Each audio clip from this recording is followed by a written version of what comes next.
Hello, hello, hello. Hola, Salvatrucha. You number one, huh? Your wrench?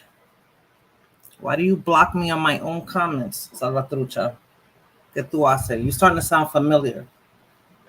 I think I know who you are, buddy.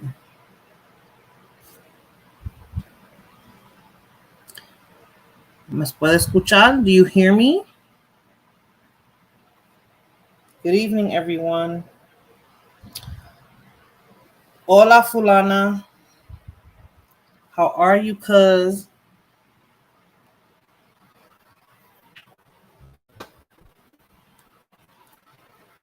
I'm waiting for a few more people. Hit that like button on your way in. You can't block the owner of the stream. You do on my comments. I can't see your comments, Salvatrucha. Hey, sundown. Okay, good. You hear me. Good, good, good. All right. Hit that like button on your way in. I'm just going to wait for a few more people. Then I'm going to start. Hey, Kevin. How are you? Buenas noches, everyone. I hope you guys can't hear the fan. I'm trying to stay cool. It's still really hot over here. Hey, Aline. How are you? Hit that like button on your way in, people.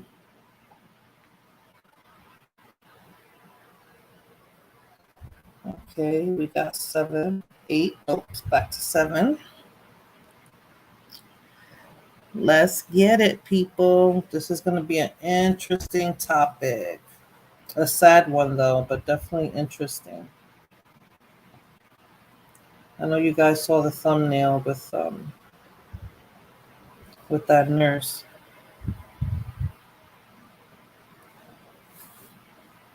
All right, I'm going to wait for a few more people. Let me just get myself some water. Give me a second.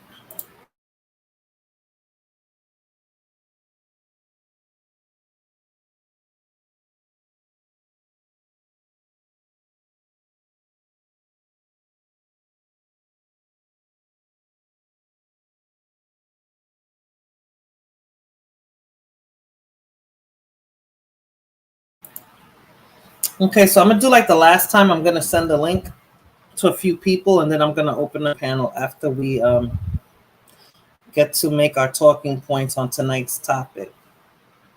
I have a few people to send a link to.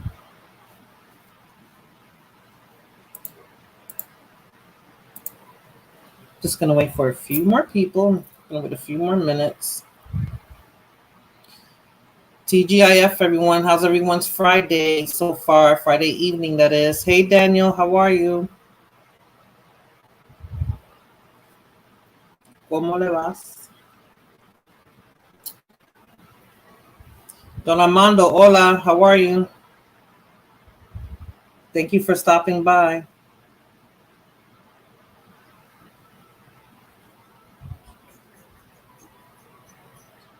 Just going to wait for a few more people to pull up, and then I'm going to get started.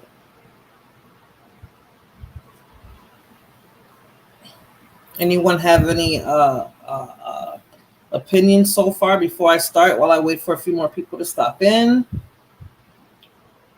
Any questions you guys have so that I can try to look it up and answer it for you? But I do have a video to show this time. Where's Blood Moon? When she can see I actually have some video or have a video to show.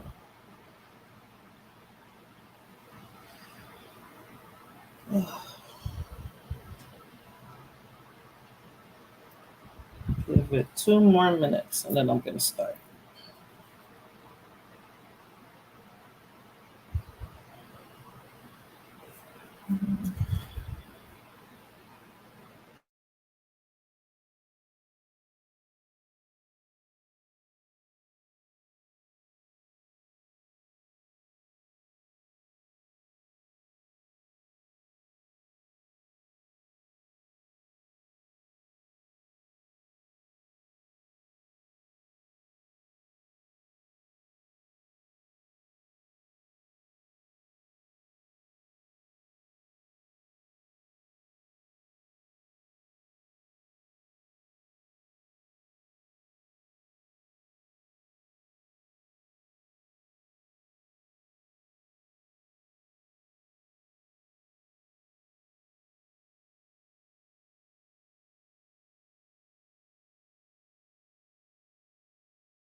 Okay, everyone. Hey, Third Ward.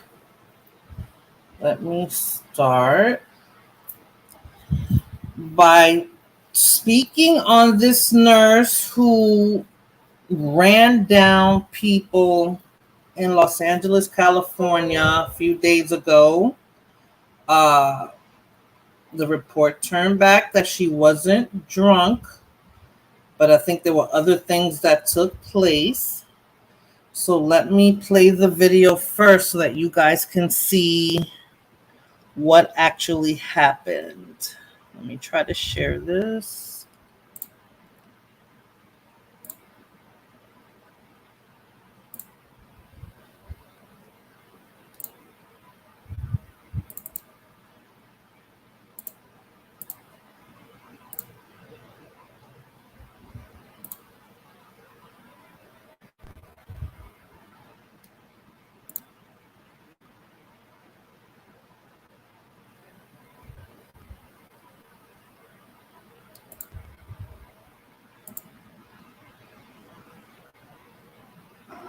Great news. Okay, that's not what I was trying to do. I had it set up and it started all over again. Okay, here we go. Caught on camera, a black Mercedes plowing into a Los Angeles intersection Thursday afternoon, killing 5 people, including a baby and a pregnant woman, plus injuring 8, according to authorities. The cars erupting in flames.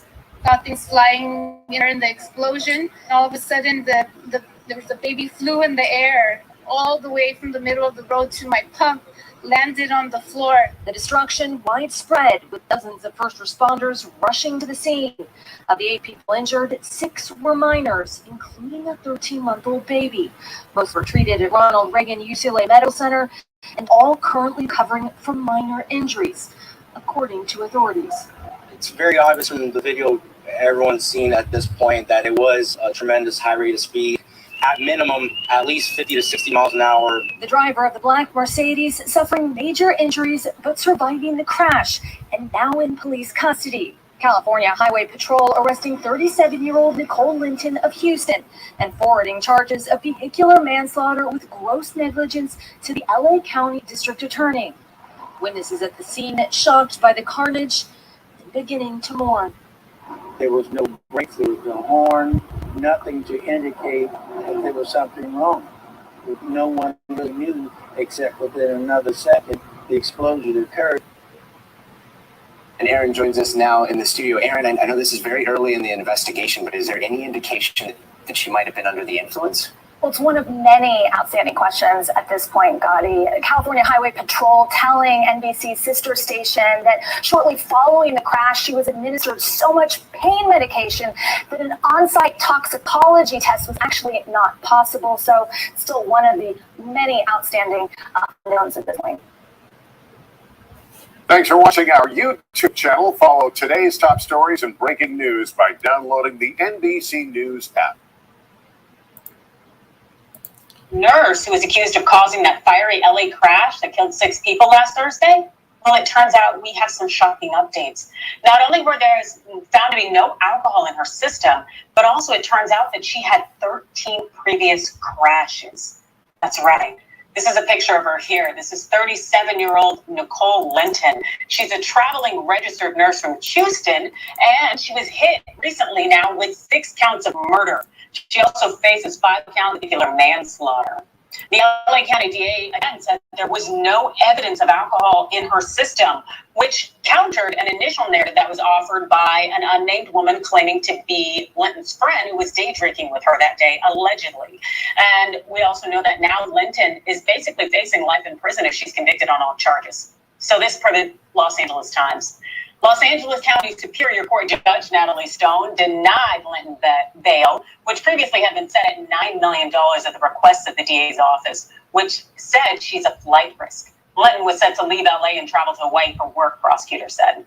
Prosecutors also said that they were reviewing multiple previous crashes linked to Linton, both in and out of California, including one in 2020 that involved bodily injury in which 2 cars were totaled. They provided few additional details. Now, it's also unclear whether Linton was ever criminally charged for any of those incidents. Her attorney said also that they're looking into her alleged history of documented profound mental health issues. But of course, the attorneys wouldn't elaborate there.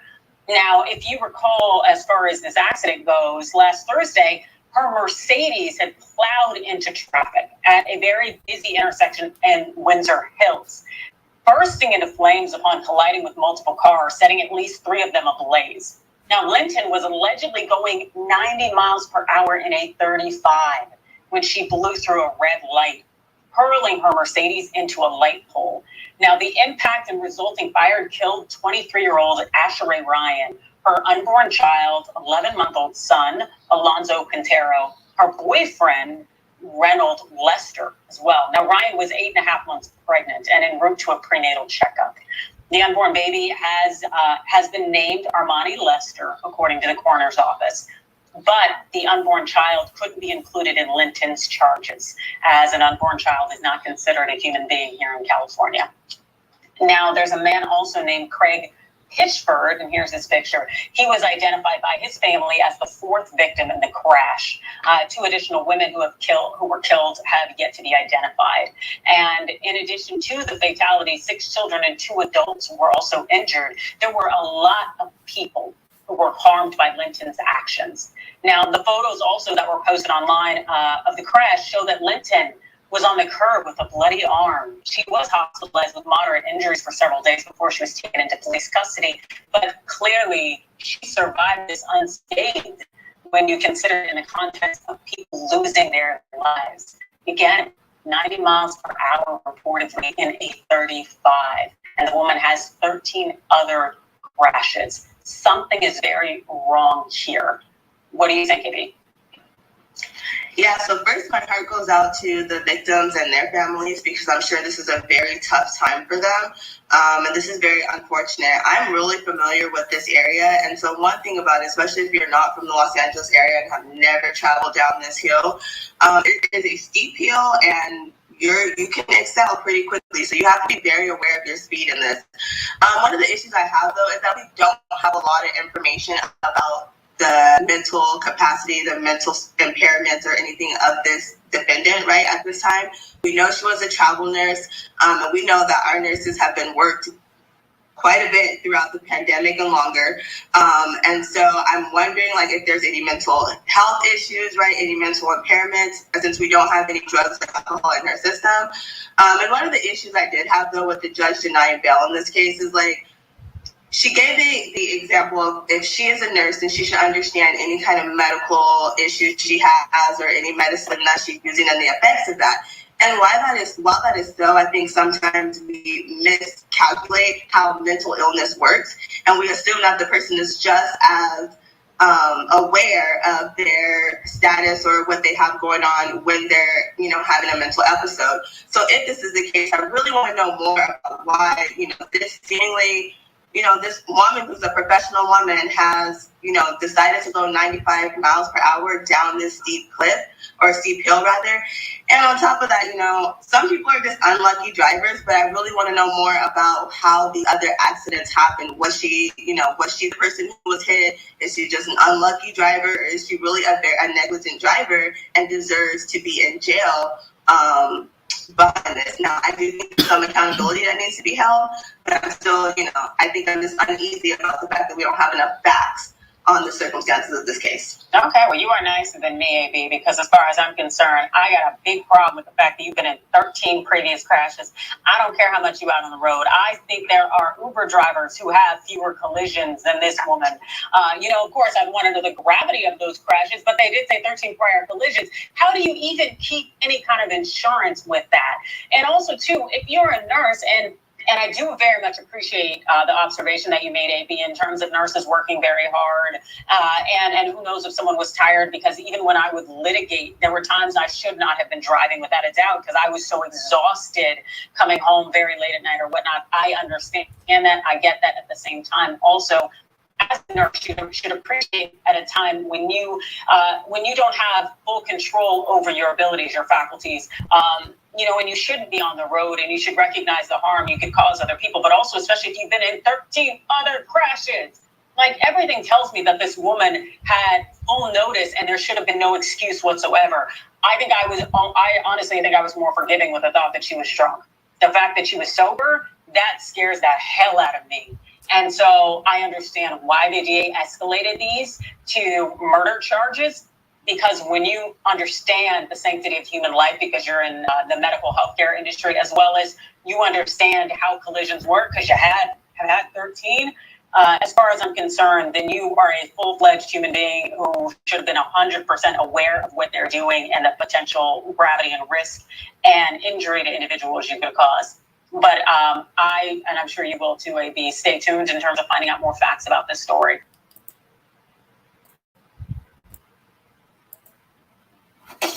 So last year, I paid nothing for electricity, and So people, you guys got to see the 2 videos. I meant to play it one at a time, but it just went on to the next one. But you guys got to see that 13 times she's had issues. I've heard of people having issues once or twice and they take your license away from you. Like, then this woman is talking about, does she possibly have some mental issues? If she possibly has some mental issues, she shouldn't even have been practicing, right? So I think they're grasping at straws. I don't know why they're trying to justify what happened, justify her behavior behind the wheel. I mean, come on, she was going down a hill. The gentleman said that that's a really steep hill, and she was doing at least 90 miles an hour. That's the scary part. And there were gas stations on each corner. That means she could have. What happened? Of course, there were lives lost, but the impact would have been larger had she hit one of those gas pumps. There was one on each corner. That was a very busy intersection, guys. So imagine what could have happened had she hit one of those gas pumps. It would have been even worse. The fatalities would have been worse. The deaths would have been worse. So Fulana says she is not getting out, especially with that. No, you know what the sad part is, Fulana? When she gets locked up, they can't keep her in general population because I think those women will really take it out on her. There was a woman that died who was pregnant, and they won't charge her. You know what's the crazy part? They won't charge her with the death of the unborn child. But I did hear, I don't know if it was Lord or Danny who said that or maybe I heard it somewhere on YouTube, where they were trying to say that they're trying to charge men for child support, so for the unborn baby. So how can you not charge her in the death of the child, but you want to charge men child support for babies that aren't even born yet, you know? So that's crazy. Thank you, Third Ward. Everybody hit that like button, share, and subscribe. They're gonna hurt her. Yeah. Well, that's her best bet, is to take herself out, to be honest with you. Hey, Cultural Politics, thank you for stopping by.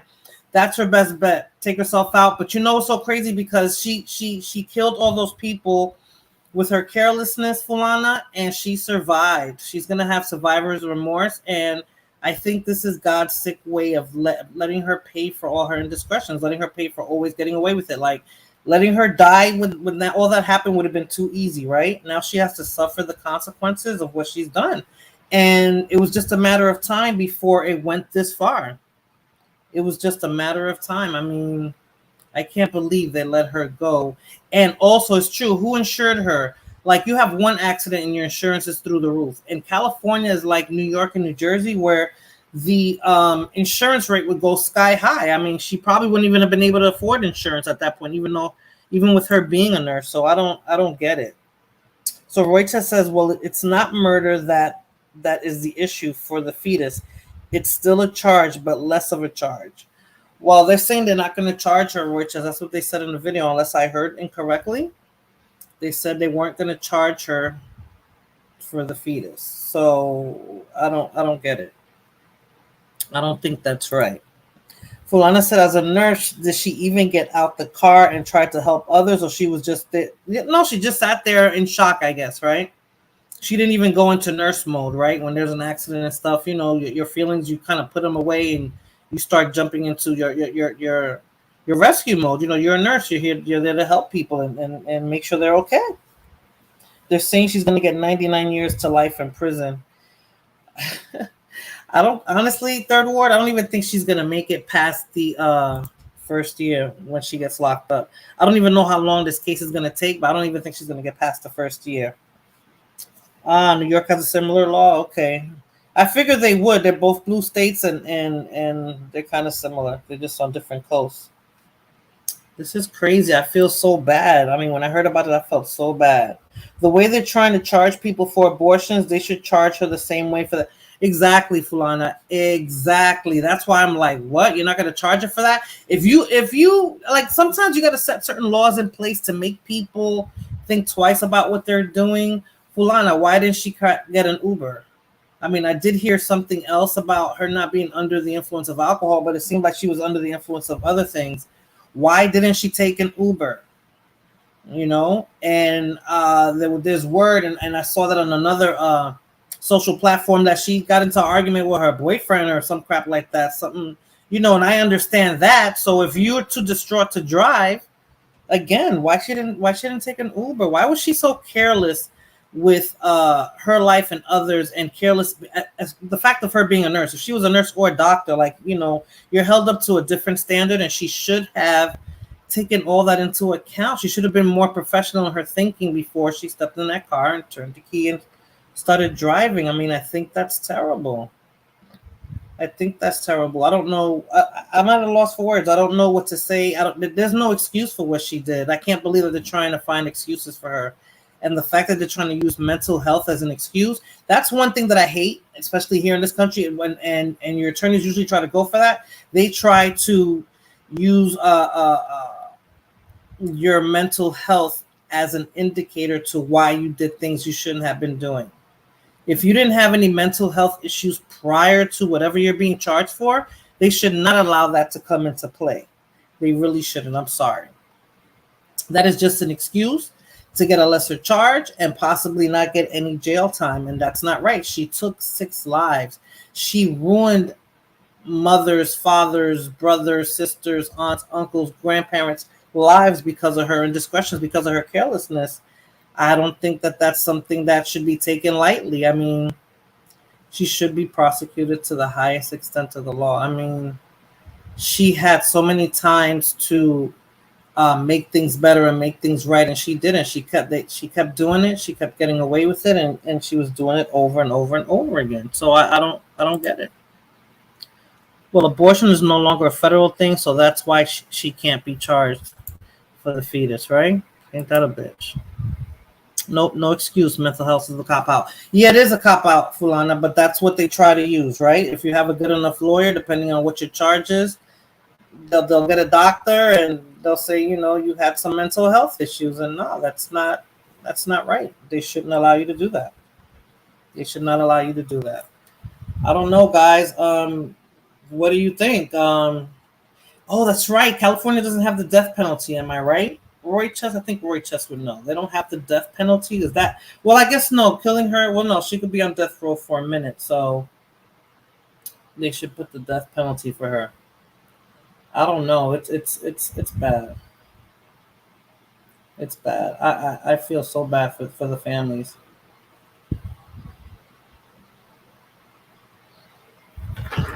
I mean, Fulana said, her act was crazy, but she knew what she was doing. Yeah, she knew it every time she did it, right, Fulana? She did it so many times.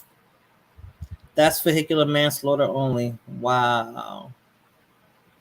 And since she wasn't under the influence, it still doesn't matter. I mean, so many people had died, so... Oh, you think they do, Roy Chess? I don't know. That's bad. That's really bad. I don't know, guys. This woman, well, I have some, let me read an article they put up on her. I guess it's something about her history. And so it'll give us some background on who she was. But I don't have no sympathy for her. I hope she does a lot of time, and I hope she gets it in jail. So her name is Nicole Linton, right? And it says she's a Houston nurse who had prior crashes. So the traveling nurse was charged with deaths of 6 people, including an unborn baby. Now, this one says she was charged with the unborn baby, which is wrong, because we just heard on the video that they said they weren't going to charge her, but she has a history, according to the prosecutor, of driving like this. So the driver suspected of causing a fiery crash killed 6 people, including a pregnant woman, and has been charged with 6 counts of murder. Nicole Lorraine Linton is a traveling nurse from Houston and was also charged with vehicular manslaughter. That's exactly what Daniel said, and was ordered to be held without bail.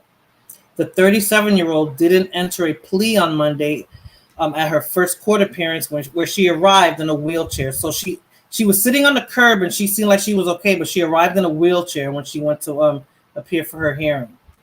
So they said that her Mercedes-Benz was doing about 90 miles per hour when it plowed into cars in the intersection in the Windsor Hills section of Los Angeles, setting several cars on fire. So on top of the cars being set on fire, imagine again if it got if it would have hit one of those gas pumps, what it would have turned to. Capital punishment in California is just like New York. Okay, perfect. Why did she have to? I know, Third Ward. I was like, Houston? No. I want to know who the guy was. Who that, right? I can imagine. I wonder how he feels, and I'm surprised he didn't come out and say anything. If it's truthful, because I'm not sure. I saw that like on another social platform, but I didn't see it anywhere online. But these are all well defined to use them. He broke her heart. Yeah, well, Texas out of control. Yeah. Hey, Michael. Thank you for coming. Thank you for stopping by. Unless it's proven that it was premeditated and she had intentionally was out to kill people with her vehicle. Yeah, you're right. Then it's murder. But, it's kind of almost intentional because she's gotten away with it for so long. So, I mean, come on now. She's gotten away with it for so long. 13 times, guys. 13 times she did this. So the car, she hit several cars, setting the vehicles on fire, right? So a 23-year-old woman, which was mentioned in the video, who was 8.5 months pregnant. 8.5 months pregnant with her unborn child. And they're trying to say they shouldn't charge her with that because it was still a fetus. I gave birth to my son at 8.5 months pregnant. I gave birth to my son at 8.5 months pregnant. Yeah, that's a life, people. That is definitely a life. Well, honestly, there's no such thing as an unborn baby. That's a political language in the law. Yeah. You know what Roy says is political language, but that's the language that they're using not to count it as an actual life, right? That's not scientific terminology, but they're using it to not count it as a life. Like I just said, I gave birth to my son at 8 months. He wasn't 8.5. He was 8 months. Thank God he came out normal. He wasn't a preemie or anything. That was a full-fledged baby. Remember, he didn't look like no preemie. He came out early. It's Pookie and them fault. That's why this was driving recklessly like that. Third Ward, I've been in that situation. You argue with your partner and stuff, and your mind's not right. But I never thought I don't know if I thought to get in my car and drive off somewhere. I don't know if I did that, but I think you'll go drive somewhere not too far and let off some steam, but I'm not going to be driving recklessly, right? But then again, you don't know what's going on with your mind. You don't know what the argument was about, and who knows how she was feeling.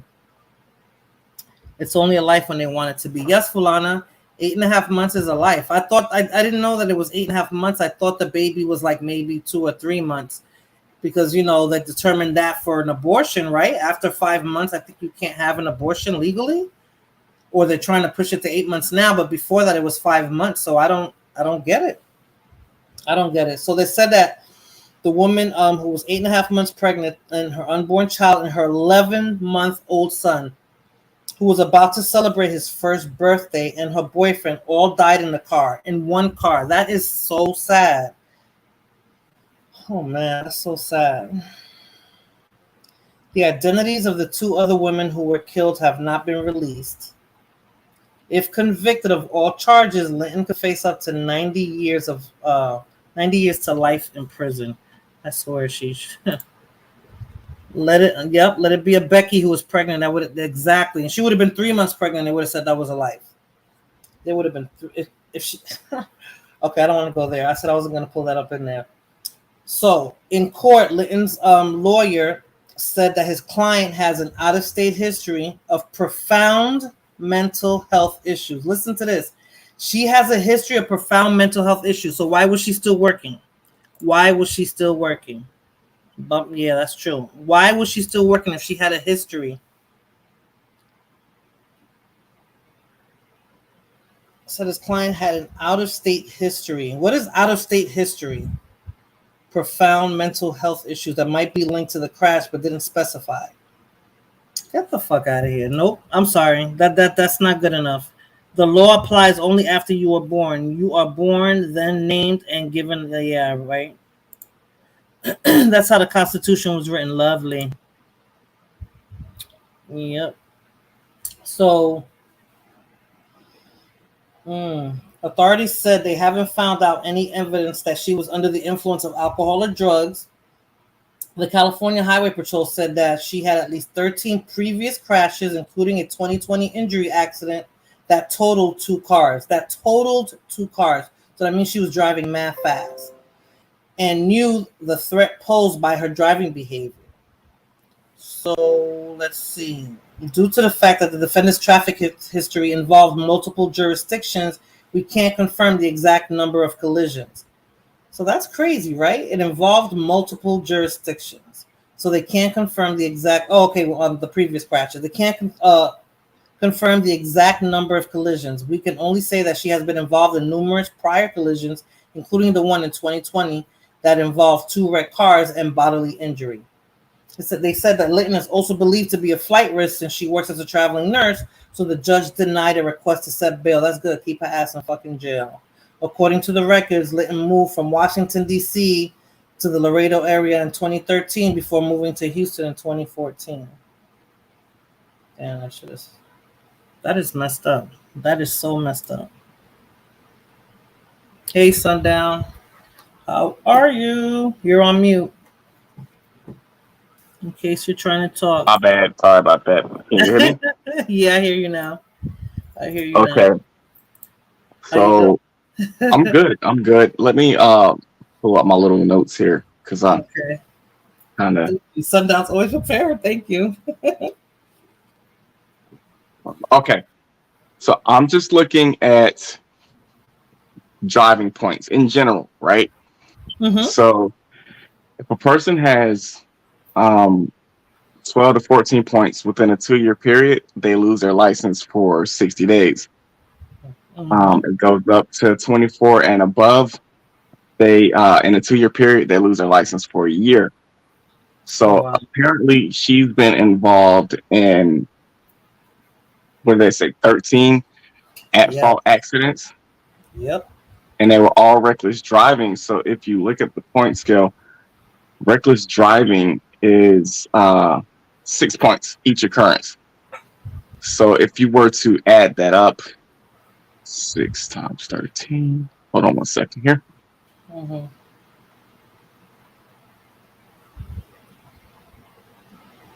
She had 78 points within a 2-year period. So that is literally almost 3 times. Oh, it's over 3 times of what the maximum point system now, is that by state or is that across the board? Okay, let me see here. This is across the board. So she had 78 points on her driving record. She should not be eligible to drive any vehicle. And I know that you can't get permanently banned from driving, but they should have taken that into consideration. That is an you cut off.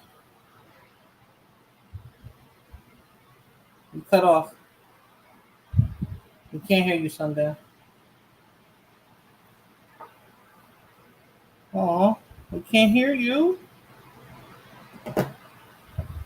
So I wonder if she used her job. If you can hear me, Sundown, I wonder if she used her job to get away with that, because is she considered what do they call that? When you're like when your profession is like a necessity, like firemen, like cops and stuff like that. I wonder if that's how she got over. But did she get any restrictions? Like, did they tell her she has to be like on a probation of sorts. Sundown, can you hear me? Hello? Kevin said, what about the stress who is brain dead and crashed too? She had fentanyl and cocaine. Yes, the actress. Yes, she died. We can't hear you, Sundown. Oh, man. Okay, so he left. Yes, Kevin. I forgot. Anne Hesh, I think her name was. She died today, I think it was.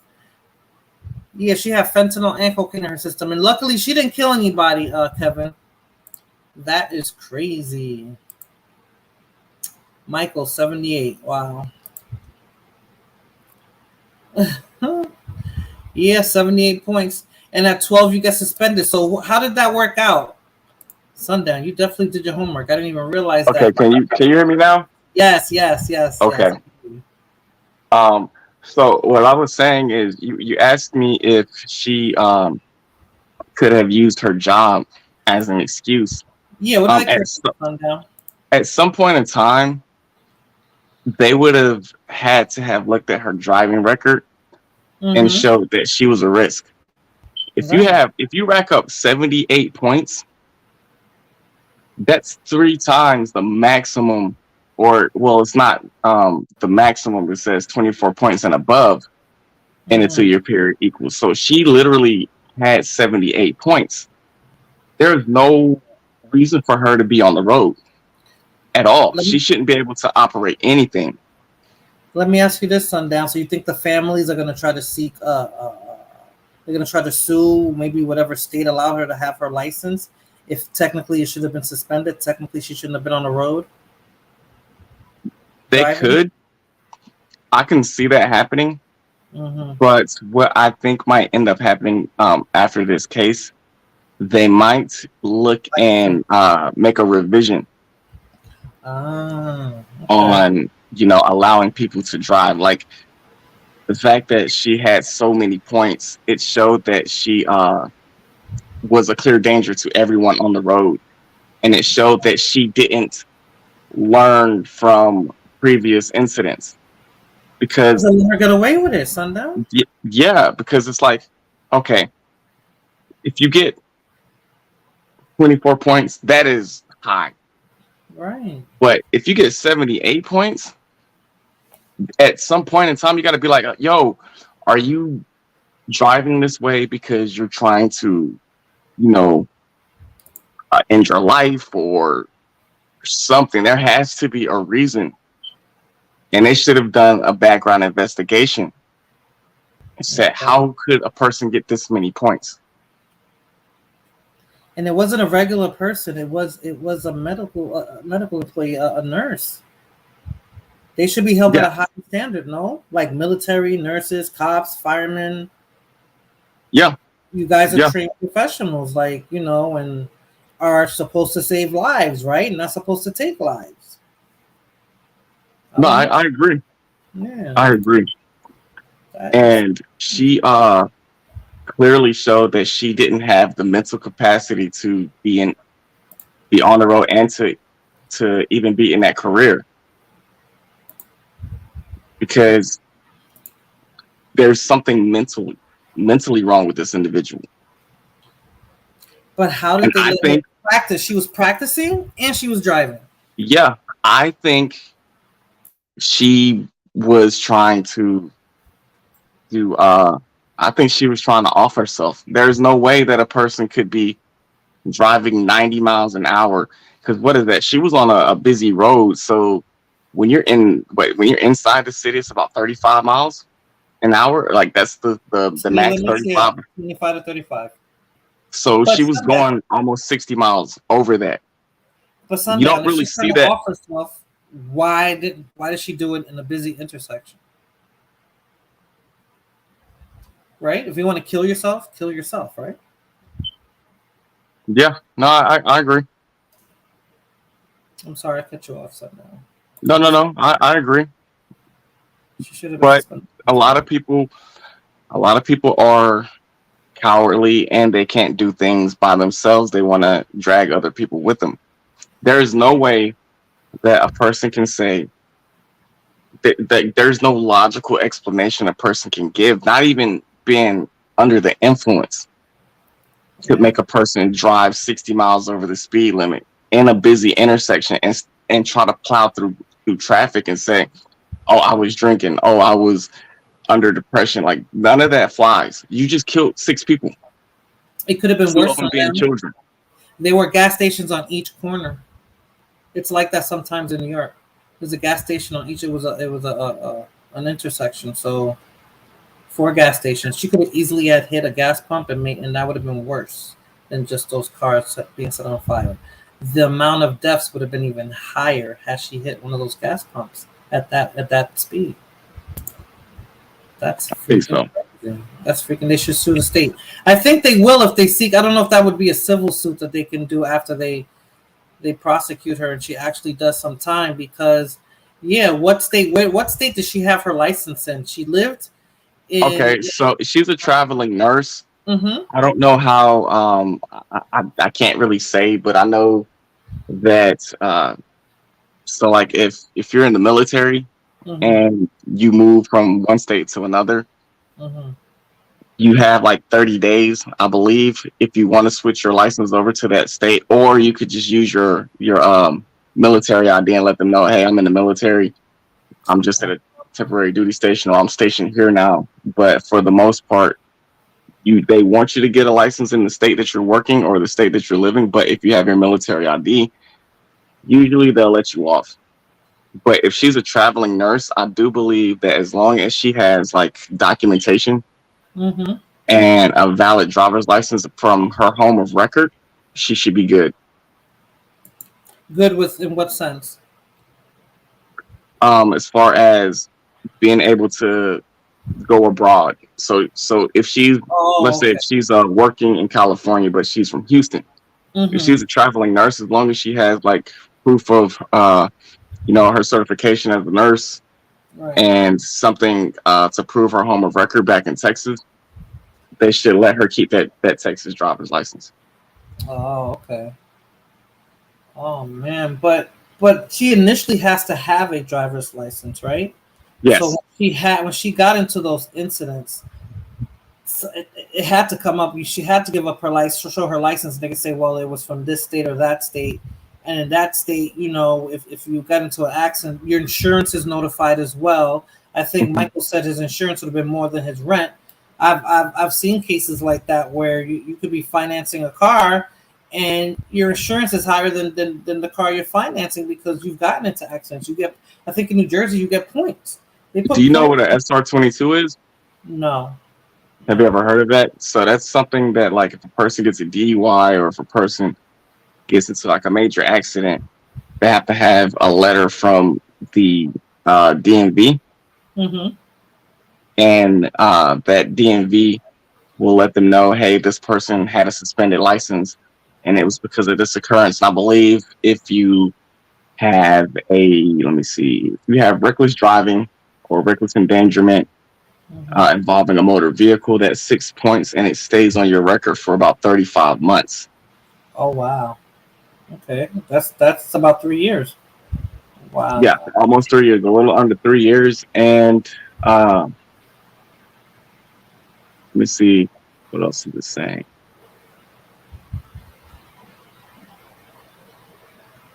Yeah, and it requires an SR22 from the DMV.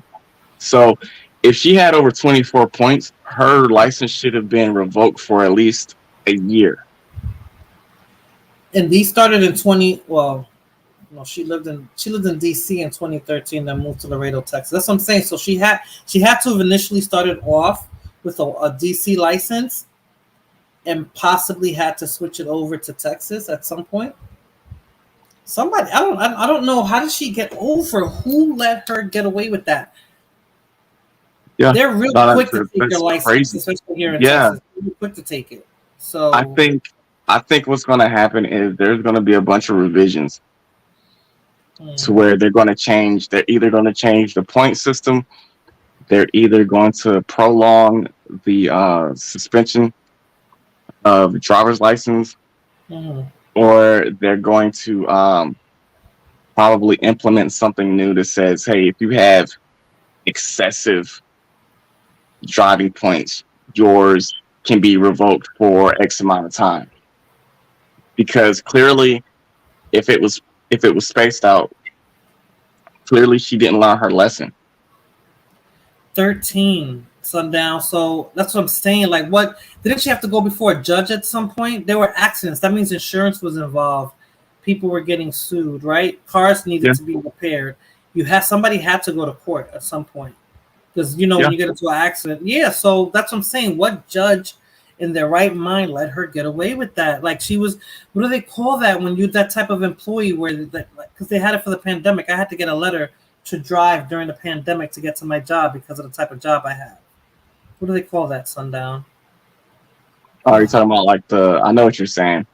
Yeah, cops get it, firemen get it, like essential workers, you mean like essential workers, yes, essential worker. I had to get an essential worker letter, so she must have had that as well. But I could see her still working, and I know there's a shortage of nurses, but not. I don't think anybody would take the risk, or she has to be affiliated with some hospital or some. She has to be affiliated somewhere, even though she's a traveling nurse, right? She's not an independent contractor. And they do background checks. Okay, so I had a top secret security clearance, right? Mm-hmm.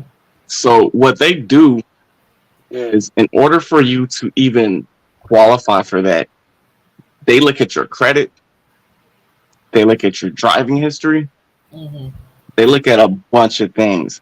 And if you have one of them, then it can disqualify you.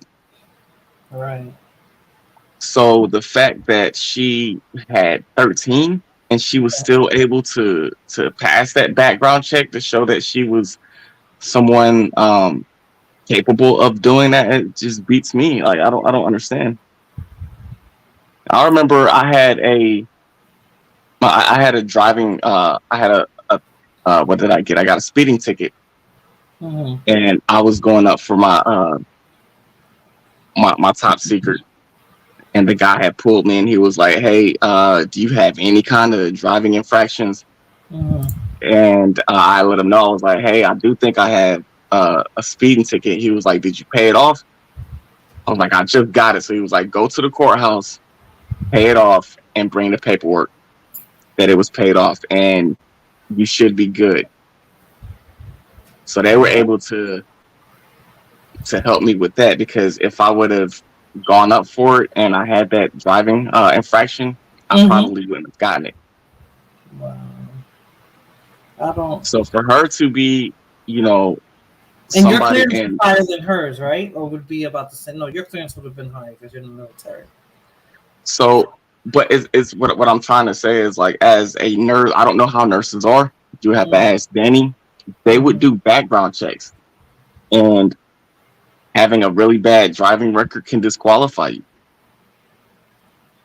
As a traveling nurse, it should, right? Because you have to get from point A to point B. You would think that they'd have to take that into consideration.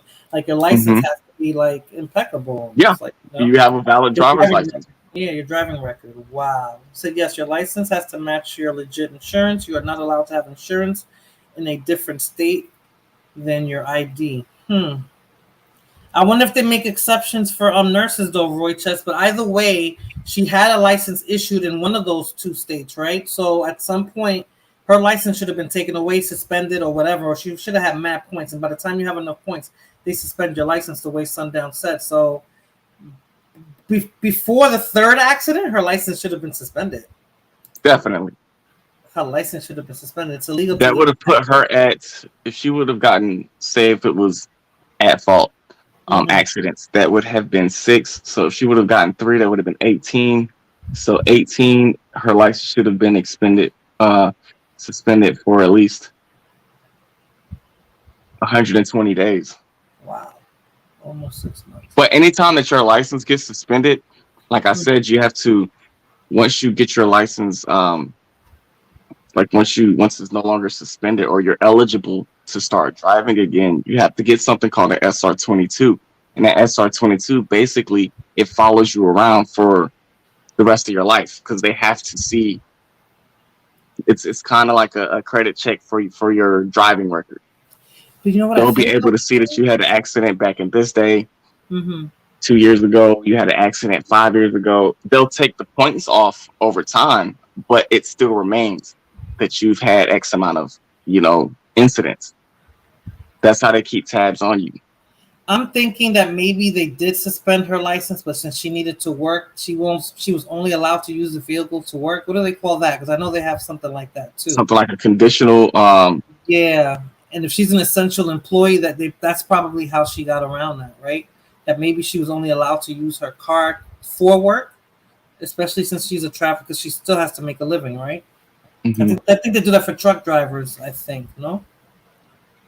I don't know anything about truck driving, but I think people who have to drive like that, I think they allow you to drive to and from work, and that's the only. I don't know what they call that. I don't know what they call that. You're not supposed to be driving around with an out-of-state license. A place for more than 90 days is illegal. Yeah, but I think like Sundown said, Roy Chess, she's a traveling nurse, and like in the military as well. I think there's exceptions to that. Hey, Lord, what's up? Yeah, you would think that she would have gotten permanent because, like, I'm looking at the point system for commercial driving, and as a commercial for like the CDL, if you have too many, they take it away. You get a lifetime disqualification. Oh, so it's worse. Oh, wow, her side do essential worker. Thank you, Kevin. I couldn't think of. And I still have that document in my car, but nobody ever pulled me over. That's right. You should carry the paperwork for at least 6 months. Yeah, they will take the point, but the insurance exactly. The insurance points stay longer, so they can keep milking you for all that money, and that's how the insurance makes their money. Even if that's the case, what company insured her exactly? Because there's a lot of times if you have too many points, you can't even find an insurance company, and if you do, you are paying out the ass. Oh yeah, being out the ass for insurance. Like it would have been like most of her check just to be insured. Like I was telling you, I had a friend. He got a DUI, and he actually wasn't even driving. So he ended up. He was at a nightclub. He was too drunk to drive, so he went in his car, and he cut the car on, and he tried to sleep it off. And he was they considered that a DUI because the vehicle was on, he was under the influence, and he was behind the wheel. He was like, I was just trying to sleep, but they still got him for a DUI. And I know his insurance, he said was $800. Wow, they even do that with your seatbelt too, Sundown. You could be in park, but if that ignition is on, you gotta have your seatbelt on. Or they can give you a ticket for that too. Yeah. That's crazy. Yeah, CDL doesn't play. Rakim would be able to confirm that for us. We can all agree that the average person would not get away with this. Yeah, but she's the average person, Roy. That's what made her so special. She wasn't a politician. She wasn't a celebrity. She was a nurse. And I'm not saying that nurses are essential workers, but she didn't have any political pull or backing, or she wasn't a rich chick, so Solana, yes, person. Yeah, he had that thing, and they can do it at you have to blow in it for your vehicle to start, and they can stop you and make you blow in it at any random time. So I wonder if those 13 times that she got into an accident, was she under the influence? That it didn't mention at all in the article I was reading. I haven't seen that anywhere that said that she had prior DUIs. They just said she had prior accidents. So either way, that's scary. Whether she was drinking and driving, which is what we're assuming, that's why Fulana said that, or if she really does have some mental health issues, if she's a freaking nurse, how can you allow somebody to administer medication? Nurses can write prescriptions now, Sundown. Because she would be a risk. She would be a risk. Exactly. So how would they allow her to work if she has mental health issues? That's crazy. That is crazy. They're leaving out many. I guess because they're trying to make sure they got all their ducks in a row. I don't get it. Here we go. No, Lord, no. It doesn't matter what color she is. Look at the other one that died today. She wasn't black. If that was a machine, yes. If she was that machine, would need to be installed. Yeah, that's crazy. No, it's just sad when you look at it, but if you think about it, you have seen cases of people like wasn't there was it New Jersey? Was it Philly? It was somewhere on the East Coast where there was like a politician that ran over somebody on a bicycle and she fled the scene. Do you know about that? No, in New Jersey? It was somewhere on the East Coast. It was a guy on a bicycle, and the lady ran him over, and she just kept on going. So they got her for fleeing the scene and a bunch of other things. No, I haven't. I don't. Maybe it was in New York or New Jersey, or maybe that's after I stopped watching the news, because the news is depressing, right? So I don't watch it too much. When I moved to Texas, I really slowed down with that. Oh my God, the other one was on Coco. What the hell are you talking about, Fulana? But yeah, this is a sad incident. A couple of kids died because of her negligence, and Roy Chest agreed with you that she was trying to kill herself. But again, if that's what she's trying to do, why didn't she do that someplace in private? Why would she? Roy Chest said she didn't think she was going to make it. That's probably why she did it. Are you kidding me? There's always a chance you'll make it if you're trying to commit suicide. So if you're going to do it, like you're that evil that you're going to willing to take people with you? She had to have known that something was going to happen to somebody, if that was her intent, to kill herself, right? She had to know, driving down that steep hill, driving into an intersection, that somebody was going to get hurt. Worst case scenario, die. Yeah, but you see it all the time. People that think like that, and they'll take a lot of people out with them. Hey, Real Deal. This happened in your city, buddy. What I think happened is she, let's say, I don't know, I'm just grasping at straws. Let's say she might have gotten,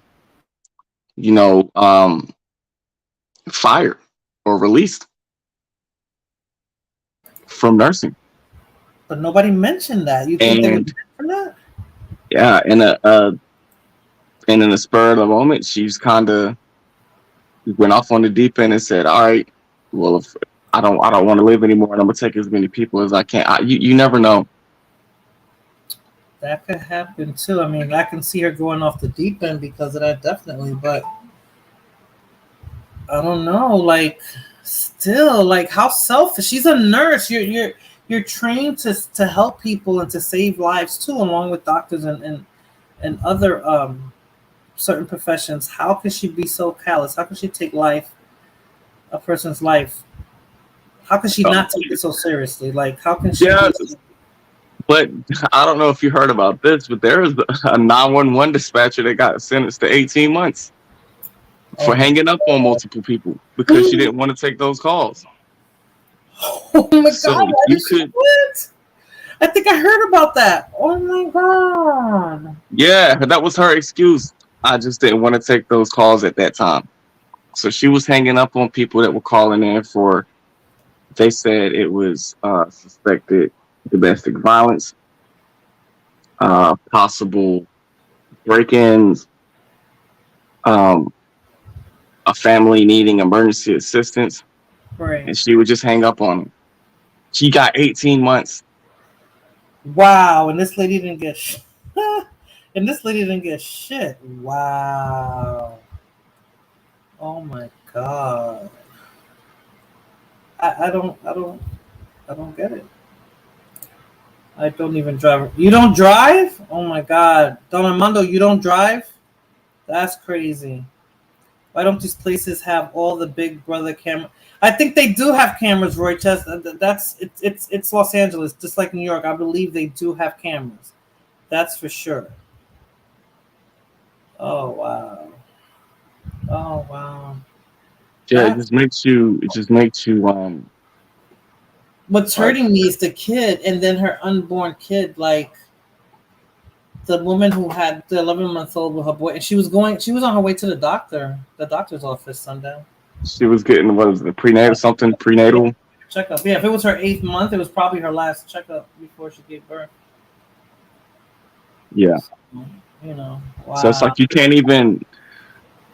I said it earlier. It's like, man, you can do whatever whatever you can to protect yourself. You can be a safe driver. You can, look out in certain sketchy situations. But it's always going to be some crazy person that comes out and does something that you're just not expecting. These guys did everything right. They woke up, they ate that day, they probably called their family, made some plans. Somebody might have been hungry. They just go about to get a bite to eat, and then boom. That's super sad. I mean, that is so sad. That's like something that didn't have to happen. You're right. They did everything right. That didn't have to happen. I blame black women because they didn't provide a safe space for her to drive the way she wanted. Also, you blame black men. Okay, also black men should have provided her with her own driver. Ain't that a blip? Bus or the train. Okay, got you. Okay. Dang. Yeah, but even then, you see the crazy stuff that happens on trains.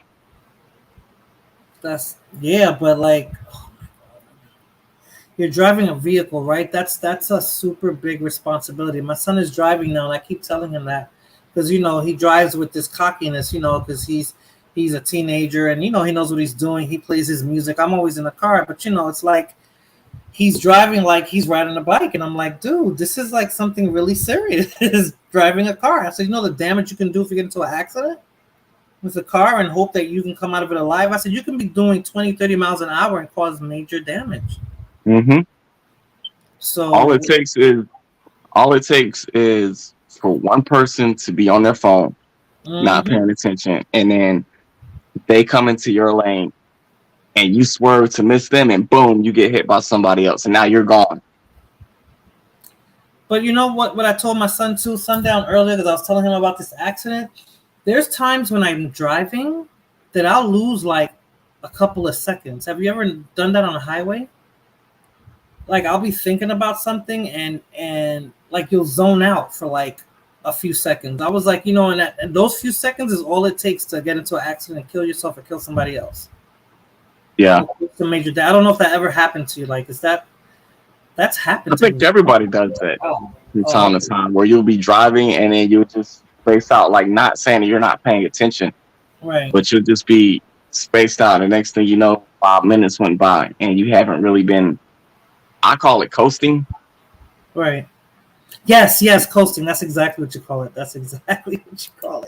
But coasting and you zone out. Like I was like, I know I lost like a few seconds. Like for a few seconds, I didn't see myself on the highway. Like, and it was only like 2 or 3 seconds. So yeah. That's crazy. That is so crazy. Well, that girl cheated on her man. Lord, they said that it might, and I saw this on someplace else, that they said that she got into an argument with her boyfriend. Again, if she got into an argument with her boyfriend, she was mentally duressed. If they said that she had mental health issues before, then she shouldn't have been working. She shouldn't have been driving. I mean, they put people under 72-hour lockdown in the mental hospital for less, right? For less. So, again, I don't know how she got away with that shit. I don't get it. I really don't get it. No, Philadelphia. So in Philly, you don't need cars? I think you need cars in Philly. Hope to learn to drive in the future. Here we go. Zoned out. Yeah, I have, Kevin. I've zoned out. And so crazy, not here in Texas when I used to live in New York or when I used to live in Jersey. When I was coming home from work, I was zoned out right on the New Jersey Turnpike. The worst place to do it. Daydreaming. Yeah, I think so. Oh, is this Sunday? Okay. They charged her with murder. I think that was too much. Also, they set her bail at $9 million. That was excessive. She should have been let out. Yeah, if she was somebody, Lord, like I think Roy just said, like if she would have been somebody, then yeah, your camera sundown. If she would have been somebody, then yeah, but no, I don't think so. Right on Radio City. Okay. Man. She had been arrested a few times before. Yeah, you weren't on the big screen. She had been arrested before a few times, from what I understand. Really, she was arrested? No, Ramon. Thank you for stopping by, Ramon. That's crazy. That is crazy. Did you know that, Sunday? I didn't hear that she got arrested. I know that she had No, I didn't know that. I didn't know that. Nowhere did it say she got arrested, though, Ramon. They did say she got into all those accidents, so they're being really hush-hush on the specifics with those accidents. That woman had a suicide mission and took many innocent lives in Los Angeles, and they gave people like that. Exactly, Doramando. That's what I'm saying. Like, if she wanted to do that to herself, then do it. I understand. I try to sympathize with her, right? So that's what you want to do. You want to take yourself out. Okay, I get it. But you don't want to do that to other people. Like, come on, that makes you a heartless person. Yeah. Heartless person, and she's a nurse. That's the part that she was in what would you say? She wasn't a karate instructor. She wasn't an MMA fighter. Don't they have a bridge? Like, I'm not trying to be cynical here. Don't they have a bridge in LA that people go jump off of? Real deal be able to tell us that. I think I heard about that. Bridge. Yeah, she could have did that. Like, yeah, jump off for that. Yeah, save everybody the headache. Like, but I can't believe she did that. You are my black friend. You guys are crazy. Oh man, Sundown. So you don't have no videos or anything you want to show? Nothing. I thought you wanted to show something else. I like when I see that video, it makes me depressed. I'd rather skip on it. Did you show it already? Both of them. I showed both, so I guess you didn't watch it. I showed the one that you showed me earlier, and then on the other one, the actual accident. Because a lot of news stations, they're either taking the video down or they're freeze framing it right before the explosion, so you don't actually see the incident. But when I see it, it just really makes me upset, because if a person says that it was, if they make any excuse other than it was intentional, like it pisses me off, because you can't look at that and say that it was some other underlying factor that caused it. No, that was intentional. That is that's oncoming traffic. You know what I mean? Like, they have the right of way. That's a red light. She ran through that line of cars at 90 miles an hour. And that's my whole point. She planned on killing people. She planned on killing people. That's sad. That is really, really sad. Tim Asuna said, "Hey Tim, thank you for stopping by and thank you for the information. It's a suicide bridge in Pasadena. So Pasadena's not Los Angeles, right, Tim? But I guess that's the bridge. And I think I've seen it in movies too, if I'm not mistaken. Lord Hokage is Russian. Okay, maybe not arrested, but she had been in trouble. Yes, that's definitely what happened, Ramon. She was in trouble like 13 times. This happened like 13 times. So again, what we were saying, Ramon, I don't know how much you heard, but what court, what judge, what state allowed her to continue to drive with their license? With that state issued license, who allowed her to drive like that? And they said she had some mental issues. How was she allowed to still be a practicing nurse? I know she wasn't an LPN. She had to be an RN. And if she was a traveling nurse, then she probably was like one of those, I don't know what they call those. They should, like, I would think that they would do like the test. You know how like you get psych evaluations? Of course. My job had one, and I didn't have to work with people like that to get my job. We had to take a psych evaluation. Yeah, like they got it, because you traveling from state to state. That's a form of stress. Can you operate, like, let's say if your plane landed and you've been up for, I don't know, 12 hours, and then you had to respond. Could you respond and could you act accordingly? Like, those are all things that they should have, looked at, like mental illness. Like, I just don't see how you could be a nurse or you could be in any kind of medical career where you're putting people's lives in your hand and then still have mental illness. Yeah. I don't.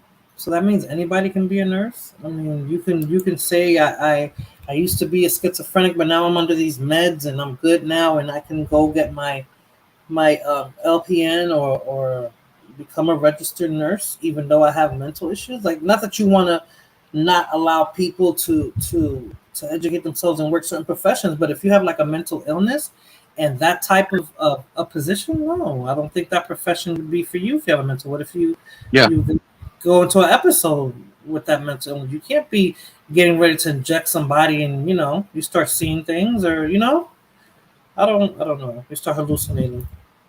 I don't get it. Yes, Tom, if you say so. It's in LA County. Thank you. So it's a bridge in Pasadena. Okay. Yeah, you see people on there all the time. No, I've seen it in movies. I haven't heard of anybody for sure that's tried to kill himself. I think even Marilyn Monroe. I don't know if that was in her documentary. I think she went to that bridge to try to jump off at some point. But a lot of people that do it, they do it wrong. Oh, look, Fulana said she was an ICU nurse. Are you kidding me? Oh no. No, somebody fucked up big time. If that was my family member, Sundown, I'd be going after everybody. The place that she worked for too. I'll be at the Dominican parade during a live. Okay, definitely. Is it going to be on Instagram or on YouTube? I know you'd be going live on Instagram a lot.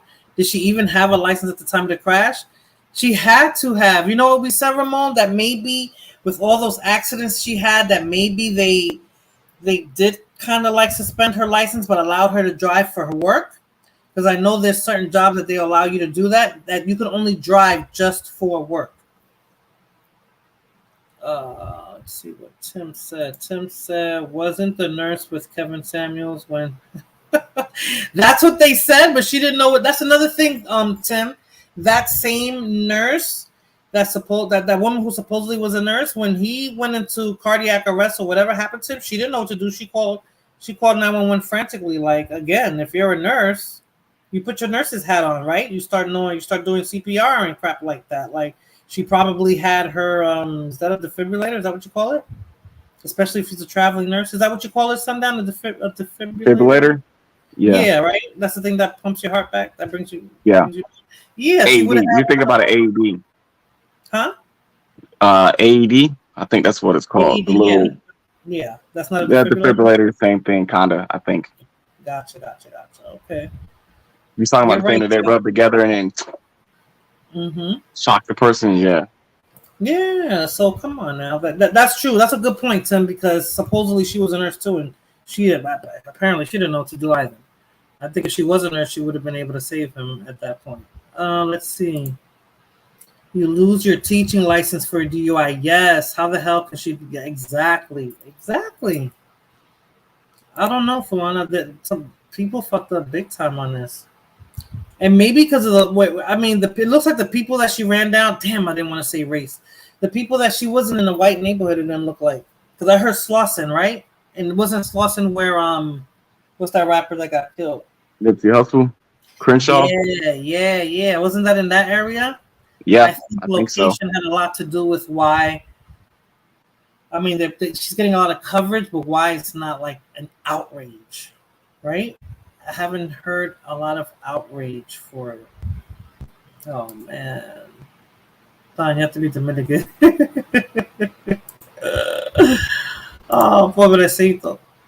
Okay. She killed him. She kills who? Who are you talking about, Lord? They're saying that the nurse killed. Oh, the nurse. Okay. Hell, it was the same nurse from... No, it wasn't. Nah, I just don't understand. I know that in... I can't speak on all the other branches, but I know in the Air Force, if you fell it, like, let's say if you go to a critical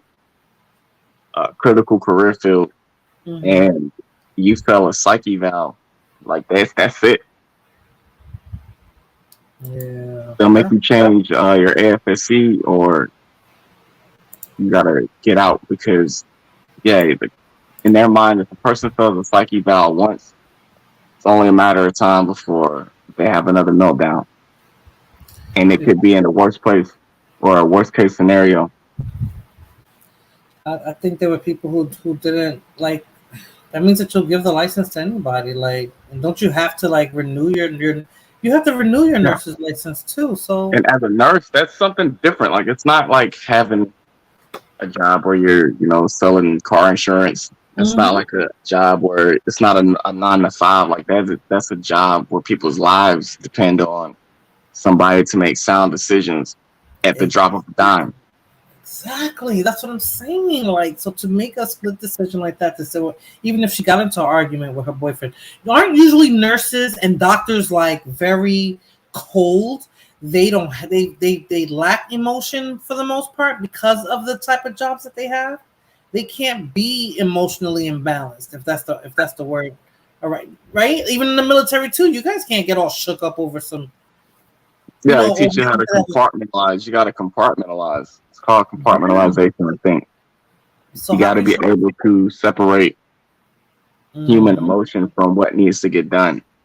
Exactly. So how could she have gotten caught up in that? How can she got to the point where she wanted to kill herself? And if she did, that's what I'm saying. Like, why did she do it like that? Like, she know that she's in a profession to save lives, not take lives. Because Becky and Jane didn't get hurt. Yeah, Flora, that's what I'm thinking. Like, see, trying to keep the brown people down. Yo, it's crazy. It is sad all the way around. All the way around is sad. We have a nursing shortage. She could have been a great nurse. Yeah, right. I definitely know about the shortage because I keep seeing that advertised everywhere, Lord. But really, they're willing to cut corners and hire people like her. Because she's unfortunately, when you have shortages, they lower the standard for people. Like cops, right? Oh man. All right, I'm gonna drop the link. I think I'm gonna do one at a time for the next hour. Give people a few minutes to give their take on this, and then I'm just gonna make it an open panel because I think it's still early. Yeah, still early for me. It's not even 11 o'clock. So I'm gonna drop the link, and I'm gonna let people on one at a time if you want to discuss this. There are shortages in all industries. Yeah, but I think for nurses, since the pandemic started, Salvatrucha, they have been shortages of nurses, and they've been advertised trying to get people to. They said that you can get you can go to nursing school from home now. Like I've never heard of that because there's clinicals that you got to do. You can't be at home. At some point, wouldn't the title traveling nurse title fit well if we want to indirectly say, oh God. Hypothetically, really, Roychester, really? You gotta look at it like you gotta look at it like this too. I think a lot of people join or a lot of people become nurses, and you see a lot of women become nurses because they look at how much like nurses make because nurses make good money. LPNs they make good money. I was thinking about it, but 2 hours if I work in the hospital. There's the responsibility that there's there's a reason why you're making that much money. And like you got to be able to. I think you have to be able to spell all the correct words for certain medical terms. Mm-hmm. They're almost a doctor. That's why they're allowed to do prescriptions now, and they can see patients and stuff like that now too. And it's just like the police force when you go into it and you're just looking at it for the price tag, how much you make, then you're gonna get a bunch of piece of trash employees. But even teachers, it's shitty of the pay that they have. I remember when I was in school, I had a substitute teacher who said he's between jobs. He was doing construction work, and now he's just here teaching us kids. He told us that in the 8th grade. I'll never forget Mr. Kelly. I was like, wow, you was doing construction before this and they allowed you to teach kids? So that's crazy. Hey, Jose, how are you? Good evening, everybody. Sorry I'm late. I just finished up a stream that I did earlier tonight regarding feminism. Oh, I missed that, Jose. So what's up? What's your take on this topic with this freaking nurse, man? Okay, well, now the fact of the matter is, if this nurse had psychological issues, my question is, why wasn't she placed under observation, or she wasn't seeking someone to deal with what other mental issues that she had? I mean, and the fact that she was allowed to operate in such an unstable state, I mean, not only putting herself in danger, but other patients that that she has to take care of in danger. That's not a good thing. And we're talking about a possible lawsuit. Multiple lawsuits, Jose, from the medical wherever she worked at, whoever she reported to, the state who issued her driver's license, the other states or counties or whatever those jurisdictions are that said they couldn't determine where the collisions were at. Those people who allowed her to still have her license. I mean, they didn't prosecute her, right, to the fullest extent of the law, and the insurance that gave her insurance to drive. Well, you're talking about multiple lawsuits, but you know what? The fact of the matter is, even with the lawsuits and whatever, you can never take back a life that's been taken away. You can never return a life. No, so true. But look how many lives she took. How many lives did she take? So far is 6, right? Oh my goodness! So you're talking about an unborn baby that was 8 months. I gave birth to my son at 8 months, Jose. Okay, so you're talking about at least 6 families that we, 7 families that we know of that's gonna get into lawsuits. So you're talking about a possible class action lawsuit. Yeah. It's gonna go down. It's gonna go down. This is horrible. I'm gonna let. I said one at a time, but I'm gonna let Real Deal on. Well, you know what? I'm gonna leave because it's just that, like I said, my stream went, believe it or not, 3.5 hours, which is long. Really? Yeah, that's a long time for you. Yeah, but you know why I did? Because I wanted to make a distinction between the extreme form of feminism compared to feminism in its original concept, which was to give equal rights to women.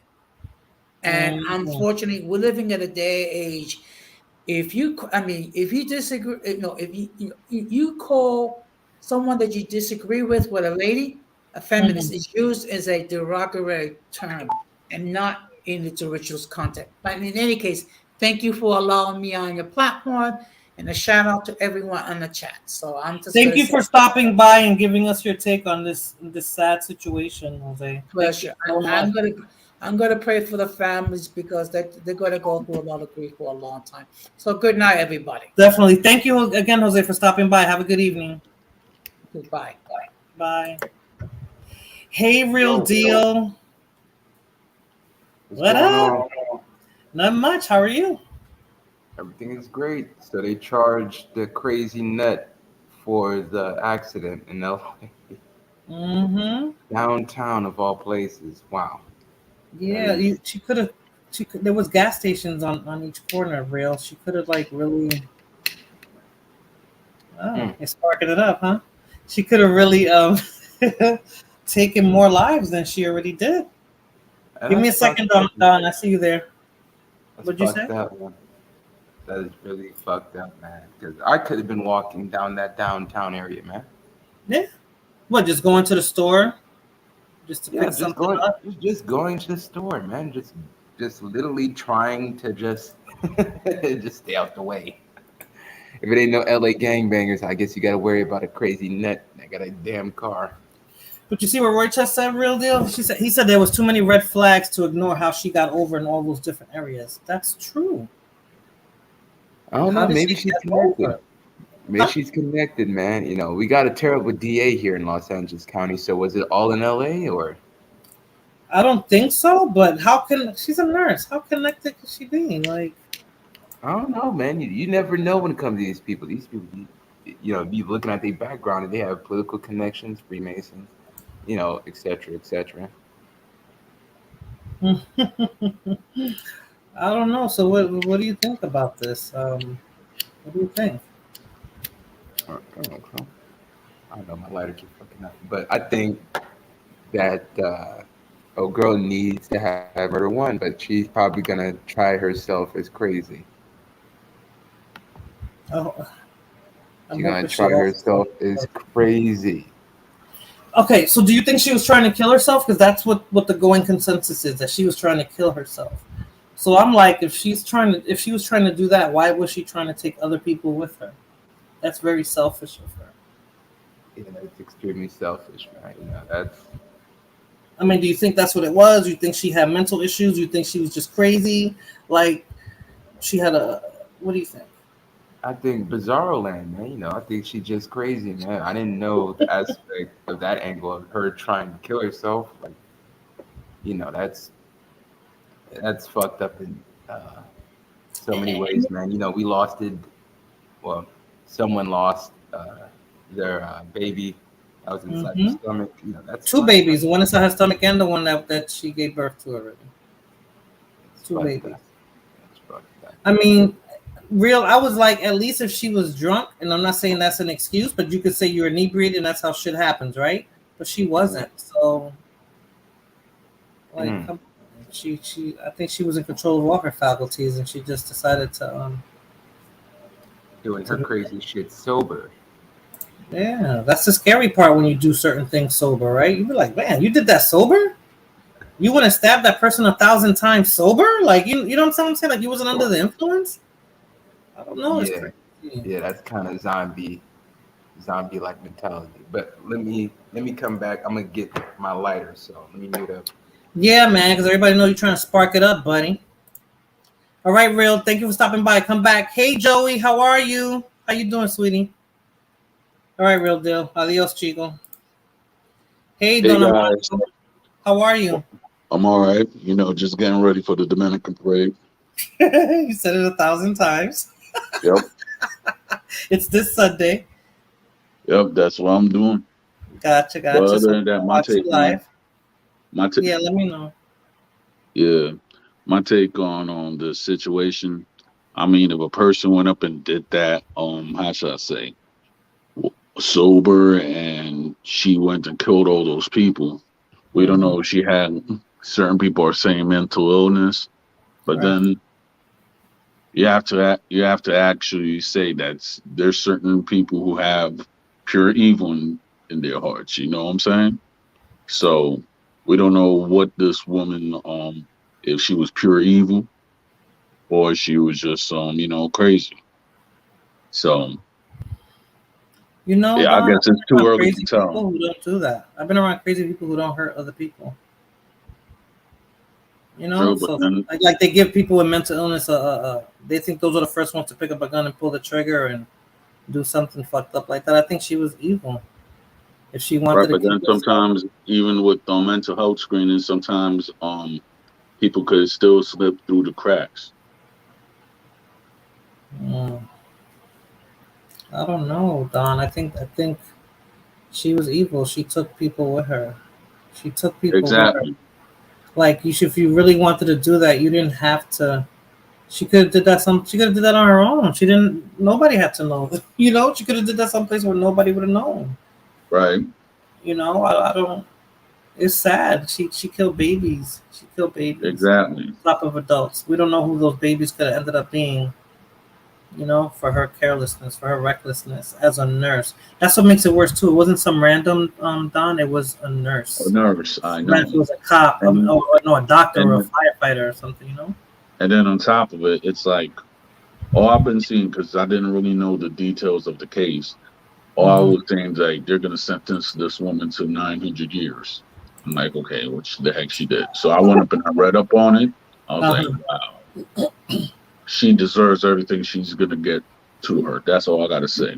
I think if she makes it to jail and they put her in general population, those women are gonna they're gonna torture her. Like they're gonna really torture her, because I'm sure most of the women that are in jail are mothers too. Yeah.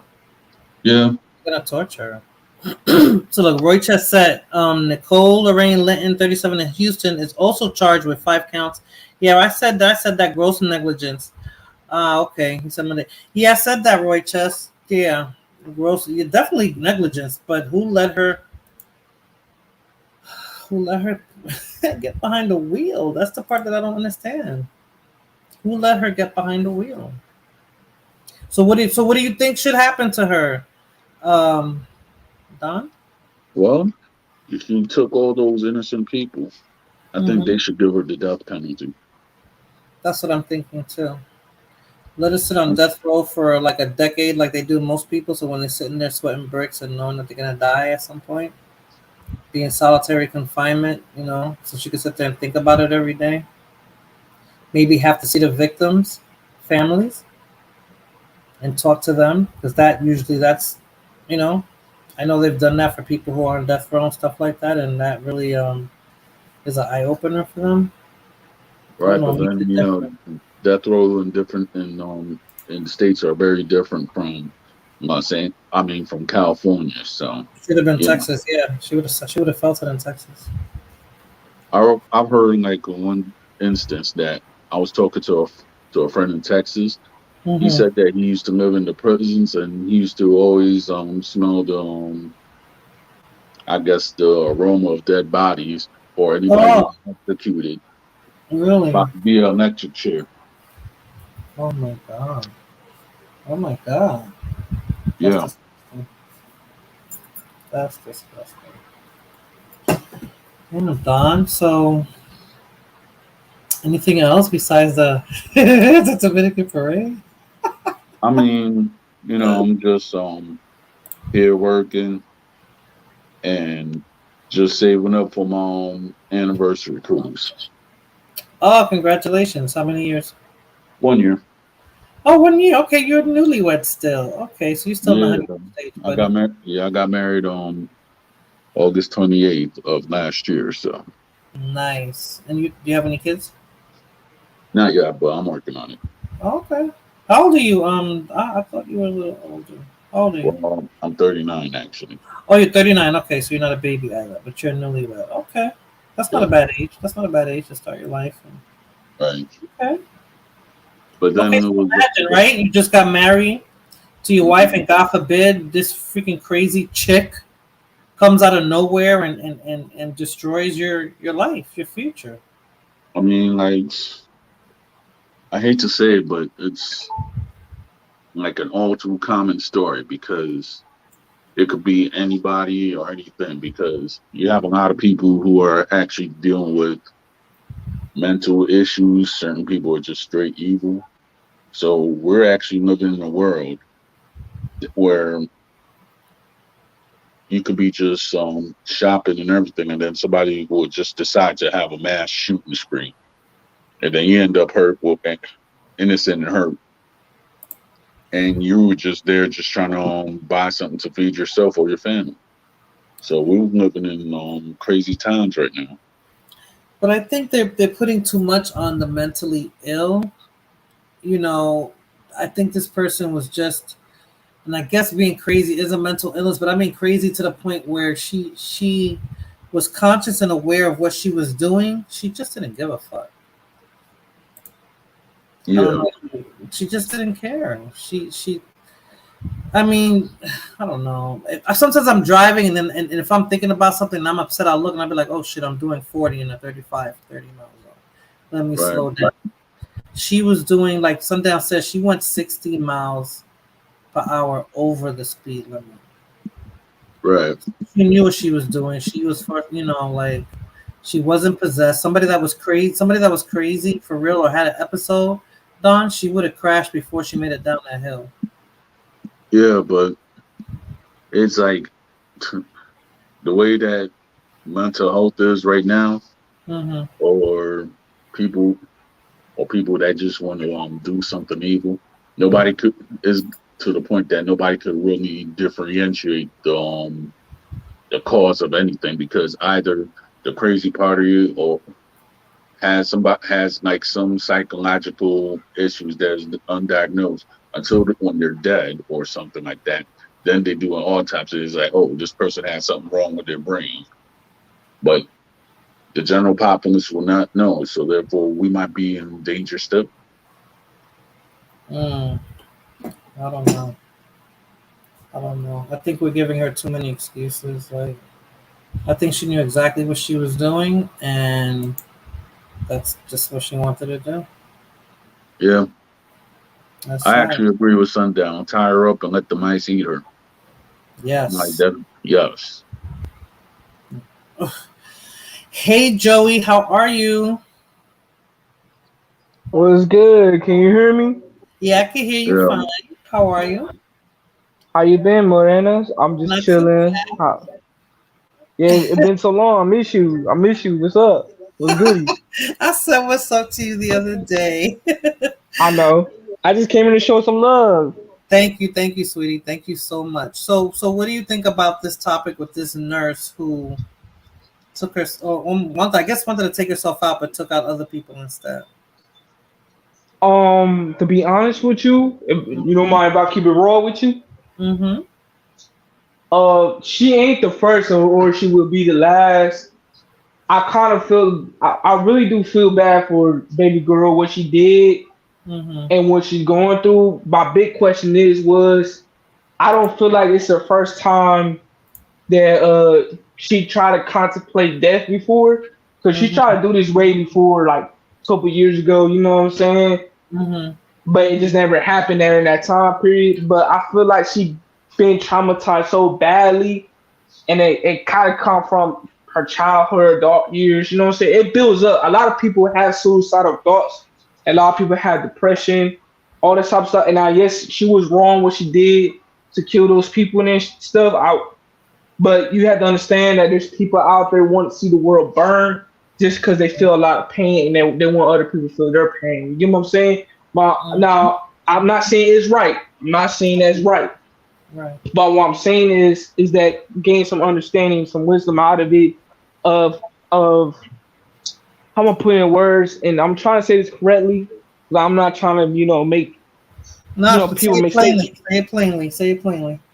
All right. Well, what I'm basically saying is that like she ain't the first or she the last. You get what I'm saying? Like Mm-hmm. everybody been through a lot of pain, a lot of trials, tribulations, and this situation right here, it has to build up for her to commit to this crime, to her to want to kill herself. You get what I'm saying? Right. It's So not. It's got nothing to do with gender. It got nothing to do with gender. It's just the person, the individual. The only thing that I was worried about is her being a nurse and a traveling nurse too. Top of that, the thing that I worried about was that she had somebody like a friend or a therapist or like somebody that she get bent to. You know what I'm saying? Because obviously it doesn't look like that. You get what I'm saying? right. I But get that's what all you're I said, saying. more. I get what you're saying, Yeah, Joey. That she probably whatever she went through, right? Whatever she was going through, yeah. and she probably felt like, yeah, I want to take myself out, and I want to make everybody pay for everything bad that happened to me, and I don't care who it is because I want them to hurt. I mean, I understand that. I'm not saying it's right either, but I definitely understand where you're coming from with that. And there are people out there like that. There are definitely people Yeah, out yeah. There's a there. lot of people out there. You will be. I mean, Miranda, like you see what happened pandemic. You see how people didn't want to be home. You get Their what I'm children saying? out, yeah. Yeah. So, because there's a lot of emotional traumatic experiences that people go through, Mm-hmm. and the thing is, a lot of people don't want to talk about hearing other people's problems most times. Because let's be honest here, we live in a fucked up society. So Yeah, we not a lot of actually people gonna. Yeah, not a lot of people gonna want to hear our issues and our problems, what we going through. You get what I'm saying? Mm-hmm. Because it's all about, what I'm saying, like that's why do you think people do drugs to run away from reality or trying to seek pleasure? When I say pleasure, I'm not talking about sex here. I'm just All right. trying to say pleasure as trying to avoid, trying to escape from reality. Mm-hmm. You get what I'm Mm-hmm. saying? Yeah. They're trying to numb their own pain. And I feel like a lot of people avoid that a lot. Like they avoid that side because they don't want to face that reality, face the truth of life, and they don't want to hear other people's problems. That's society that we live in. But I mean, that's just me personally that I'm just having empathy for this woman. You get what I'm saying? Or for anybody else out there who has contemplated suicidal thoughts. Everybody been through depression. Everybody been through hurt people hurt people. And that's just how reality is. yeah, True. it is. Yeah, it You know is. what's I could scary? actually say that because She was sober, Joey. I'm sorry to cut you off, Don. She was sober. That's the scary part because usually you would get fucked up to do stuff like that, like I to mean, build the yeah, courage to do things like that, right? but yeah, she was sober, but she's not mentally stable. You got to understand that. Like she was emotionally triggered for her to do that. Something I think it triggered was her more that day. emotional than mental. I think it was more Yeah, emotional than mental. yeah, it was more emotional. Obviously, yes, it was more emotional. But remember this, that's what I'm saying. Like she wasn't mentally stable, and plus she was emotionally triggered. That's why I said emotionally triggered. She was emotionally triggered for her to lead that damage. But mentally, she's already been contemplating suicidal death. She's been doing that. Like that's not the first time that she had that in her mind. Right. Trust me. Before all this, that never was the first time. She done something like this before. That's probably why the other 13 times that she was, damn, if she did it behind a vehicle, man. Like that's crazy. Again, she should have just took herself out. She didn't have to involve other people. When you're driving a car, that's a responsibility. I mean, like I was saying to Sundown before, you could be driving 20, 30 miles an hour and cause a really big act. You can kill somebody like that. I was it a kid or something? I think that was running into the street. And that's my worst fear, Joey, driving. And God forbid, I said, if I ever hit a kid, run over a kid, or God forbid in an accident, you know, it wouldn't be the kid's fault. Or maybe it could be the kid's fault for running out into the street and the parents not stopping them, and I caused their death. That would tear me up. I wouldn't be able to drive again. I wouldn't be able to get over it. Knowing I mean, like that. I mean, like I said, there is. Listen, let's be honest here. We all been young before. Oh, well, I am young. I'm about to sound old as fuck in a minute. Yes, you're still young. Yeah, I'm still young. Look, so what I'm saying is, we all been did some stupid shit, dumb shit in our past. We all have done it. Let's not act like we all been peachy and creamy here. You get what I'm saying? Right. Remember when we have our first car? Right? We was speed driving that bitch, and then we ended up breaking that fucking engine. You feel me? Oh, God. So I guess you're speaking from experience. yeah, I'm just speaking from experience. You get what I'm saying? Well, So we did some dumb shit. I'm just saying, but I'm just saying, homie, like we all did some dumb shit. I'm not saying it's wrong or right. I'm not saying that shit. I'm just saying we all human. That's all I'm saying. but not like that and drunk, and I didn't think I didn't hurt nobody. No, I ain't saying y'all drunk and drive. Now, if you drunk and drive, that's a totally different story. Now, Right. now this not like hangover shit. Now. True. Hey, but I mean, go ahead. I'm sorry. Oh no, go ahead, Moran. I'm sorry. No, I was going to reintroduce a Real Deal because he came back on the panel. But if you still, what's good, Real Deal? What's going on, man? I don't want to sound like Darth Vader, but throw the big hammer on her, man. That could have easily been me. I remember, I looked at this. I'm like, yo, I've literally been here before. Yo, this is too close to home, man. I don't like that shit when shit is too close to home, man. I like to watch all the fuckery on my laptop that's far away from my area. Gotcha. Like if this would have happened in New York. So wait, Real Deal, you live near the area though? Yeah, man. That's downtown LA, dog. That's Studio City. Damn. 30 minutes away. Isn't that where what's his name got slain? What got murdered? No, that's West Hollywood. Pop Smoke. That's West Hollywood. No, not Pop Smoke. Nipsey Hussle. Maureen, not to change the subject. You heard about Salman Rushdie? Crenshaw, Slauson. I heard they mentioned Slauson though, Real Deal. I heard they mentioned that. Crenshaw and Slauson is Hyde Park, and that's being gentrified. That Blue Line train is about to be a $10 billion investment in everybody's house that's nearby Hyde Park. You got a $200,000 increase on their properties. 250 homes, 450 homes. Oh, God, he's talking real estate now. Real deal. Question: isn't that the reason why they closed the marathon, so therefore they could make space for that train? Well, they had gang injunctions. They used gang injunctions because remember, Nipsey was part of the 60s. So the 60s is the biggest LA hood where you got to deal with Compton Bloods, the Pyrus, the Damus. Then you got to deal with the Inglewood families. They don't like, and Inglewood, that's where the Ram Stadium is at. So, yeah, a lot of plays is being moved. They got to use gang injunctions to get the niggas up out of there and redistrict the Section 8 vouchers, rezoning. So, yeah. So Real Deal. So that happened in an urban neighborhood? Yeah, to be yeah. politically correct. Mostly 65% Hispanic, 25% Black, and Mhm. 15% Asian. So because there hasn't been any public outrage so far, and this happened a week ago almost, I think. Yeah. Like I didn't hear my cousin mentioned this to me, so I was like, oh, okay, this sounds like something to talk about. I didn't realize it was a nurse that did all this, like that was so careless and in her driving that caused such havoc, right? So I'm just like, do you think if this would have happened in a more private neighborhood, a more upscale neighborhood, that the Yeah, reactions would have been different, the coverage would have been different? of course. If it was in Beverly Hills where the Armenians, because they don't even got to be white, because LA, when you talk about white, I'm like, yeah, you don't even know the demographics, sir. Right. The rich Hispanic, Tejano Mexican, they would be able to make a big hissy fit, and they got their lobbyists, and they would have made something happen. With the nurse, right?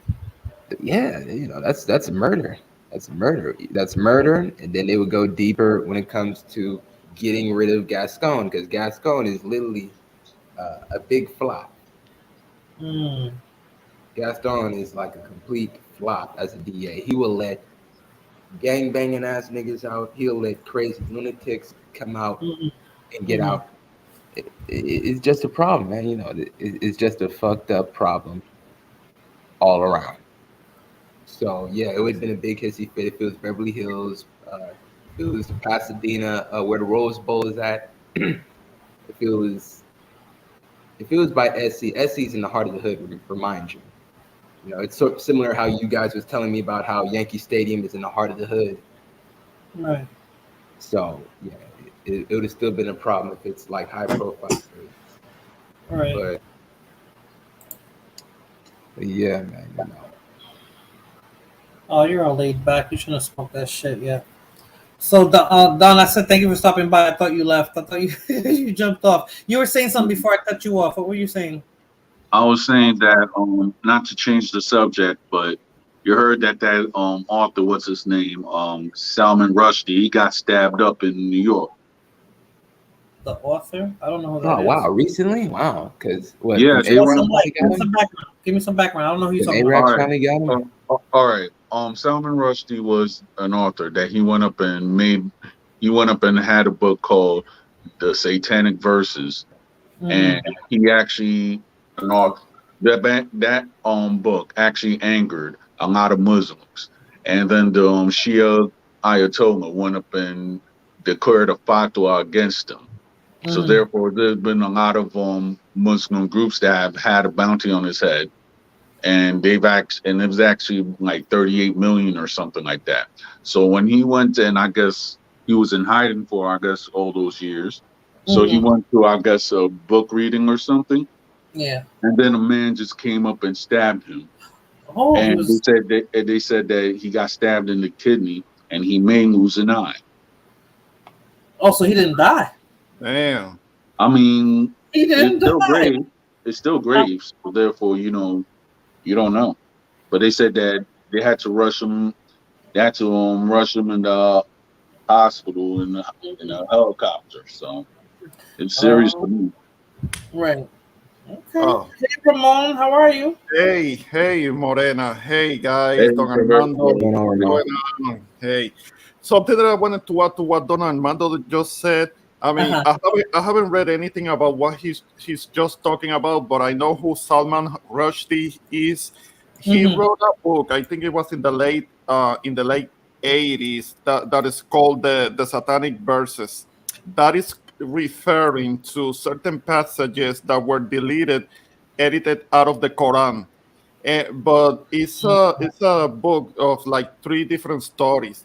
In one of the stories, it angered the Muslim community worldwide because it does make derogatory references to the Prophet Muhammad, and I understand that some of his wives portraying them as prostitutes. It was something like that, and it angered Muslims worldwide, and even in certain, even in the Far East, there were translators that were stabbed, that were getting killed, and that was happening all the way back in the late 80s, around 1990 or something like that.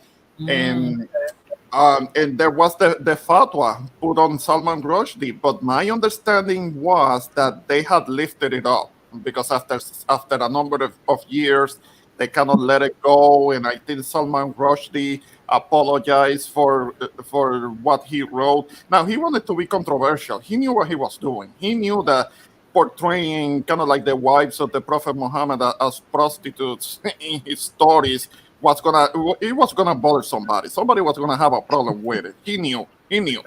But I'm surprised they didn't get him yet, man. Ramon, I'm surprised it took him this long.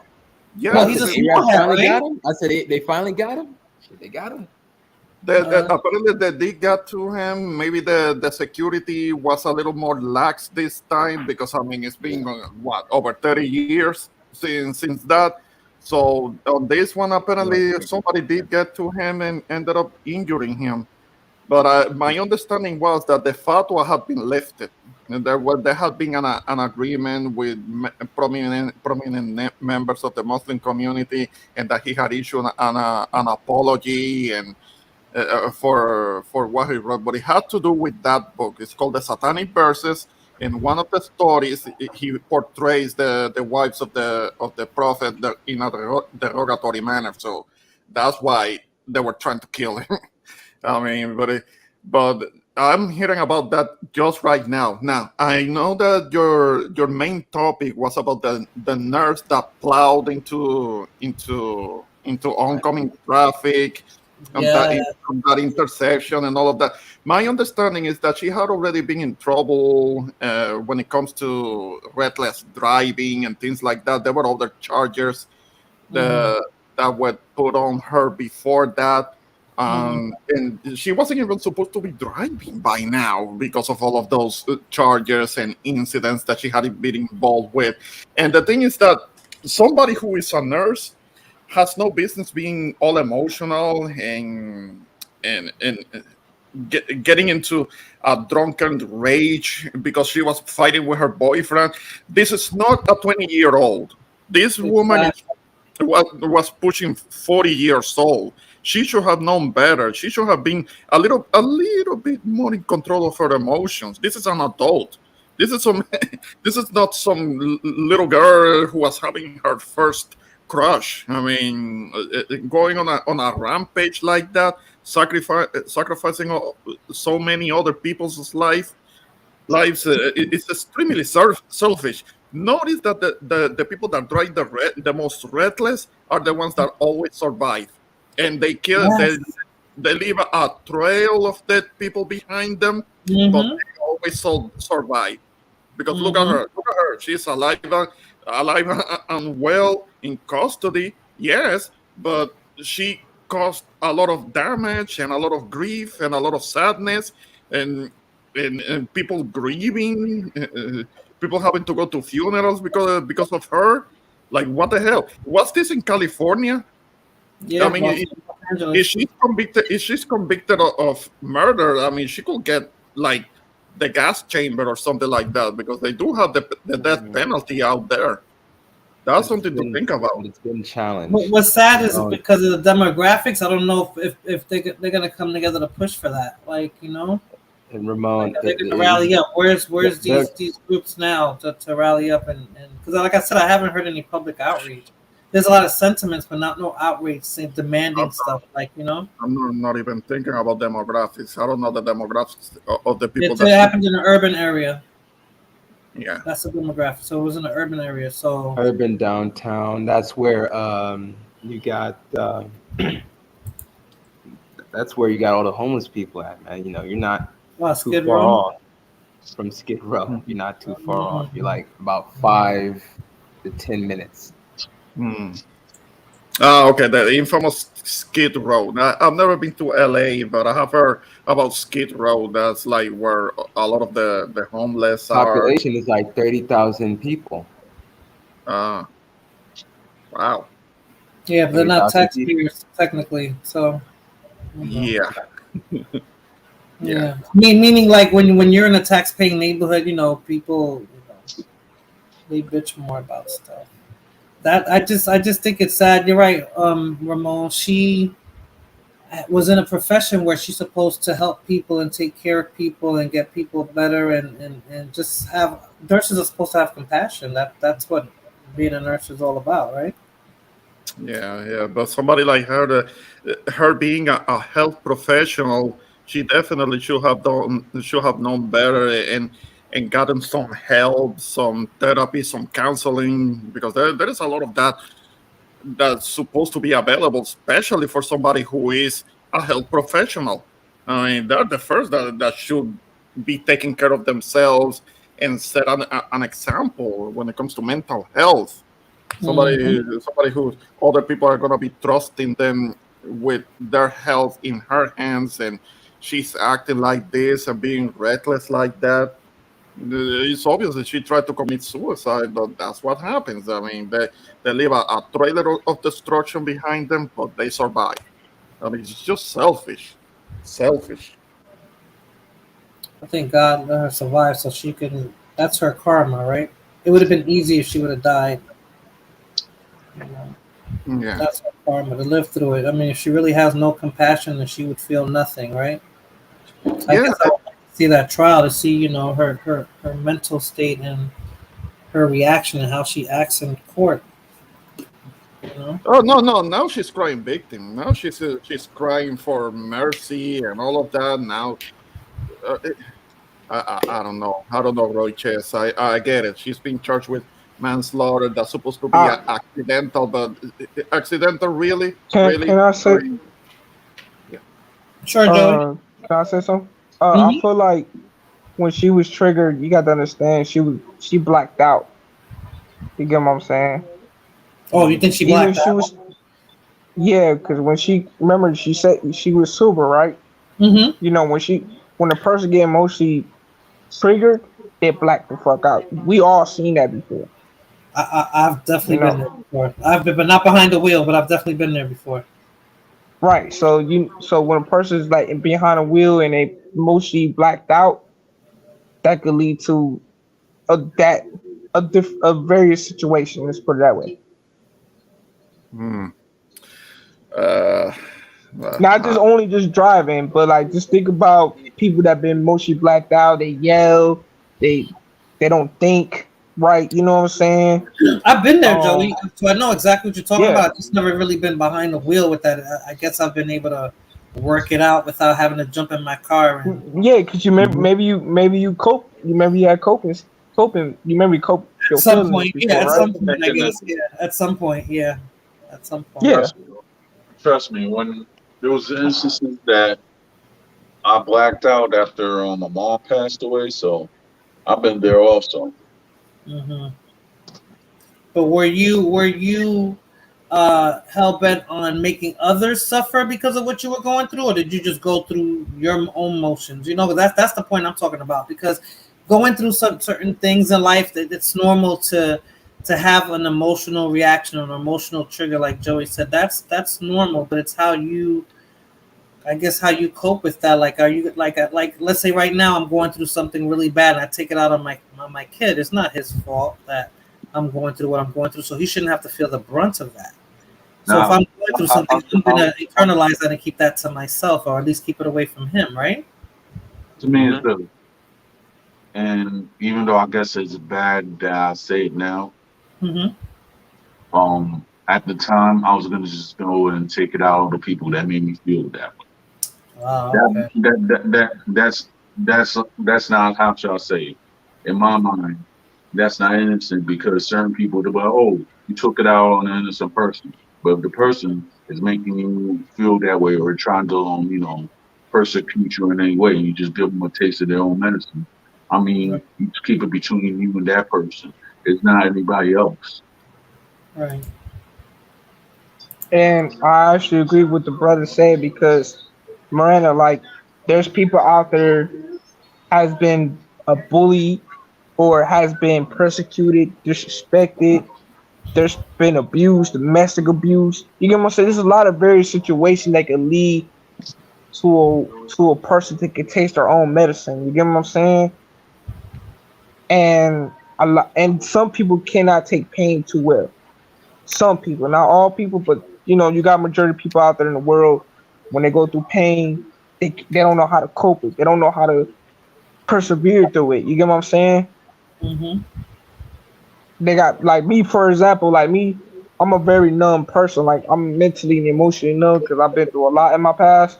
But I'm Right. numb as fuck to a point that a person can look at me saying this nigga Joey hostile as fuck. You know what I'm saying? Right. But I cope through a lot of stuff. You get what I'm saying? Everybody's different. Everybody's different. Not everybody cope the same way like you, Moreno, or this brother right here with after his mom passed away. You know what I'm saying? Not everybody cope differently. At this age, I have to work. I had to work to get to where I'm at, Joey. Trust me, it didn't happen overnight. I've been there. Like, you know, I've done stupid shit, but not to the point where it involved other people. That was always in the forefront of whatever I did. Like, even when I was doing stupid shit, I made sure that it was something that if I'm gonna do something, it would be something that I got caught up in. I'm not gonna try to affect anybody else in that because that's selfish to me. Even though I'm going through something, but that's just how I cope, right? It's Gotcha. different. Right. I mean, yeah, that's true. But like I said, it's like beef in real life. For example, they said me this brother fight. His beef with me and my beef with him supposed to be between me and him, not nobody else. Right. That's all I gotta say. But go ahead. Gotcha. Nah, so Morena, let me bring something up real quick. So back in 2016, this was in Dallas, right? There was a big case where a girl, I actually knew who she was. I didn't know who she was. I knew of her. She was a single mother of 4. She was a Mexican girl, and she committed suicide. But she did the exact same thing that this woman did. So what she ended up doing was she was on she got on 635, which is a highway, jumped on a one-way, and ended up colliding head on with someone. She ended up killing the driver that she made impact with, and I believe she injured some more people. But it's not, it's not uncommon that you see people commit suicide in that way. And this, and in that case, back in 2016, like she was going down a one-way at like 70 miles an hour. So she committed suicide. Yeah, this is in Dallas. 35. Oh, Dallas. Okay. Yeah, I know that highway on down, and people drive like a bat out of hell. I mean, 80. Well, Texas, looking at y'all Texas speed period. limit, y'all shit is at 75 compared to 75, California sir. 55. Do you know when I went to No, Jersey, real deal? I was like, oh my God, the speed limit is 55. You know how slow I felt like I was going? So we 55 here in Cali. Y'all 75. Y'all got them motherfuckers going full speed, head on. And still go faster than that. Hey, that's crazy. Yes. Over here in my state, I'm 55 too. Over here in my state. Oh, okay, because you got 10 miles leeway, right? So for 75, you're only doing 85. Sometimes I'm doing 90 home. Well, I'll be doing 95 on my highway. You did. Just a young nigga doing some dumb shit. But go ahead. Everybody goes with the flow of traffic, and God forbid that we're going that fast, Joey, and we run into this woman who you're saying had an emotional breakdown, and God forbid that's your loved one that was in the car with you and lost their life while you were in the car because of her emotional breakdown. Like, you know what I'm saying? Like, I don't know. Yeah, I that's what I'm saying. I feel like that's why I tell everybody, you gotta be careful who you talk to, who you interact with, and you gotta be careful what you say to them because you never know what other people going through. You know what I'm saying? Right. That's all. Yeah, I just feel like people need to take. Oh, I'm sorry, brother. I don't mean to cut you off. That's all good. I mean, there's a saying that I was about to say too, is that sometimes you like it goes to what you're saying too, brother. That you don't know what people are going through. Sometimes you might try to curse a person out, and there might be a bullet or a knife that was not even meant for you. Exactly. That's why I tell people like you never know So there's people out there contemplating want to hurt somebody or want to hurt themselves. Remember, hurt people, and you would never know. That could have been your last day, and you could have said something wrong to that person, and you face the consequences behind that. You get what I'm saying?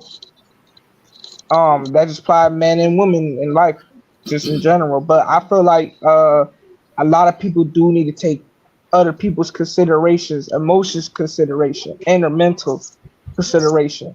I know not now you got some people out there don't give a fuck. You get what I'm saying? But hey, that's where we live in. You feel me? You know what, Joey? I think it depends on the situation, and like I said before, I've had my own issues that I've dealt with, and maybe it's not good, but I'll internalize it. I mean, I used to go to work, and at one point, I had to let one of my coworkers, who I was actually close with, know what was going on in my life. And she was like, "Oh my God, you came to work every day, like smiling and like nothing was going on." I'm like, "Yeah, because you guys don't deserve the brunt of the BS that I'm going through." So, as an adult, as a person with compassion, at some point, you have to take accountability for your actions, regardless of what you're going through. Yep. We're human. We're going to go through shit, but regardless of that, you have to take some accountability. Like, Don, you said your mom passed away, and I'm sorry for your loss, right? But if I'm around, you treat me like shit because of that, how am I supposed to give a fuck about that? I mean, like, because I can show compassion for what you went through, but not compassion while you're putting me through it because of what you went through. Yeah, because this is why became after at that point. Yeah, you got to work through your issues, like Yeah, because that's just what it is, unfortunately. Exactly. It was like after my mom passed away, I got cheated on, so therefore that was my issue. It's not like I was feeling bad my house. That was that compounded on top of what you were already going through.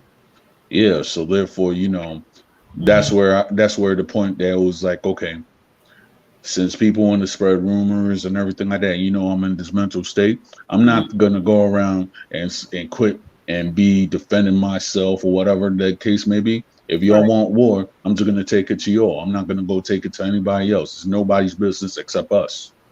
Well, you know what too, it could be because you're a man too. So men coping skills are different from women. Yeah. And I can't walk around being violent, right, Ramon? I can't walk around like, No, and I'm telling you, that's true. That's true. And to follow what Armando was saying, I lost my mom back in April. So I'm here. This is kind of like my way of coping, kind of like trying to talk to people, and so I can get my mind off of it, because it's still so recent for me, and I'm still grieving a lot. So, and that's what I'm saying. You're being constructive about your emotions, right? You're not. You didn't decide to take the violent route per se. Not saying that Don purposely did that, Don Armando, but you said, okay, I'm going to use YouTube to let what I'm saying, to let off some steam. Whatever I'm holding in, I'll just talk it out, versus getting physical about it. I mean, the situation is crazy because I'm not saying it ain't right that your feelings weren't valid, but sometimes we have to take accountability for our actions, and that's what I was trying to say with that nurse. Like I can understand she's still human. She's a nurse, but she's still human. She still has to live everyday life. She still has to. Like Joey said, she had an emotional breakdown, or she was just going through some shit, and life was fucked up. I get it, but and she's not like Joey's age. Joey said he was young. Sometimes when you're young, you can give people excuses and leeways because they're young. But once you hit a certain age, it's like, nah, you know better. Now you know what you're about to do. Was she really that caught up on the boyfriend? Because I honestly can see that happen. There has to be more to it. There has to be more to that. I just feel like the situation. Maybe the guy wanted to steal a lot of money from her. Who knows? I mean, I feel like the situation where she's going through is way deeper than that. You get what I'm saying? That's why I believe, like I said before, that by her having suicidal thoughts, that been there. That's always been there. That's not like something brand new just overnight. You get what I'm saying? That was a build-up for her. You get what I'm saying? And plus, if you look at her history, she tried to contemplate suicidal 2 years ago. You get what I'm saying? So that's not the first or the last. Right. Well, I blame the system for shutting down the psych wards, because California, Ronald Reagan, when he was they were horrible, real. No, they had to shut those down. They were inhumane. They were still people with mental health issues are still people.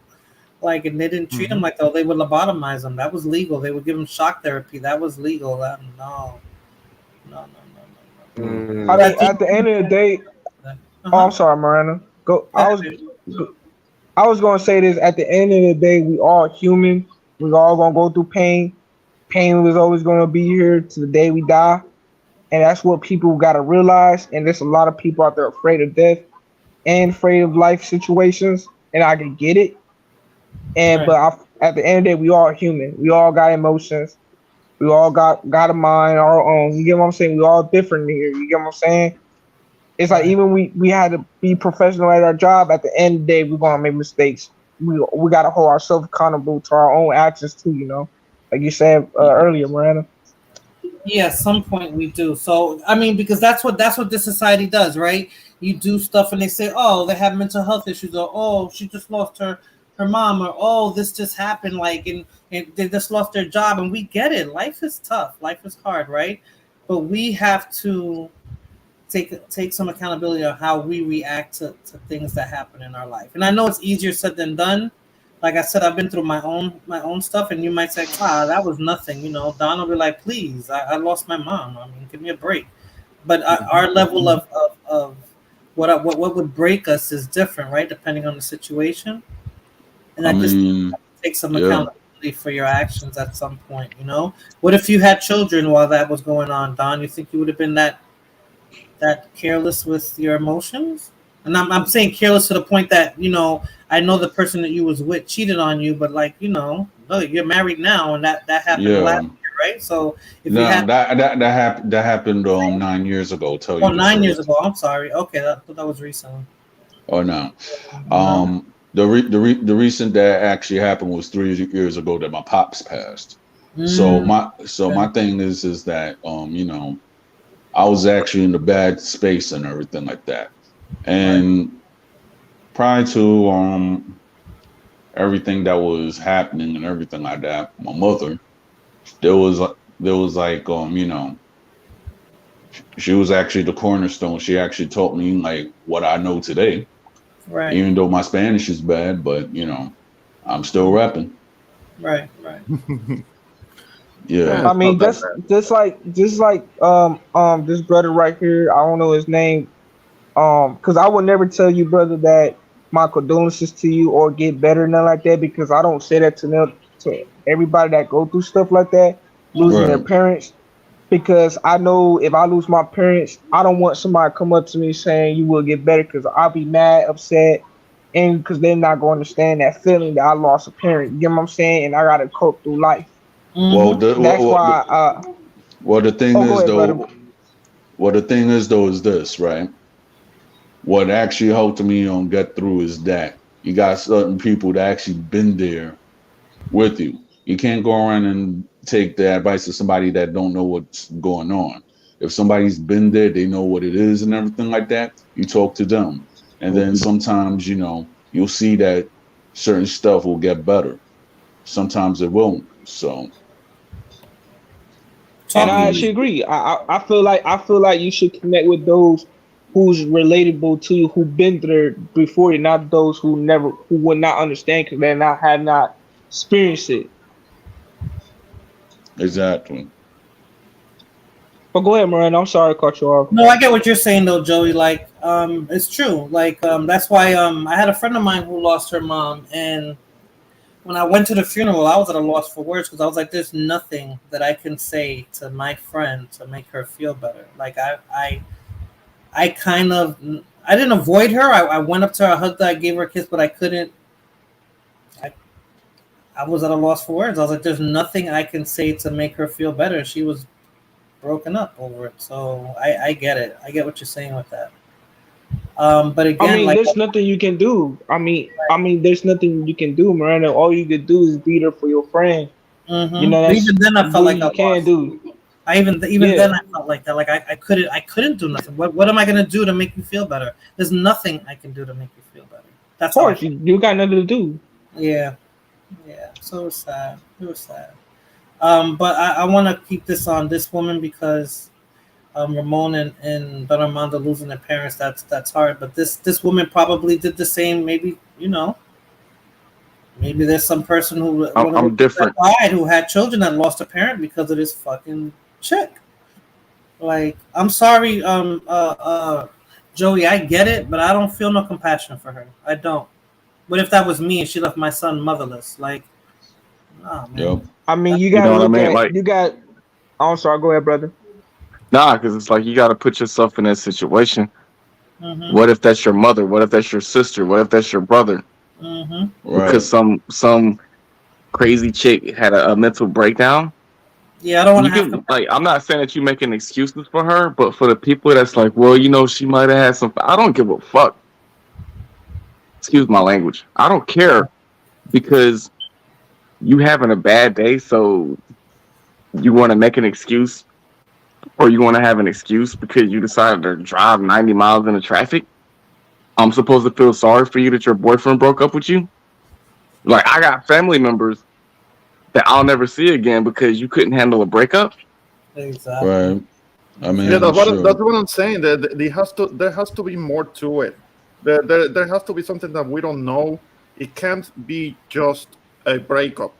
I mean, this is a grown Yes. woman. I mean, Yeah. at the end of the day, Ramon. It could be. It could Um, be. You don't know how long that was going. I mean, it could be. I mean, it could be. She could have I been going mean, through this for a while. the thing is though, it's like this. If you see certain people that they black out or whatever the case may be, we may not feel sorry for them or whatever the case may be because of mental strain or something. I can't when her But actions have consequences. Her exactly. actions, what she's going through, had consequences on other people. Had nothing to do with what she was going through. And I think she should have took that into account. If what we're saying is true about her, then she should have taken that into account and said, you know what, I know I'm going through this shit. She could have jumped off a bridge like Sundown said, or she could have just did something else. Like, I get it. I'm not trying to take away what her feelings might have been at the time. She just should have been compassionate enough to say, you know what, nobody else has nothing to do with what I'm going through. Nobody. So this is something that I gotta work through. However she worked through it, whether she keeps herself in the house and she doesn't take a shower for days and she's just sitting there rocking back and forth, going through the motions, but she's going through it. She's putting herself through it, and she's not putting anybody else through it. I still think that you have to take some accountability for that. Go ahead, Falana. You know what is crazy? How Speak up. I can't hear you. I'm sorry. You know what's crazy? How everyone in the world is looking for excuses on why she did it. The fact is she did it and she's wrong. There is no excuse. Facts. I don't care what man yelled at her on the phone, what kind of mental issues, how hard her job is. Everybody's going through something every day. What she did was dumb. And she should go to jail. Period. Or be, death penalty. It was selfish. It was selfish. It was selfish. I've blacked out plenty times on the phone driving, and I pull over because you're not paying attention when you're blacking out. You know what I mean?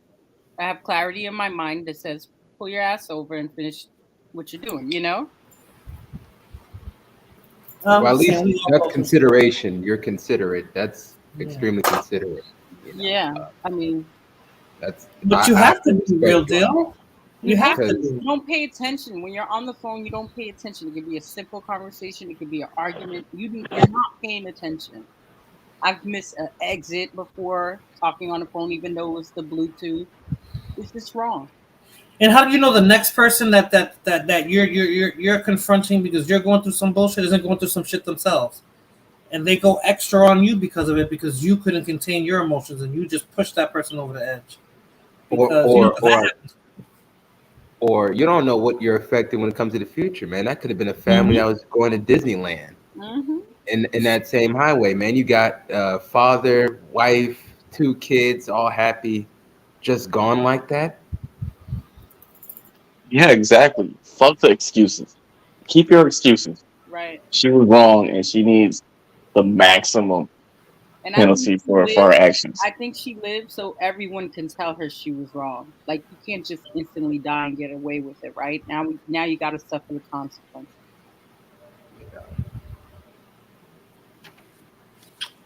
Yeah. It does get a little bit tiresome when one hears about these very unfortunate, very tragic incidents and people immediately goes, oh, mental health, mental illness.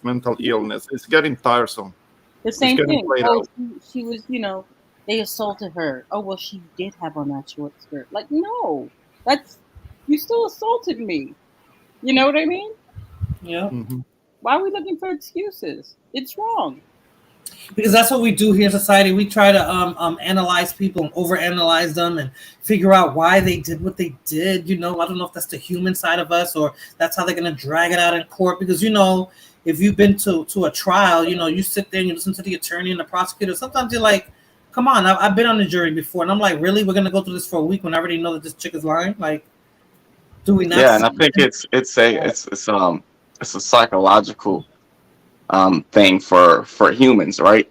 Yeah. Because some like this incident or just somebody killing somebody in general, right? People are intrigued. Why did this person do that? What was going through his mind at the time? It's because we're trying to comprehend somebody in their dysfunction, that moment in time. Yeah. We're trying to understand because in our minds, it's wrong to do something like that.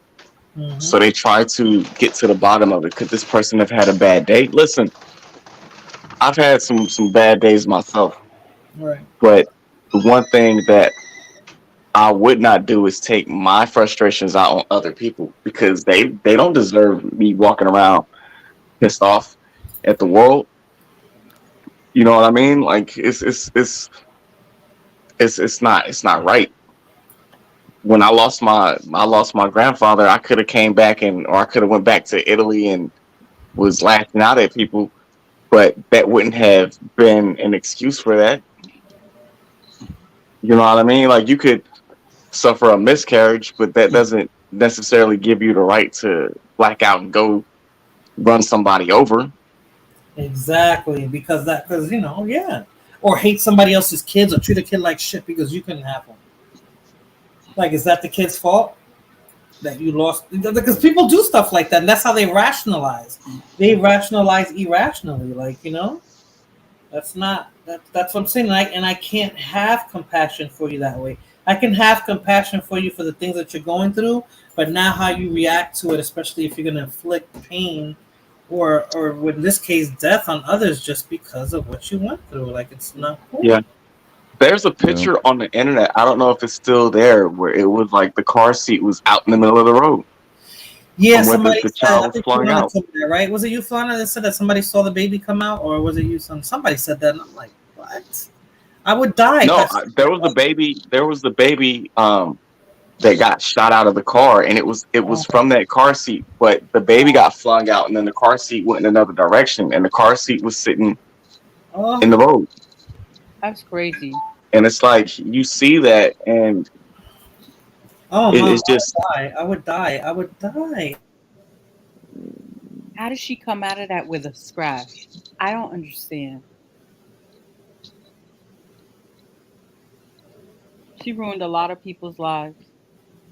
Ruined a lot of people's lives, man. Fucked up a legacy that was supposed to be carried on, man. That's why I said if they can throw the big hammer, please throw the big hammer. But California, they try, and I don't even think they even do the death penalty system anymore due to the fact that Gavin Newsom has reversed a lot of things. But the thing is though, she could, even though they could reverse or anything like that, she could still get the death penalty in jail. Does California still do the death penalty? Yes. Well, Arnold Schwarzenegger, he gave Tookie the big sniff. So Gavin Newsom, he's not even for the death penalty when it comes to lethal injection. Not for that. We don't do Old Sparky. He sound like an old white man. Well, hey, that's what they call it in Texas. Yo, they should have her. They should tie her up and let her get eaten by one of them New York rats, them subway Arizona rats. does the fire squad. Oh, Joey left. You see that? That's what I'm trying to say. Like, right? We don't have compassion for that. You want her to suffer the way she made other people suffer. I'm a mother, so that there was children's lives lost. I take that very seriously when when grown people do shit to children and have no compassion for kids. Exactly, man. Exactly. Like that's what's pissing me off. Honestly, is just the excuses that people are making. It's like, so imagine that's your child, right? You talking to your child. Hey, in your case, hey, mama, I'm gonna give you a call in about 30 minutes. I'm gonna run and go get me something to eat. And then you see on the news that some crazy person flung into traffic and killed him. And that's the last thing that you got in your phone is that text message. And then they want you to feel compassion for that person because you having a bad day. That's what I'm saying. That's what I'm saying. Morena, can I share my screen? Yeah. Okay. Okay, I'm gonna share my screen. So I'm gonna show you the story of Ricky Ray Rector, and this is the guy Bill Clinton executed that was a retarded man. Wow. Do anything? Do I need? I didn't. What do I need? I can't see it. So murder. So he situation of a murder, and Clinton gave him the ultimate final decision. So I'm gonna share my screen. Oh, okay. Trying. But Morena, did you see the story I posted in the private chat? No. I read it, Sundown. That's Yeah.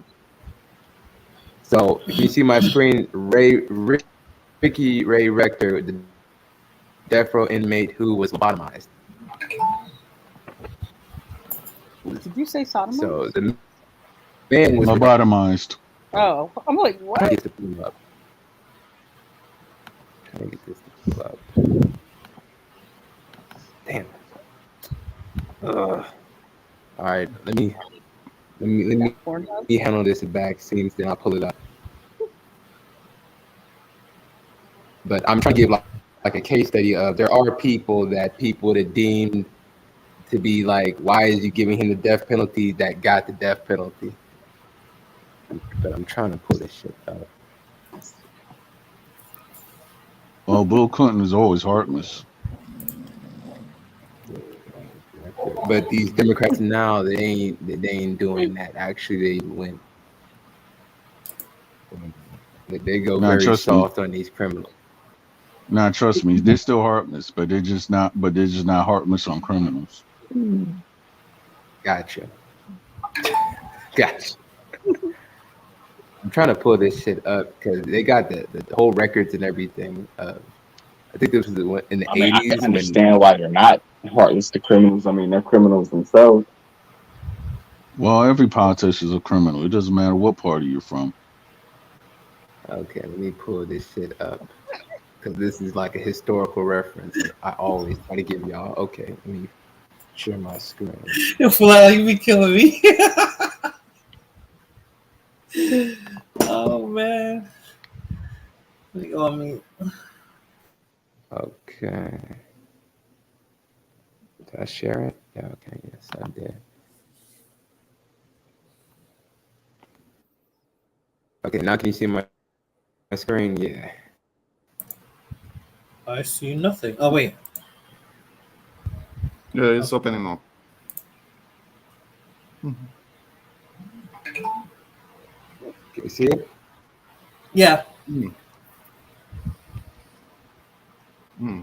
I? No, he lobotomized himself. So this is he lobotomized himself. How do you do that to yourself? Saw Ricky Ray Rector as a child. He always kept himself. Gradual crescendo of disturbing behavior reached whenever the course of 4 days he shot 5 people with his .38 caliber pistol. First, there were 3 men outside a dance hall in his hometown of Conway, and he and some friends had been refused entry to the club, and they couldn't afford the $3. Oh my God. One of the shooting victims, Arthur blah blah blah, died during struck in the forehead with the throat. So what is this about? I'm sorry because I just started reading it. This guy is. And the man had head issues. Oh, okay. Yeah, cognitive difficulties even before his injury. Even in high school, struggled with studies, combined with the behavior issues, led to his expulsion and 10th grade. But the self-inflicted gunshot wound meant massive permanent brain damage on top of those problems. Right. Wow. Rector had a IQ of 70. See, I be making jokes about people having an IQ of 50. Right. It's like naive, like a small child.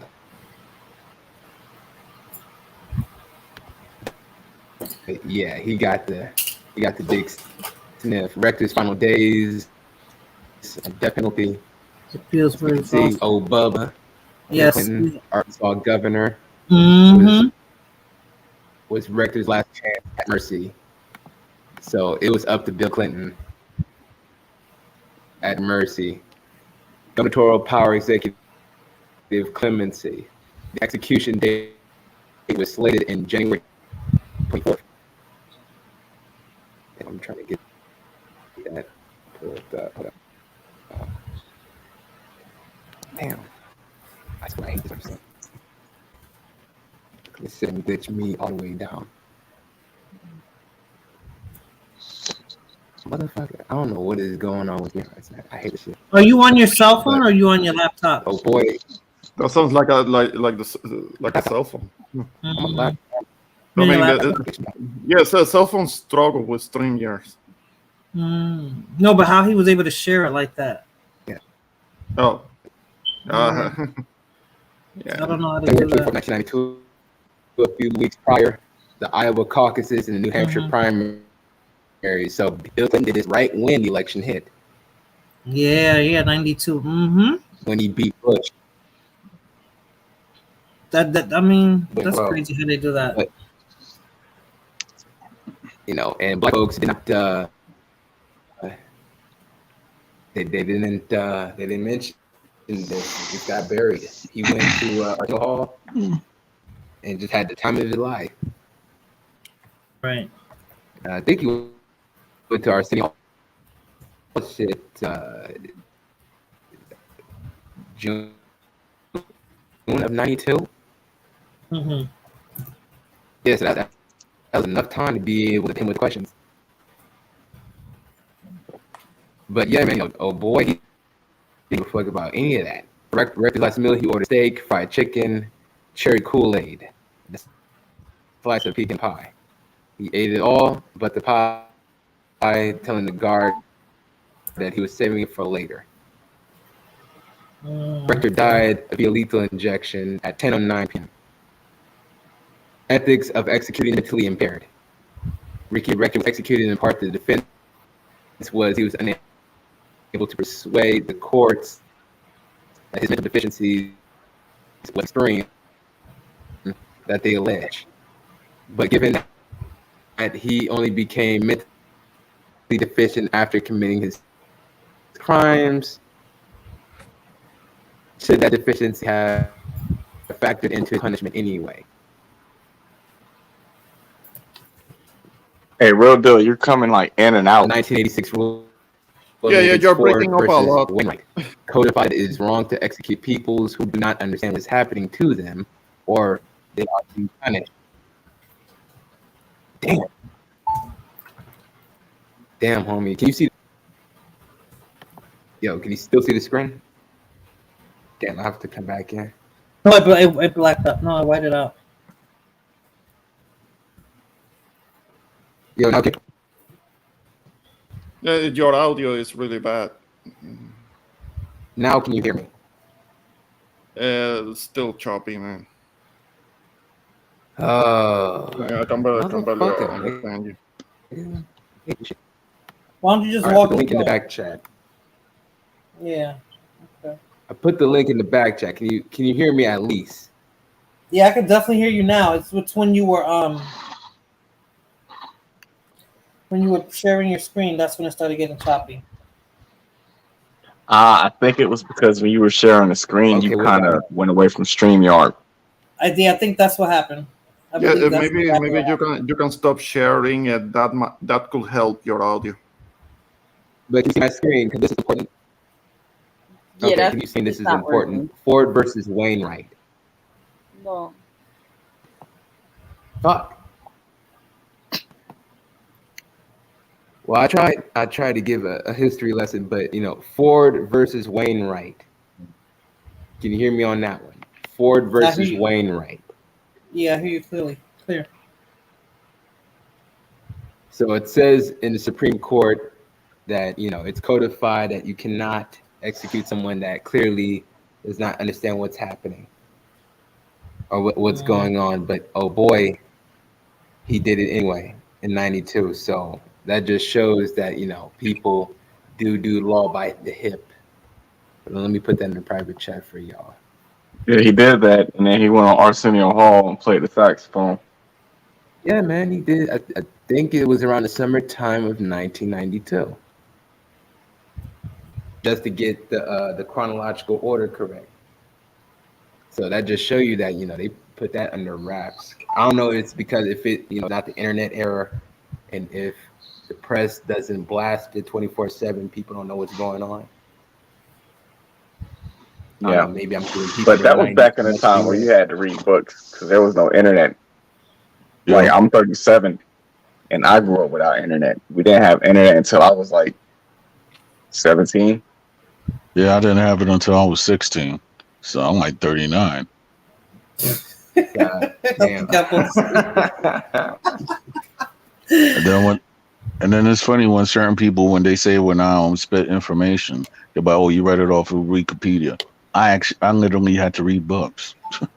Oh, when I was in school, Yeah, when I was in school, there was no the internet was in its infancy. It was like the very early modem connections, and I'm not talking about the 56.6K that was a little bit better. It was the earlier ones that were slower, and it will take forever to log on. And those CRT monitors,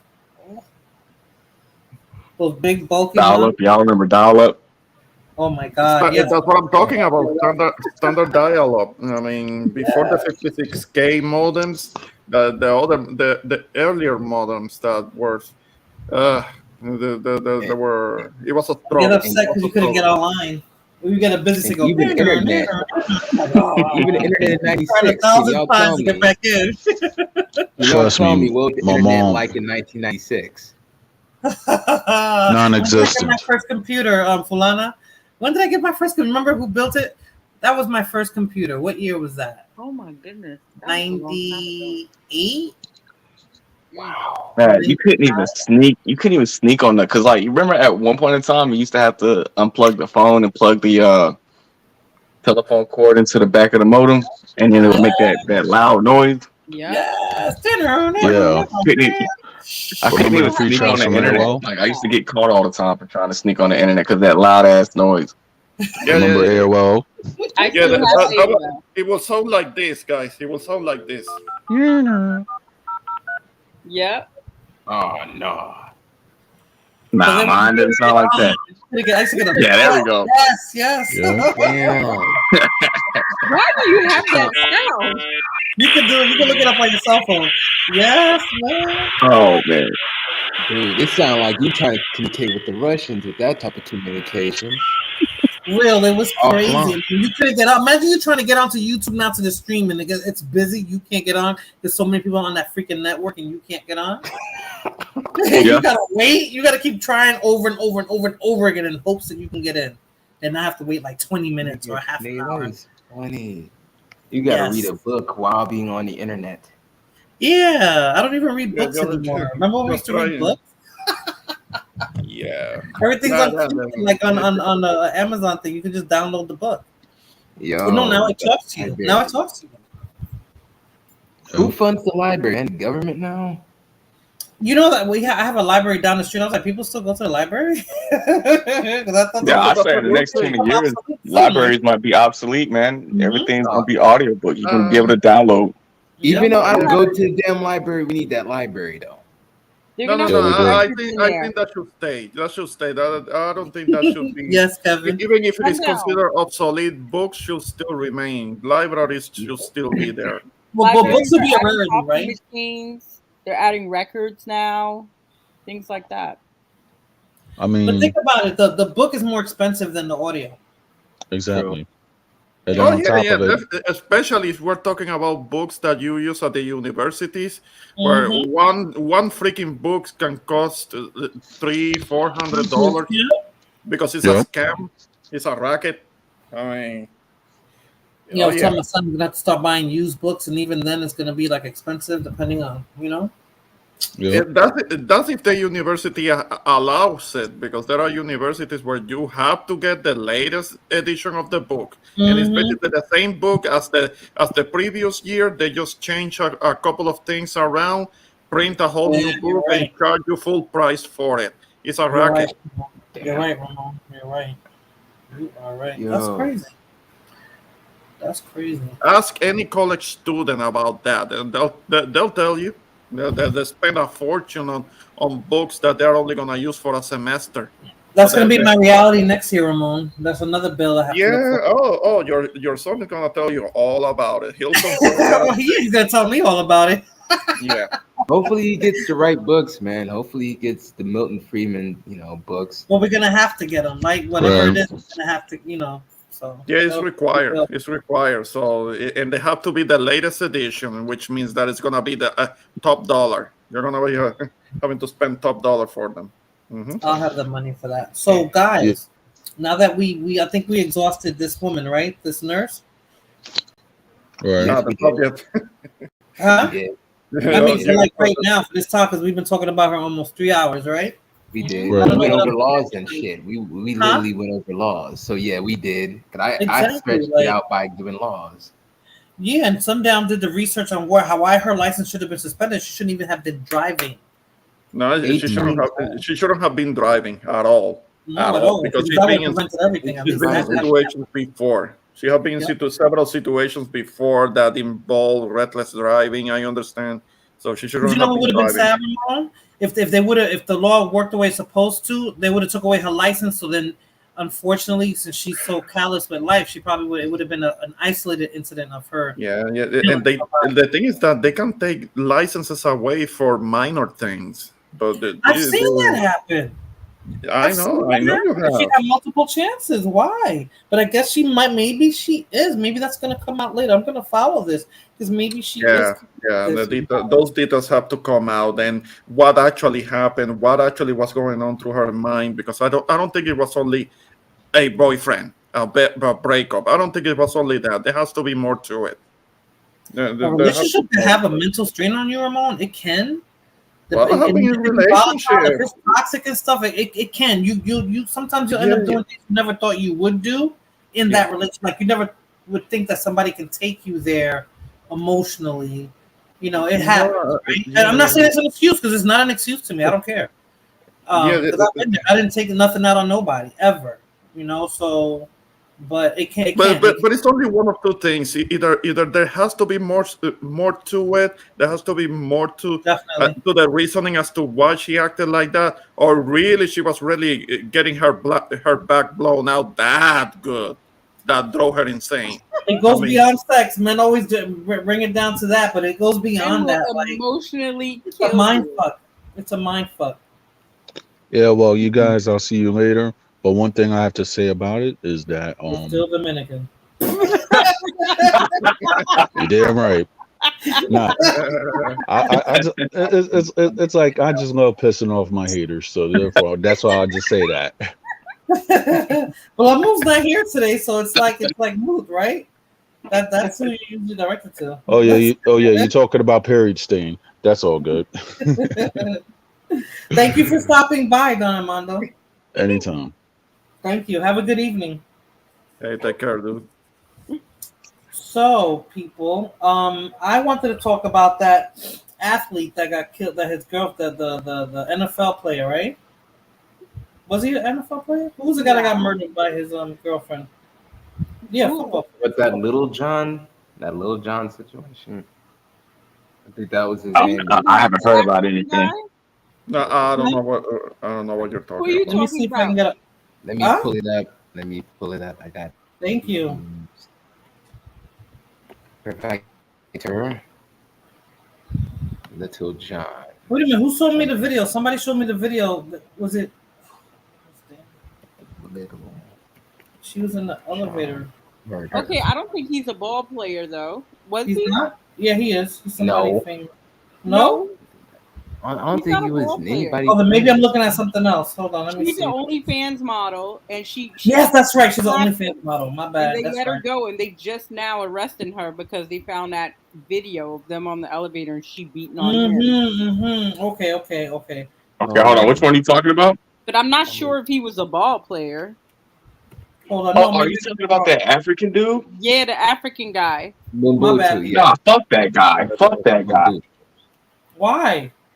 Yeah, OnlyFans model Courtney Clenny charged with murder. Oh, okay. I don't know about Yeah, him. but did you hear? Like, did you see what they uncovered a bunch of stuff about that guy?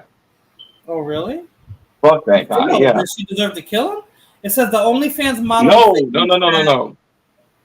What happened? If we're talking about the same one, it was the big black dude. He was dating the little skinny white girl, right? Yeah, the blonde. Yes.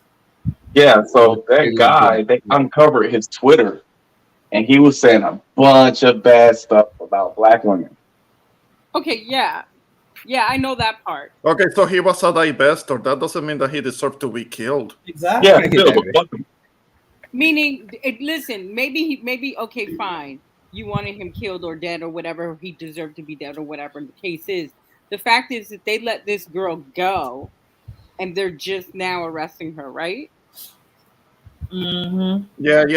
She almost got off. She almost got off. Almost got off with murder, regardless. Because of she was who the guy out. She was out. She wasn't even in jail or anything. She was No, she was out They let walking her go. She wasn't a flight risk. Wait a minute, She ended up in Hawaii, I believe. He was dating somebody, and somebody came up to her, to the guy that she was out on a date with, and was like, do you know she just killed her boyfriend? Like, she was just out and about like a normal life right after. They're evil. So she was charged with second-degree murder with a deadly weapon in April. But there was proof that she was being It happened in abused. Florida. A video came out. An elevator security video came out that Yeah, I saw the showed video. her being abusive and beating him up and stuff. So there was I hate that, but you will call it being a toxic situation They between called them. it extremely tempestuous and combative. That's what they described in the relationship. So that's what the building manager said. So where they lived at, they must have seen him like that. And they said that there was multiple instances of loud arguments, and they were ready to evict the couple before his death. Man, like she was tiny though. How did she get to kill him? Like, what did she do? Investigators believe There was kind of like a pattern. There was a pattern of behavior on her part where she's being proven to be abusive, and it culminated with her stabbing him, and ended up bleeding out, stabbing him to death, and dude's gone. It's unfortunate, but there has to be a consequence. I mean, you can't he just threw her let to her the ground. go. I guess it got physical because he said he threw her to the ground, and at that point, that's when she went to the kitchen and she got a knife and she threw the knife at him from a distance, which was about 10 feet. He should have known better than to stay with her. I mean, he was too caught up in the whiteness. Oh, the medical examiner disagreed that she was able to throw from that distance to cause a fatal stab wound, so she lied. Maybe she had somebody else in the apartment because he was pretty big. Well, There's no way in hell that from the window after the crime and where she had all the blood on her. Yeah.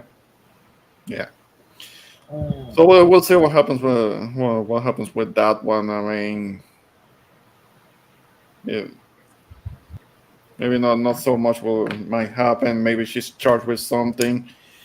Hopefully it might be like the cop that killed the cop that killed the It might be like the cop that killed the cop that walked into the wrong apartment in Texas here. And she said that she thought it was her apartment. She shot it. Yeah, she killed the Caribbean guy. And then she got off. Like that was Yeah. like horrible. No, she almost got off. She didn't get off. She's in jail. She almost did, but they were kind of like the family, all the family was forgiving her and shit. I mean, And so then it's that's the like, why problem. putting her in jail if everybody's gonna be so forgiving of her? I mean, she's That's gonna be the out. problem. She's gonna be out in a couple of years. Lord, you're crazy. I thought Don Armando came back. Oh, word? Nah. I thought there was someone like he was leaving. Oh my god, you ass. How are you, Lord? Oh, what I Armando thought he said came at the back, end. Ramon. I'm like, Don Armando came back, but I didn't notice the avatar. This is the it's real on one. the This chat. is the real one. You know what I mean? I represent the real Haitian one. The real Lord, Don Armando, okay. stand up, please.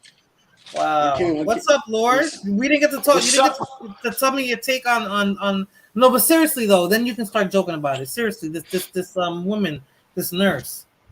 What's your The take on nurse? that? Yeah, man. Listen, For real. Then you can start trolling. What you mean for real? I told you. I want a real honest opinion. Then you can troll. Trains.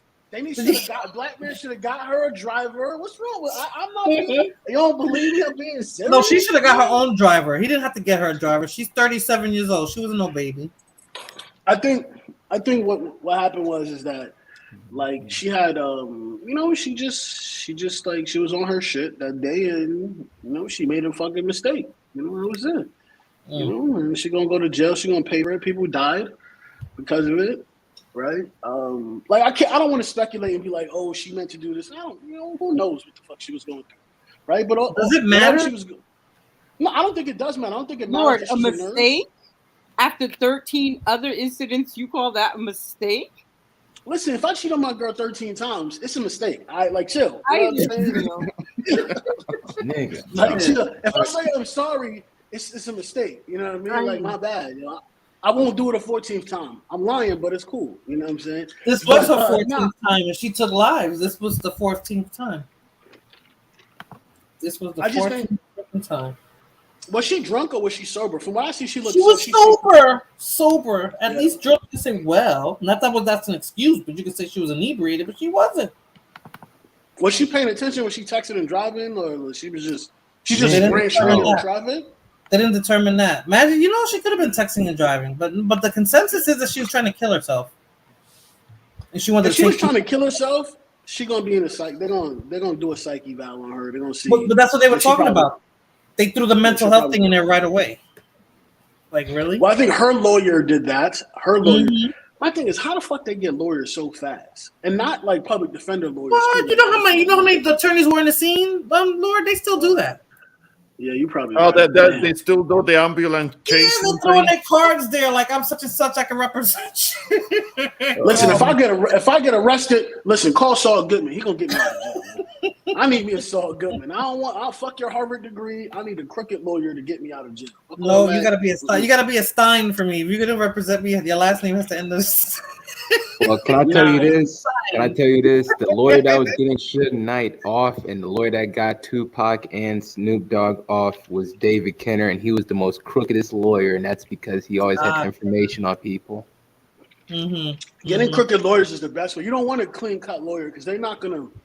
Yeah, you want a ruthless one. They get information by private investigators, man. They'll put the private investigators on those people and get everything that they need, and to be able to throw shit out. But you gotta have money for that. Yeah, well, Suge Knight. They're not taking payment plans. plans. Rich. They're not taking payment plans. Hell no, I know David Kenner. Half before, half when it's over, but they're not taking. We're not paying them monthly. Robert Kardashian. They're gonna get their money regardless, right? But it's still. I think going back to her, she clearly has something wrong with her. I don't think that absolves her of her crimes. I really don't believe that. I'm not in belief of that actually, because what about the victims, right? And but I think we're gonna have to wait to see what happens. And she killed the woman and her baby. But here's my thing with California, though. California Political. cannot bring up that baby as part of the murder thing because California rules. They believe that a child is not a life until it's born. right? Yeah, that's what they said. They're not going to charge her for that. When it comes to abortion, so they can't bring her for. That's my thing, right? You can't have it both ways. I would charge her for the killing of the innocent baby as well. But they're not going to charge her for the unborn. They're not. Yeah, I know they're not. They shouldn't, because that's their precedent when it comes to abortion. So they got to keep the same energy. I just think, like, listen, people have issues, right? A lot of people have issues, and she clearly has some issues, right? And she gonna pay for her. She gonna pay for her sins, basically, or maybe won't. She's a woman, so they might let her off. You know, I think a $9 million bail is excessive to me. I think they just wanted to make sure that she couldn't get out. Yeah. They probably got her on suicide watch as well. Why? But my thing is, why? If she was trying to kill herself, then so she said, "Damn, I didn't do the job." Here's the thing. Well, I'm not a cruel individual. But my thing is this: if a person wants to commit suicide and they really have their mind up, if I love you, I'll stop you. I've stopped many of people from trying to commit suicide. But if someone's really adamant on, like, yo, listen, I just don't want to be here. I don't want to exist. I think people should have the right to make that decision. A lot of people don't agree with me on that, right? But I think people should truly have that right. Because what you're telling me is that you have more rights. You have the right to tell me I should exist, to do what? Pay taxes and die?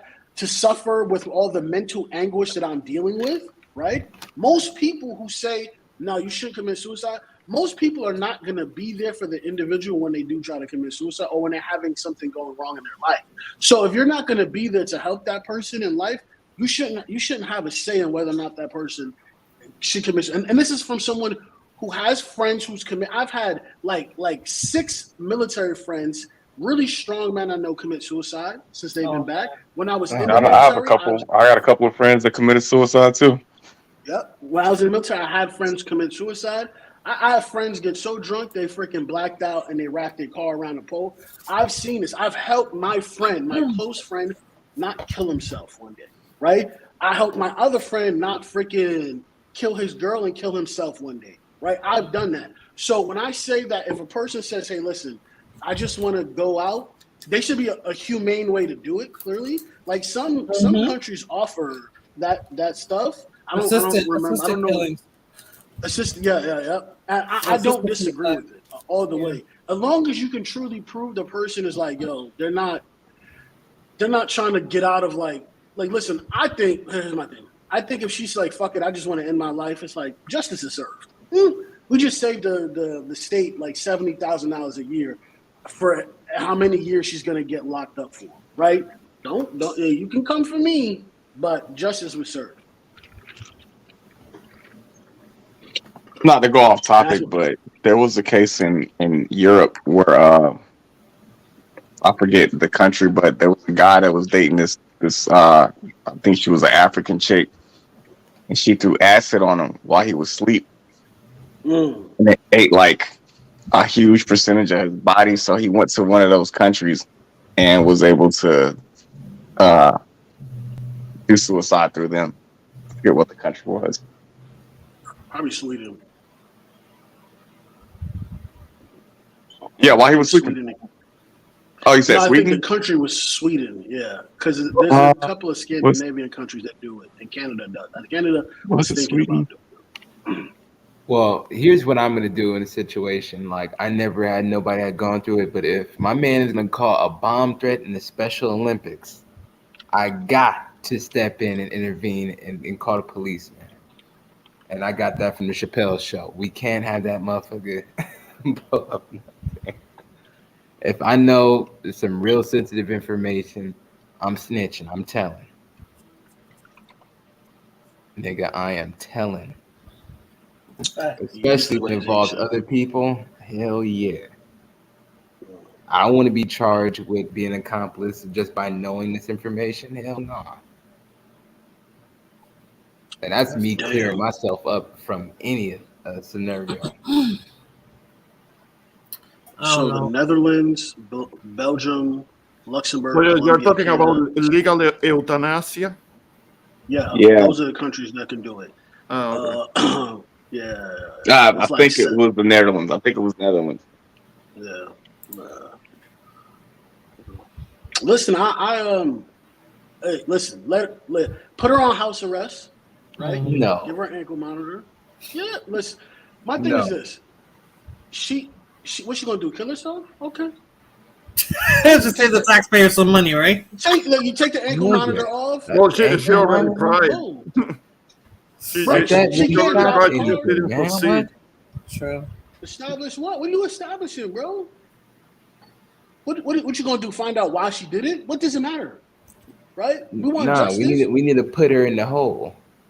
No, that costs money. That's a waste of tax dollars, right? She wants to kill herself. Let's help her to the grave. What we doing? We need to be kind. Let's be kind to her, all right, and help her to the grave. We need to help these women accomplish their goals. I'm a feminist. I want to help these women accomplish their goals, right? So if she want to go to the grave early, who am I to stop her, right? Where were you before she killed all these people, Lord? That's what we needed to Yeah, freaking man, take you her out acting like a before that. fucking psychologist lawyer. Yeah. I was building roads for black women so they don't have to drive on these white roads. Where were you guys at? I don't know about you, but you know what I'm saying? Ay, Dios mío. You know what I'm saying? That lasted almost 10 minutes. What? That's Slowly what I has was begun. You know what I'm saying? I was trying to figure out if Don is really Dominican. That's what I was doing. You know what I'm saying? Yeah, I So don't how do you know. feel about the swirling gone wrong then with the black guy getting killed by his white girlfriend? See, I gotta disagree. Me and Sundown usually be eye to eye on a lot of stuff. Sundown, I love you, brother, but I gotta disagree with you on that. Listen, man, she don't get to kill that man because he said black women be twerking on tables. They do. Swirling gone wrong. Let's call. Yo, that's not the only thing he said though. Oh, okay, what was the worst thing he said? Shit, I don't remember. See, he was laughing. No, he was laughing at one of the girls, the girl that got killed, or the girl that died in the prison. I know that he made a joke about that. Whatever her name was. I'm gonna pull up the archives of this nigga tweet. Really, Sundown? Really, Sundown? Let me see your text messages. Come on, man. Sundown Like, defends the I black know you queens, cracked Lord. some Unlike really you, fucked up Sundown jokes. defends the black queens. Listen, first of all, I was defending the one black girl earlier today. Let's keep it a buck, right? Look at the one you're like, defending. Hey, Listen. put the names on. Put the names back on the screen. Well, what's your name? What name you got on there, man? Lord, right, listen, man. Listen, man. Hey, we gotta. Hey, my thing is this, right? I don't agree with what some of the. Listen, I don't agree with dogging black women. If you don't want to date this particular group and your group in particular, you should walk away and you should not really talk mad shit, right? Unless someone asks you a question and you give your opinion, that's different. I think the reason why a lot of people, men and women, keep talking about it is because they actually want to be with those people, but they just can't get the one they want, right?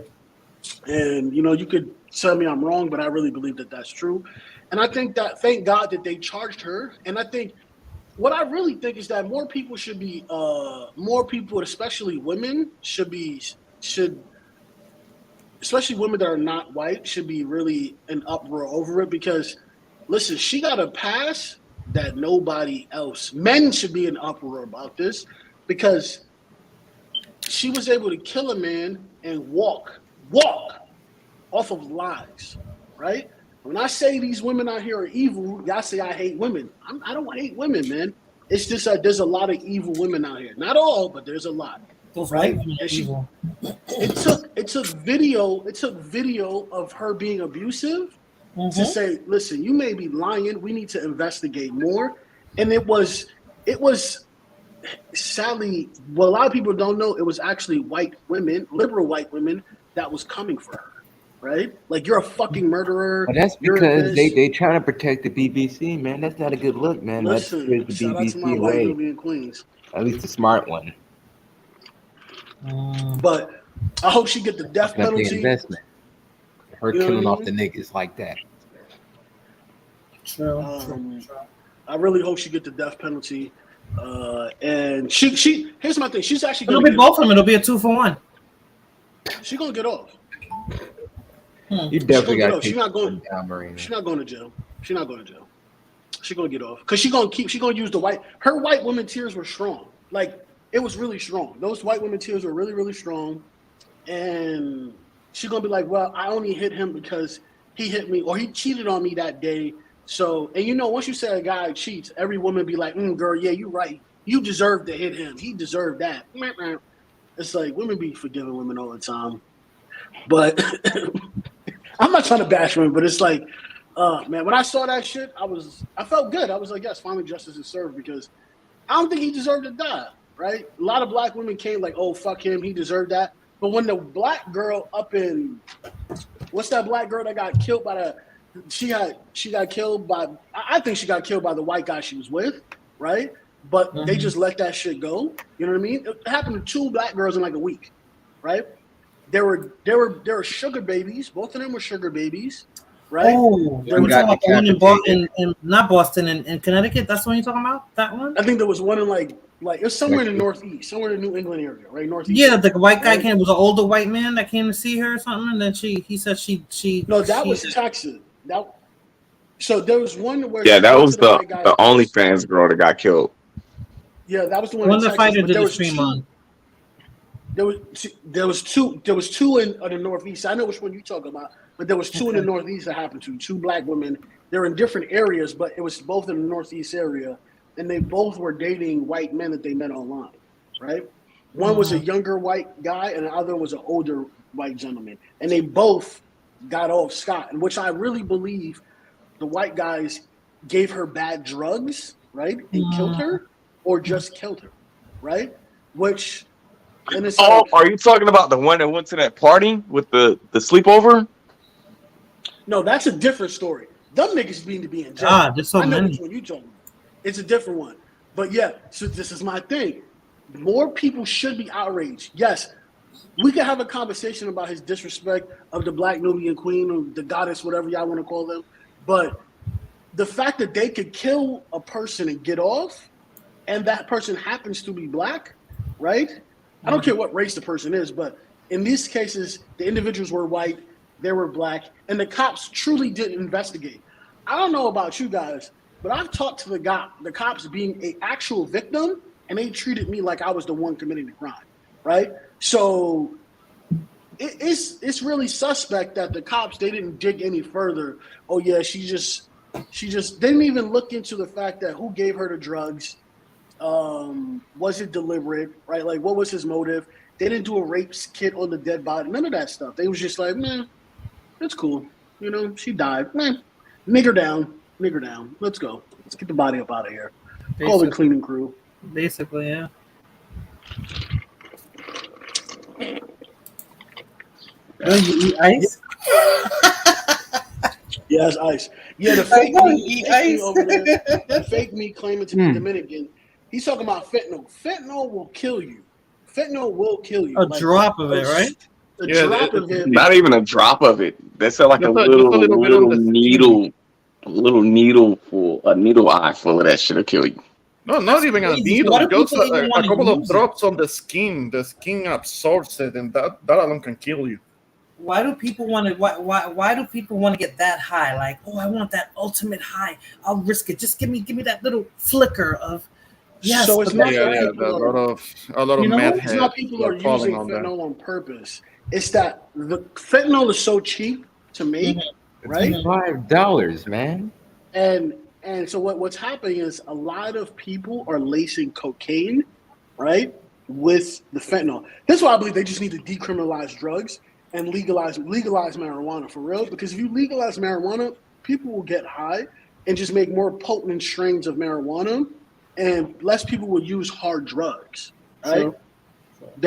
Less people will use hard drugs, but they will never do that because they're going to legalize marijuana at some point, but they're going to wait. Listen, I'm not a conspiracy theorist, but they're going to wait to the industry is on lock in different states by a bunch of rich whites, and then they'll open the floodgates up to everybody else. And I actually think if they were smart, they would actually federally legalize marijuana and give 90% of the federal statute to African Americans and call that shit reparations and walk away. And then be like, yo, that ain't enough. It is enough. Yo, Marijuana is $1 billion fucking what? Real deal's like Not what? everybody black smoke weed, dog. I smoke weed. It's not about what are you talking about smoking? I don't smoke weed, and I would get into the business because Canada, it's legal. You can export your drugs from here to Canada, right? If it's federally legal, I'm not against that. if it's federally legal, that acting will like become that $1 shouldn't all be trillion all business overnight. It will become $1 trillion business overnight. Mexico would have to legalize it at that point, right? They would have to. So well, it's like then that's when Lopez Obrador, the president of Mexico, got to do a deal with whoever is going to be the president by that time in 2028 or 2025, hopefully. Somewhere in the near distant future, we can get some type of weed legalization. Yeah, so even in Mexico, it's not illegal, right, for recreational uses, right? And you're by law in Mexico, you can have up to 5 grams, right? But for smoking Mexican purposes. dirt weed, man, that ain't good weed though. Mexican weed. People in LA used to always clown that in Alvarado Boulevard. How the Mexicans always trying to sell that dirt. So you're weed. proving my point. The Reggie. So you're proving my point. So you could export the weed also to Mexico, right? So you guys would have a booming business. African Americans would have a booming economy, right? But it doesn't matter if it's weed or it's fucking like it doesn't matter. You take the weed money and you go into other ventures, right? So what is weed? Like make your bag. Listen. That's what the Jews did with prohibition. Yep. They made all that money from prohibition and then they went legal. And the Italians. It's like they did it on purpose. The Italians, they stayed with the whole mafia doctrine. They still stayed in the legal activities, but the Jews, they took that money that they made from prohibition and then they went right into gambling. Yeah, they went invested it in Havana and the like. I mean, Bro, look at alcohol. Look at alcohol. Look at Jack Daniels. Jack Daniels is one of the most purchased brands of alcohol in the world. That shit. The recipe was made by a black man. If he would have had. There was a thing on that. Yeah. Recently, though, I never knew that. Yeah, it was recent where they showed one of the vintage pictures, and he was in it, and then they finally gave him credit for being one of the key founding members of Jack Daniels. It was like 5 years ago. He came up with the recipe was his, the whole recipe. Shout out to him, yo. So my thing is, I feel you real deal. Yeah, you don't want to be known for smoking weed, but at the end of the day, yeah, it's a stigma today. 50 years from now, it'll be looked at way better than cigarettes. It'll just be another product. Hopefully, my brother, because I got weed stocks and them bitches is down 50%. Nigga, I thought New York legalizing weed was gonna do something. I'm Thailand pissed. just legalized weed too. Yo, shout out to the Thais, man. If Thailand legalized, Well, Thai bud is some good bud, man. Thai bud, the weed in Thailand is off the chain. Y'all know that China, like the whole triad, they had the drug game on lock for like 20 years back in the day. New York, I know in New York. Yeah, New York for sure. Lock. See, get your bag, man. But yeah, back to the Black King. Because don't they have opium with the Thai bud though? You know, at least in Thailand. You know, I ain't fucking with nothing that makes me not out. You can't even get caught smoking that shit out there, right? Are you gonna do time? Well, in Thailand? You could do it in a cafe. Cafes, you know. Thailand is legal. You can smoke wherever now. You can smoke on the street now. It's 100% legal now. You just can't bring drugs into the company. Yeah, you just can't. Yeah, you just. The country. Mm-hmm. Yeah. The only messed up thing about legalizing that stuff is statute. So like, you got all these people locked up for selling it. If they were to legalize it in every single state, those people would still have to serve out their sentences because it was illegal at the time that they got caught. Yeah, the sentence says get grandfather. No, we should if you commute their will. sentence. We should commute their sentence. It should be In a part of perfect the world, bill. yes, but you know that's not going to happen. Well, that's what people should fight for it to happen. The first People step should- back, we was about to get a second step back if niggas would have just paid attention.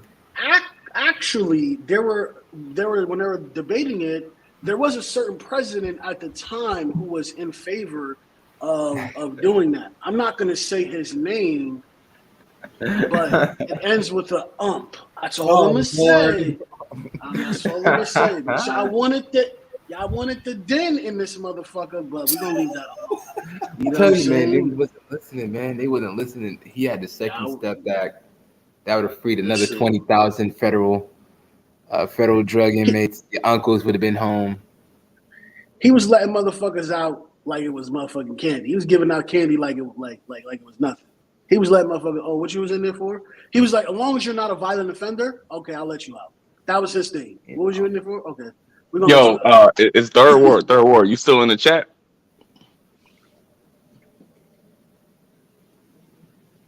Is third ward still in the chat? I don't think Type so. 1 third ward. Page your third ward. Page your third ward. Tilly said the Thai jungle weed. Yo, Dan, I'm gonna hit up Thailand this year. Smoke some of that Thai jungle weed. You know what I'm saying? That jungle shit, that shit gets you loaded, nigga. Shout out to the Thais. You know, they'll fuck you up, kick you in your face and your knees, elbow your ass.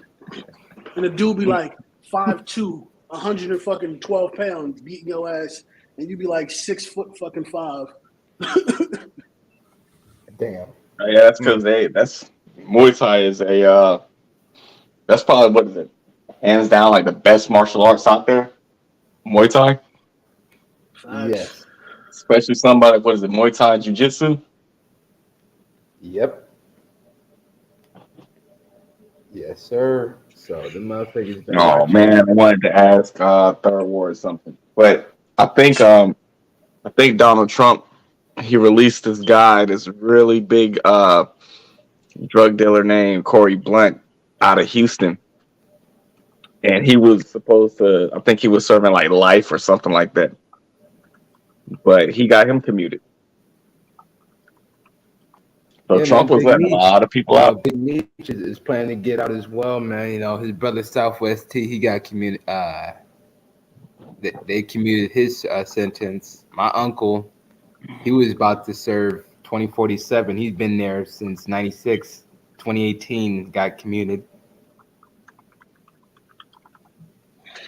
Yeah, Trump didn't. They tried to get Big Meech freed, which good thing they didn't. But Trump was like, "Nah, he's a violent offender. We're not letting him out of jail." And I agree with that. But keep that nigga. Throw him under the jail. You know what I mean? Who? Well, Meech will get out, man, because 50 Cent is lobbying Meech. for this nigga. Watch, because Snoop Dogg lobbied for Harry O, and he had so much weight that he helped fund. Matter of fact, he helped fund. Third ward's in the chat. He heard you. There we go. At third ward, didn't Trump pardon Corey Blunt? Corey Blunt. Let me pull this nigga. Blunt, that's the actual name? Corey Blunt? Blunt. Yes. Okay. But his name was spelled like Blount or something like that. Yeah. He didn't get pardoned. He got his sentence was commuted by President Obama. Oh, it was? Beezy. Okay. It was commuted by Obama. Harry But we O, should've he's kept from him. Houston as well, so I don't know if Harry. Nah, they need to keep C Murder in jail. If he's guilty, keep him in jail. He's in state. He can't do that because when Master P tried to go to Trump, he's clearly told him that's state. John Bell Edwards, the governor of Louisiana, which is a Democrat. Well, Louisiana is wild. They be giving motherfuckers 100 years for like dribbling a basketball. They be like, yo, you dribbled on the wrong side of the road. 100 years in jail, chipping rocks. Like what? Like Louisiana Right, I'm still sharing my got slave screen. laws. They still got slave fucking sentences What down the there. in Louisiana. parishes, They man? wild. They don't call it county. Are we gonna be able to hear you They this call time or what? I'm sharing my screen. You breaking up again? Yeah, it's getting choppy again. Damn, can you see my shit though? Co-founder got sentenced, commuted. Harry O. Harris. Michael Harry O. Harris. What was he in jail? Nah, they need to keep it. They should have kept him in jail. I don't agree with that, Trump. Keep that nigga in jail. Mm-mm. Snoop Dogg give him praise. Life after Prince. That is keep him in hilarious. jail. But he Okay, funded yeah. Denzel, man. Yeah, so Matter of fact, let me- ex-drug king. The only drug person I respected was Freeway Ricky Ross. That's the only one I ever respected because he was a businessman and he didn't believe in using violence to sell his product, right? And I respect that. And he didn't believe the in violence selling to, surrounding it, man. Like violence that's the does bullshit. I'm surround sorry. it. It's some bullshit, but he was very successful at doing what he did without having to use too much violence. Yeah, but his connections were straight from Colombia. Yeah, that's what's up though. Shout out And to the CIA. Colombians, man. And that's CIA up and down. We already know that from the documentary. That's true, but he at the time I don't think he knew there was a CIA, right? Shout out to the sheriff's deputy that figured all that shit out. But yeah, man, this is the photo that Denzel took the drug dealer. What? A young Denzel. Yeah, man, he funded Death Row Records and he funded Denzel Washington's career. Yeah, we're not gonna And say he that. funded Suge Knight. We're not gonna say he funded Denzel Washington's career. We're not And gonna he put funded that on Suge Marion Denzel. Knight. Look at the California State Penal Code. That's Suge Marion at They the need to time. they need to keep him in jail forever. Don't never let that nigga out. And that was this my man, his jail photo. Mm-hmm. Mm. Yeah. Man, you know, They let him out of jail? Should pull up. But yeah, man, you know, old school Death Row shit. For real, for real. But you know, Throw Snoop Dogg in jail. I don't know, too. man. You know, I think they should like you know, whoever Snoop that Dogg's father is district attorney CIA, so is he can't be jailed. in Lord, Atlanta? Snoop Dogg's father is CIA, so he can't be jailed. That's good. We're gonna call Russia. We're gonna get him. We're gonna call it. You know what I'm saying? Russia. We're gonna throw Snoop and his dad in the prison in Russia. We're gonna figure this out. We're gonna get them all in jail. Yo, listen. I fuck with that district attorney in Atlanta when she locking up all them rappers. Listen, I'm for her. Whoever she is, like, listen. Wait a minute, Oh, let's fuck pull up yeah, her shit yeah. right now. Her name is. You never Fannie- lived in Atlanta. That's the Fannie thing. I Hemingway. lived in Atlanta. I saw that firsthand. Them dudes with demons out there. Throw them all in jail. Fannie I'm with her. I support her. I Harris. think she's black too. Listen, protect that black queen at all costs. Oh Yeah, Lord. man. All costs. Listen. No. Bro, they used Fannie to. Willis. That's a high-profile case, so definitely that prosecutor is trying to secure those convictions. It really will raise her profile. When we done with Yeah. when she's done in Atlanta, we're gonna send her to Chicago. And then when she's done in Chicago, we're gonna send her to LA. All right. Well, she's gonna we're do Chicago by proxy. She's getting Little Dirk next. Watch. That's So good. she's They already- need to get him. Get him quick. She's He's a already- demon. Oh, boy's heartless, man. You know, his brother, D-Thang got killed. Don't really give a fuck. Von dead. He don't seem like he really don't give a fuck. They're very voided. Yeah, why would you give a fuck when you making all that money? You don't care. You sacrificing people for the cause. Well, and you know what? And that's where the situation comes where they're going, if he doesn't get indicted, that shows you that those were blood sacrifices. But this is Homegirl's profile. Let me pull this shit up. Where Is that true what Don Armando saying? Is that true? I don't know. That's what Real Deal said. I don't know. It could be true. For Yes. I don't know. Hola, papi chulo. Hey, what's going on? What's going on? Yo. What's going on, Sunday? Hip hop. Texas. They had to talk about Texas to get third ward on the panel. No, it wasn't even about. That's not why I even came up here. I just came up here because, as far as like the Harry O thing, like, you know, a lot of people don't really know who he is, but I actually have a DVD. It's called Welcome to Death Row, and if you watch that DVD, it basically tells you that he's the guy that like secretly funded Death Row because when Suge and Dre basically left Eazy-E and Ruthless Records and shit at the time, they didn't really have any money. I mean, they had a little bit of street money, but they ain't had like no real money to start up a whole record company. So what happened was is at the time they had a lawyer, this top notch attorney lawyer named David David Keller, Kenner. and yeah, David Kenner, excuse me, and one of the people that he was representing was this dude named Harry O, who he was this dude from South Central Los Angeles or whatever, and he was connected in with like the Colombians back then that was like running shit, and like he was like tied in directly with them to where he used to be getting flied out. They used to be flying him over there and shit like that to where he was getting like big dope and all this shit. And he was looking to get into the music industry, like I guess to watch his money and shit. And when he heard about the whole Dr. Dre Suge thing, he wanted to have a meeting with them. But he at the time I think he was like locked up in federal prison. And so the lawyer David Kenner basically took them to the prison, and he had to sit down with him in prison. They talked about it, and basically he agreed to be like the silent partner, like funding them the money and shit. But the only problem is he wasn't on the actual paperwork because they couldn't know that they was getting the money from him. So once Death Row blew up and they got the money, they kind of started fucking him on the money. They wasn't giving him his money, and then that caused a bunch of other problems or whatever. But no, Harry O is that dude though, and he did help start Denzel's career because I think it was Denzel's first play on Broadway was a play called Checkmates. Harry O, if you look at the credits, he's the executive producer for that play, and he paid for like that whole setup. So he did kind of in a way help Denzel start his career. And I'm not gonna say he like did all the work, but he did kind of give him a start. So that's true. All right. That kind man. of sounds similar to what happened with the Clips. Wow. What you mean by that? The Clips. What's his name? Pusha T. Pusha T and his brother. Yeah. It was a dude from DC. I think it was DC or it was Virginia. Kind of the same thing. He was in the streets and he helped fund the Clips. He ended up going to prison.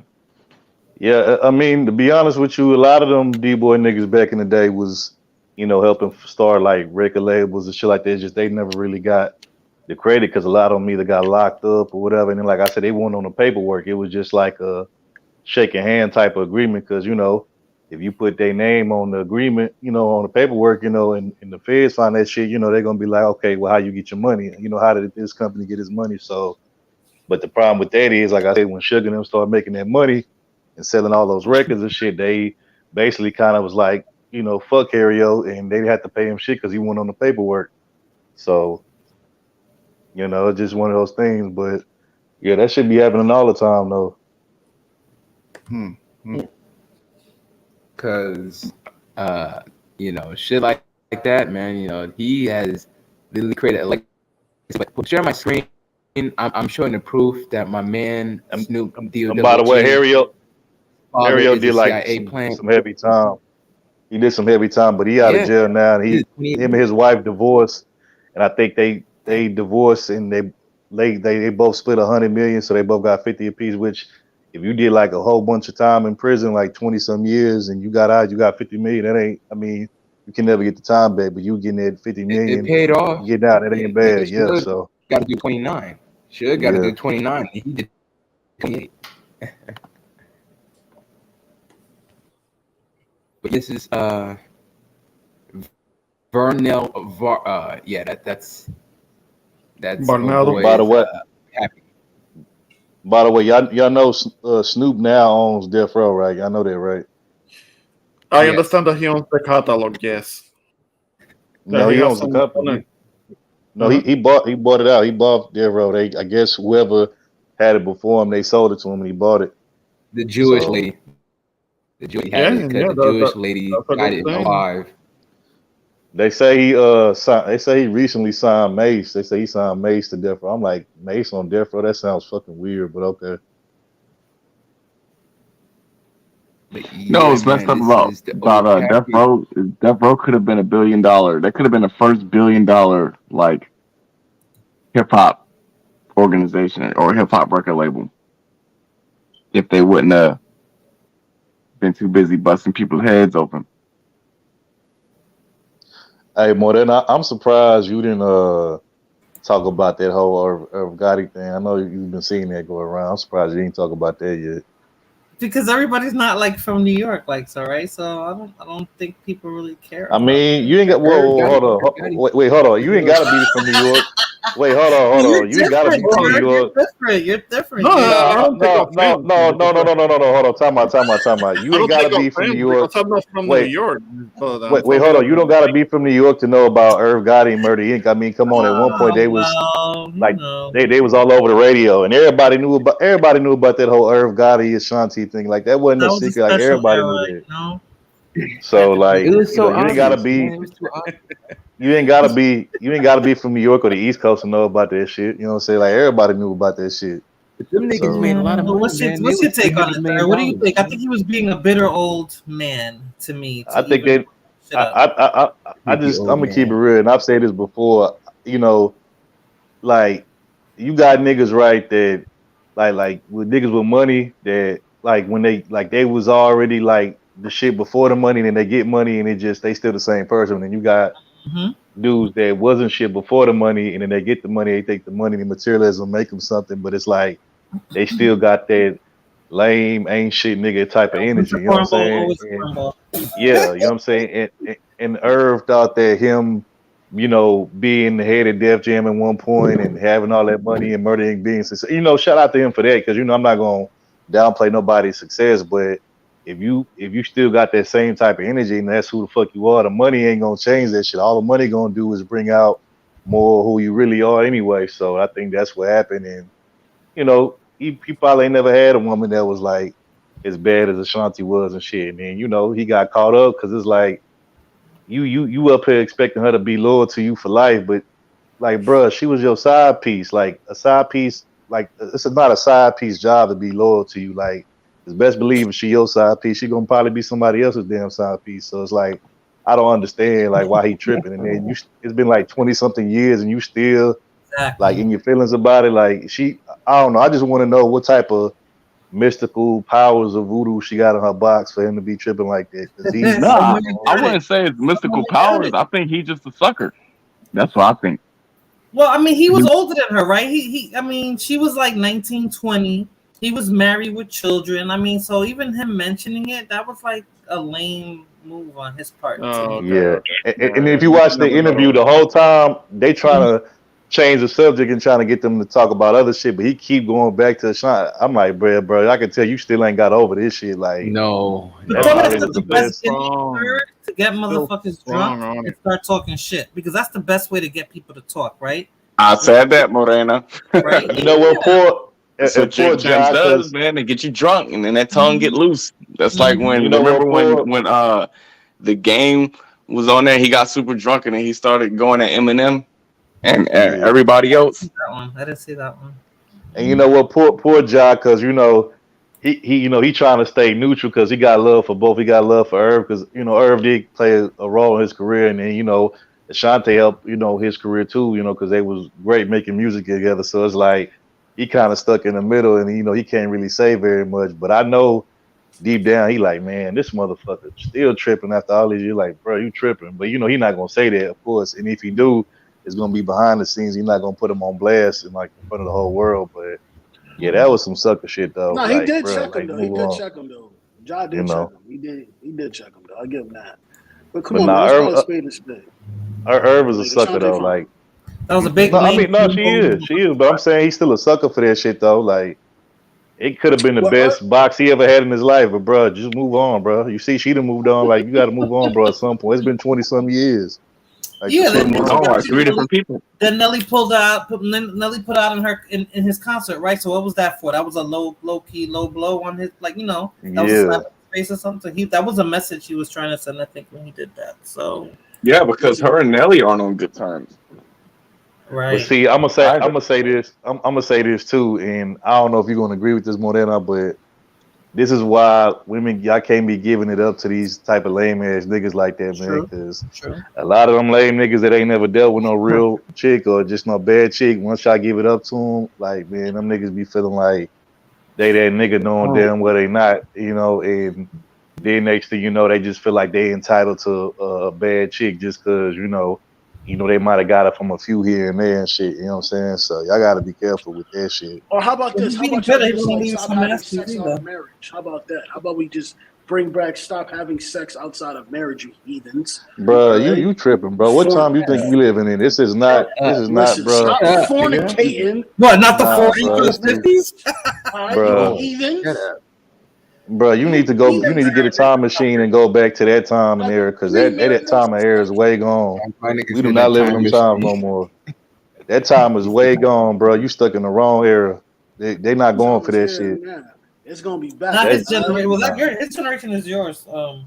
My generation. What you talking broke, about? nigga. No, I'm just saying, like, Gen X, man. You millennial. Right? I'm just saying, like, who? And then my thing is, everybody, you talking about waiting to get married to have it. Like, what if you wait and you finally get it when you get married and that shit trash? Then what? Then your ass gonna Then be it's mad you trash. stuck with that shit. Then it is what it is. Look, Then bro, it's I'm testing that shit. I'm testing that shit before I get married. So you got me fucked up. Nope, That's I what ain't doing the that. Lord says. That's what He wants you to do, and we're gonna Oh, obey yes? the Lord. Look, All right. We're gonna you got obey me the fucked Lord. up. I'm testing that shit. Dissect shit. He got to dissect it. You damn right. I gotta dissect it, inspect it, all that shit. Nope. He's like, I'm taking a dip. Oh shit, Fuck a Fulana's dip. on here. Fuck a dip. I'm gonna be swimming all up in that thing. What's the fuck is a dip? I'm gonna be doing laps in that shit. Michael Phelps in that damn shit. The fuck? But Lord, why Listen, you man. preaching celibacy now, nigga? Now you a Christian? Who said I was preaching celibacy? I'm just saying, like, two-faced listen. Christian. He's saying we should go back to the way it used to be. And that would cut out a lot That of ain't bullshit. happening, man. There's too Now. much money being made. That WAP can make too Hey, much money. That but WAP if you can want make to, too much So now money. you want to be a pimp? I'm real. If you want to avoid certain pimp pussy? behaviors, if you want to avoid certain behaviors from different men, just saying, like, hey, So I ain't sex with pimping. your I'm But husband. you know what be killing me though? You know what be killing me though? It'd be killing me when I be hearing like women say shit like, "Oh, ladies, close your legs, don't open your legs for these Negroes," and blah blah blah blah blah. But like, but here's the thing for the women that's talking that shit and that's saying that, it's gonna be some women out here that's gonna give it up. So it's like you kind of like talking, you talking to a dead horse. So you trying to be the dead horse when you say that, because it's women out there that want it just as bad as these men do. So it's like you're not gonna stop every woman from closing their legs. Like, that's just the reality of it. So all that Yeah, trying to tell people. that's a really bad argument. That's a really bad argument. No, it's not a bad argument. It's the truth. No, that's not a bad argument. That's the truth. It's a really bad argument. What someone No, else it's not. does should not factor in how you live your life. If I tell you this, I never That's not what I said. Yo, You know what, Fulana? Wait. Well, I never Fulana's listened. If Morena was to tell me, "Oh yeah, don't do it with that," it's up to me if I want to do it, right? If I Right, you're gonna do what the fuck you want to do. If you feeling that dude, if you feeling that dude, you're gonna do whatever the fuck you want to do, even if Morena tell you to do the opposite. we should raise our daughters, right, to wait for marriage and to have sex and to marry. Hey, good luck with that, bro. Good luck with Be that. there for her and love her. I just know that the famous words of my mima, she used to say, "Abre los ojos y cierra la pierna. No seas estúpida." Keep your eyes open and close them legs. Don't be dumb. Yeah, but that whole thing only hold up until luck she with meets a guy a dude that she actually likes, and then all of that goes out the window. Well, but that's the whole point, so you don't be a hoe, right? Thank you. Well, open your eyes and pay attention I to the told right. you what my granddad used to say back in the day. My granddad used to have a saying. It was something similar to that. Mm-hmm. But he used to always say, "Don't let your manhood make you a slave." Thank you. Question. How many communities? Hold on. How many communities can we save if we brought that level of thinking? Right? You could say that's unrealistic. That's cool, but look at the communities who do operate like that, and look how they flourish, and look how ours don't. Say what you want. It could be lame all you want to. I'd rather be lame and rich than be the coolest broke motherfucker in the world. It's no fun in that. It's no fun in being cool and broke and down for the cause. That's stupid. Not even that. Yo, I'll give you something even better. I hate to be that guy that can't control his impulses and he'll stick his little, you know, his little wee wee in every little thing that's wet. Because you got dudes that's like that. I agree with you on that, but like, let's be real here. The guys that you know that fit that category, I don't. It's, to me, like I got know a lot of dudes right that can get some on a regular, right? But it's like them guys, man. They don't like. They still get their shit done, whatever it is that they got to do. Whether it's working, career, they still like. I don't understand why as grown people we act like we can't like walk and chew bubblegum at the same damn time. Like you can still have a social life, you can still have a healthy sex life and all that shit and still be productive. Like if you let sex and all that other shit stop you from doing what the fuck you got to do as a man or as a grown adult, like then obviously there's something wrong with you personally. It ain't got nothing to do with the fact that you're getting some. So I don't agree with that at all. I'm not a religious person, right? By no means. I'm actually agnostic or atheist. But when the Bible says not to have sex before marriage, there's actually scientific proof to back that up. When it comes so you a virgin, bro? You a virgin? First of all, I'm not a virgin. But okay, then what the fuck is you saying, bro? What the fuck is you saying? I'm speaking. Listen, if you want to go and fuck your way through life and you want to teach that to the youth, go ahead. You want to see people get killed in the street teach the youth because to strap up. You may think that those things do not correlate, but every society where women are freely sexually liberated is being fucking demolished right now. Right? It's getting you being hella extreme, bro. You being hella extreme like a motherfucker. A lot of women don't even be doing Look that, at the man. West. Look at the West right now. A lot of women, bro, you being hella you being hella extreme. Look at the West. Look at the West right now with all this sexual freedom. What has it gotten? It's gotten you they thems. It's gotten you motherfuckers talking about their they them now. My gender is fluid. I am this. I am that. No, like some things. Like I'm not saying don't have sex ever. I'm just saying that you should not preach that. Right? You should preach people to control their sexual urges and try to have sex in the confines of a committed relationship. If you don't want to get legally married on the books, but you can get married in your church, in your mosque, in your synagogue, and whatever religion that you preach. I'm just saying that married? As a society, we as groups, we as a society, right, especially minorities, right, should practice certain things that would lead us to have a better lot in life. If you don't do these things, I'm gonna tell you this, bro. If you don't do these things, you can't cry racism, you can't cry discrimination, you can't cry the man is on my neck because you don't even do the same things that exactly, you need to do to better yourself in life. Yeah, right? Hey, I got one thing to say. Everything you just said, it's called practice what you preach, bro. Practice what you preach. If you say practice what you preach, homie, nigga, you need wait, whoa, time out. How you practice what you preach? I was married. Yeah, but you're not. So did you wait? Did you wait till you got married to get some? Yes or no? No, I did not. I was young and dumb. Okay, then, bro. You know what? Everything you just said just went straight out the fucking window, bro. Everything you just said went out the window. What are you talking about? Everything you said, nah, bro, because you up here preaching this. You up here preaching it. Wait to get married, shit. But you didn't even wait to get married. So like, come on, bro. Come on, bro. I was 12 at the time I had sex first. Are you gonna compare? Okay, then. So you ain't in a position to be talking about wait till you get married to have sex. No, you sound like a female right now. That's what. Nah, I'm just saying. You practice what the fuck you preach. Nah, practice what you preach. You ain't finna try to shame me, bro. I know what the fuck I'm saying, bro. You sound like Kevin Samuels and all them other niggas preaching to motherfuckers what they should be doing, but you ain't doing it yourself. You ain't living it yourself. Practice what the fuck you preach. Practice what the fuck you preach. Practice what the fuck you preach. And you know what? Hold on. Let me practice what you preach. And you know what? Let me say this. Hold on. Let me let you in. Hold on. Let me let you in on a little secret. Let me let you in on a little secret. People back in the day, guess what? People back in the day, in our grandparents' day, and before then, they used to be fucking around too. But you know what the difference was? Back then, it wasn't no fucking social media. It wasn't no internet. So guess what? It was over sexualized shit. But guess what? Back in the day, there was a sexual underworld. There was a lot of ratchet, deviant shit going on. They were just doing it on the low. That's the only fucking difference. A lot of this shit that goes on today was going on back then too. It's just that motherfuckers was doing it on the low. So stop it.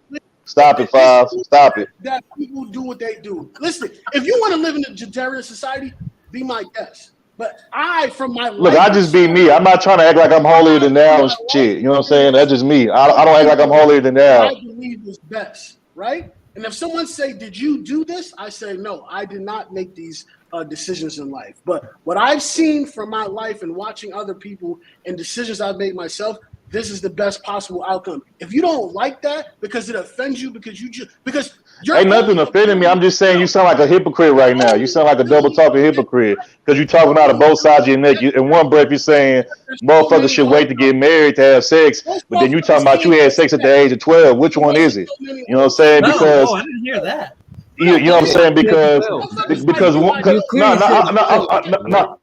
gonna be honest. You know what's the problem? You know what's the main problem with a lot of communities? A lot of people being, especially like our parents and shit, and the people before them, they be on some do as I say, not as I do. And I hate to say this, but that shit don't fucking work with no motherfucking youth, bro. If you gonna actually tell them to do some shit, you better be living that shit your goddamn self. Because if they see that you saying one thing and doing another, they gonna lose all fucking respect from you. So all that shit you talking, bro, that's cap, bro. That's cap. Tell their children things from experience, right? And again, I was very clear about what I said. That do as I say, not as I do shit. That shit does not work. That shit does not. That's what you doing, bro. That's what you preaching right now. Because you telling motherfuckers they should do this and do that, but you don't even do it yourself.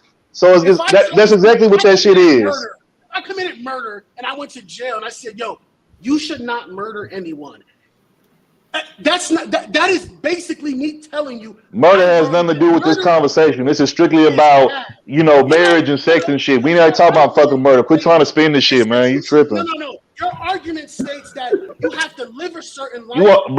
You sporadic and all over the place, bro. You like scatterbrain with this shit, bro. You like all over the place right now. No, you scatterbrain as fuck. You like all over the place, bro. You all over the place. You like all over the fucking place. You all over the fucking place. I'm sticking straight to what I've been saying. At the end of the day, you cannot do that do as I say, not as I do shit, bro. You can't do that shit because that shit does not work. And the youth don't respect that shit. Trust me, the youth, they watch what grown people do. And if what you saying ain't matching up to your actions, that shit'll never work. They'll never respect you. So trust me, I know what I'm talking about. I know what I've seen, bro. All that, you trying to tell people what to do and this and the third, but you don't live that shit yourself, bro. Like, stop it, bro. That shit dead. Motherfuckers, these young kids ain't respecting that shit.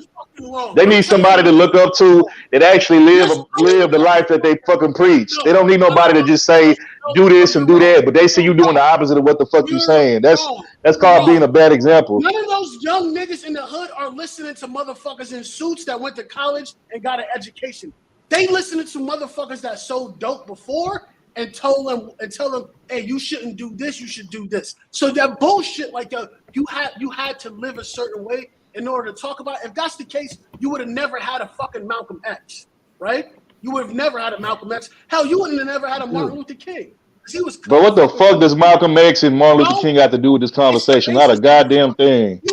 You reaching, bro, at this point. You reaching like a motherfucker at this point. Okay, so you guys are both right. So can we move on to another topic? You guys are both Don't do that, Modena. Don't do that. Don't do that. Right. He's wrong. He's wrong.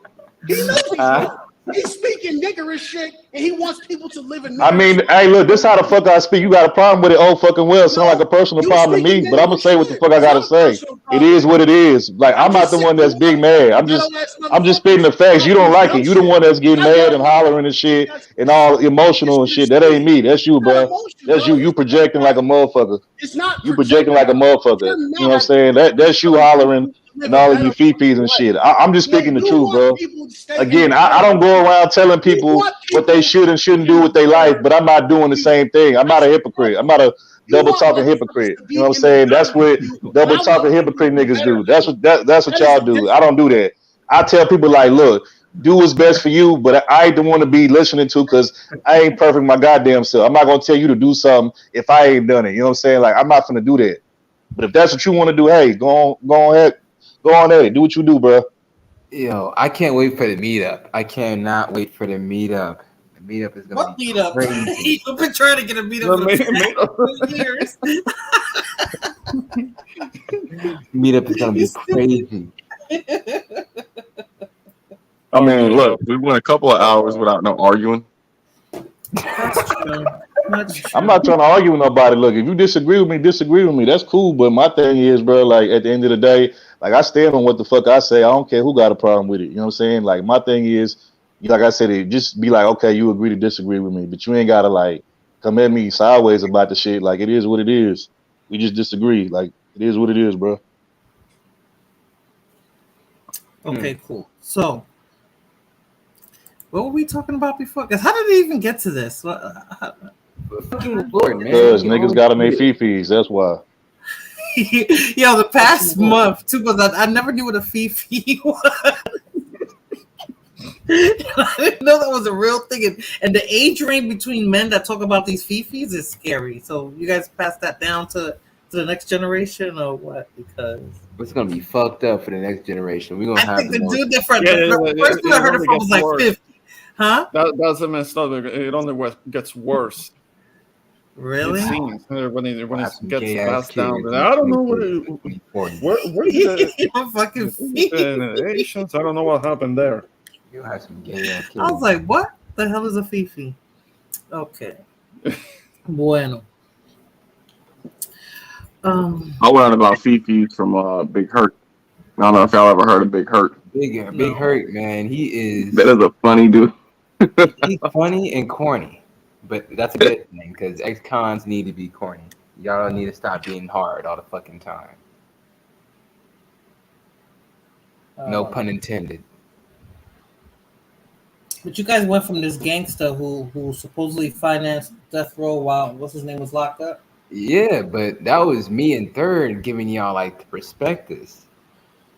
Yeah, like I said, his real name is Michael Harris, but you know, in the streets they called him Harry O. But like I said, he was plugged in with the Colombians and big time dope dealer. Texas? No, he was from Cali. He was from South Central Los Angeles, but like I said, he was plugged in with them Colombian dudes and big time dope dealer out there in LA. And then he took the drug money and then, you know, he tried to get an entertainment business. Like I said, he funded and executive produced the play that Denzel Washington did his first play on Broadway, which was called Checkmates. Denzel and Vanessa Williams. Oh. Yeah. And then from there, he, you know, was looking for something else to get into it. And that's when eventually he ended up linking up with Dre and Suge through his lawyer. So, yeah, man, you know that is West Coast history, man. We wouldn't have the bet because, dude, like Eazy-E was still making money after he was dead with Bone Thugs and Harmony. Them niggas. People forget at one point, Eazy was like, I think, like the richest self-made like small independent rap record label company. I think at one point Eazy, like I think during his height, he was worth like what 50 M's, and like this was like in like the 90s. So he was independent? Because I thought the only one I heard today somebody talking about how it's what's his name from New Orleans? What's his name? Master P. Yeah, Master P, and supposedly he put Snoop Dogg on, like Snoop Dogg was giving him his accolades because he said he was the one that was really. Yeah, well, Master P did is when Snoop Dogg left Death Row because he went to Master P for some kind of protection, and then Master P put him on and put him on some records also. But Snoop Dogg was on Death Row at the beginning, but when things started to fall apart, Snoop Dogg went to Master P's camp. I mean, they worked out as some kind of a deal. Yeah, and pretty much. I didn't know that though. I thought he was always with Death Row. Then I didn't know that. What happened was after Pac got killed, right? Death Row pretty much had went into a spiral because Suge kept getting, getting in and out of trouble with police and shit out there in California, and then once he got locked up, like nobody was really there to run Death Row. And Snoop wanted out because, he realized, I think, that he signed a bad deal. And I don't even think at that time Snoop had his publishing. I think he was making money off of like touring and record sales, but he didn't even have like his publishing or whatever. So he had a monthly allowance of 50 G's. That's something that came out of Snoop's mouth. Yeah, and then basically he ended up linking up with Master P, and then I think P had a conversation with Suge, and they worked out some kind of deal, and then he got Snoop off of Death Row and got him to No Limit, and then that's how that whole thing happened. I remember when he he released a few albums on the No Limit label for a time, but eventually, when he fulfilled the responsibilities, he was able to go more independent. And But just to be clear, records. Just to be clear, Master P wasn't the first independent label owner, but he was like probably the most successful because That's he what was it is. putting out so much material because like at that time No Limit, and mind you, this is before Cash Money and all of them.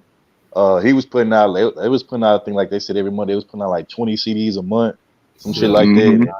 Yeah. He was putting out a lot. He when was a them quickly box the expanding box catalog. albums. Yeah, they was putting out like 20 CDs They were a not the month. best quality. Yeah. And you know, you putting out 20 CDs a month, all of them selling anywhere between like 500,000 to 1,000,000 copies, and you selling them for $20 a pop. I mean, you do the math on it. That's Plus the bread. DVDs, plus the You know, DVDs. I got the Yo, the last. he was he was killing it at one point in time. Then he got that deal. Back then. What really changed the game, and really, that's how all these other independent rappers nowadays got paid. He got a deal with Priority Records back in the day, where I think he had like like an 85 or a 90, like an 80-20 No, it was split. an 85-15. 85-15. That was Yeah, the it kind was of like the it was type either of like deal that he 85-15 or like 90-10. It was something crazy So like he's that. one hell of a businessman then. Yeah. Nobody can take that away from him. Well, I mean, nowadays record labels ain't giving out them kind of deals no more. Now they might give you like do like a 60-40 or like you know what I'm saying, some shit like that, but they're not making doing more the money than the whole label, nigga. Yeah. So that's not even like, I don't even think it's that much. They can the artists are getting like cents cents on the dollar. No, they that was a conversation because they were talking about how Tony Braxton went bankrupt again. And I'm like, no, but that was because she had one of those bad deals, just like she had a TLC. slave deal. Went through it already. Everybody, Went through it already. How everybody do you knows make the about same what mistake happened twice? with TLC. Yeah. But how do you make the same mistake twice? You She learn got from the bankrupt first again mistake. recently. That's what I'm saying. You learn from the first you know why, Morena? You know why? Let's just be real. A lot of these, like, and see, you know, Tony's in a different category. She's a mainstream artist. You know, when we talk about independent, like, you know, art, like rappers from the street and shit, like they more business oriented and savvy minded. But you know, when you talking about like a mainstream artist like a Tony Braxton, all she want to do is sing. She not worried about the business end of it. You know what I'm saying? So she pretty much gonna hire whoever she think is, you know, best suited for that. And then a lot of times what they don't be realizing, these mainstream artists, when they hire these accountants or these attorneys, a lot of these attorneys don't really be on their side. They really trying to get the best deal for them. And, you know, they get the artist crumbs at the end of the day. And then when the shit go bad, you know, when, you know, you end up bankrupt and shit, the attorney gonna make sure he get his, or he or she gonna make sure that they get theirs off top, and then you gonna be left with crumbs. So everybody these gets paid attorneys, with the artist. you know what I'm saying? The artist might get paid last, if anything.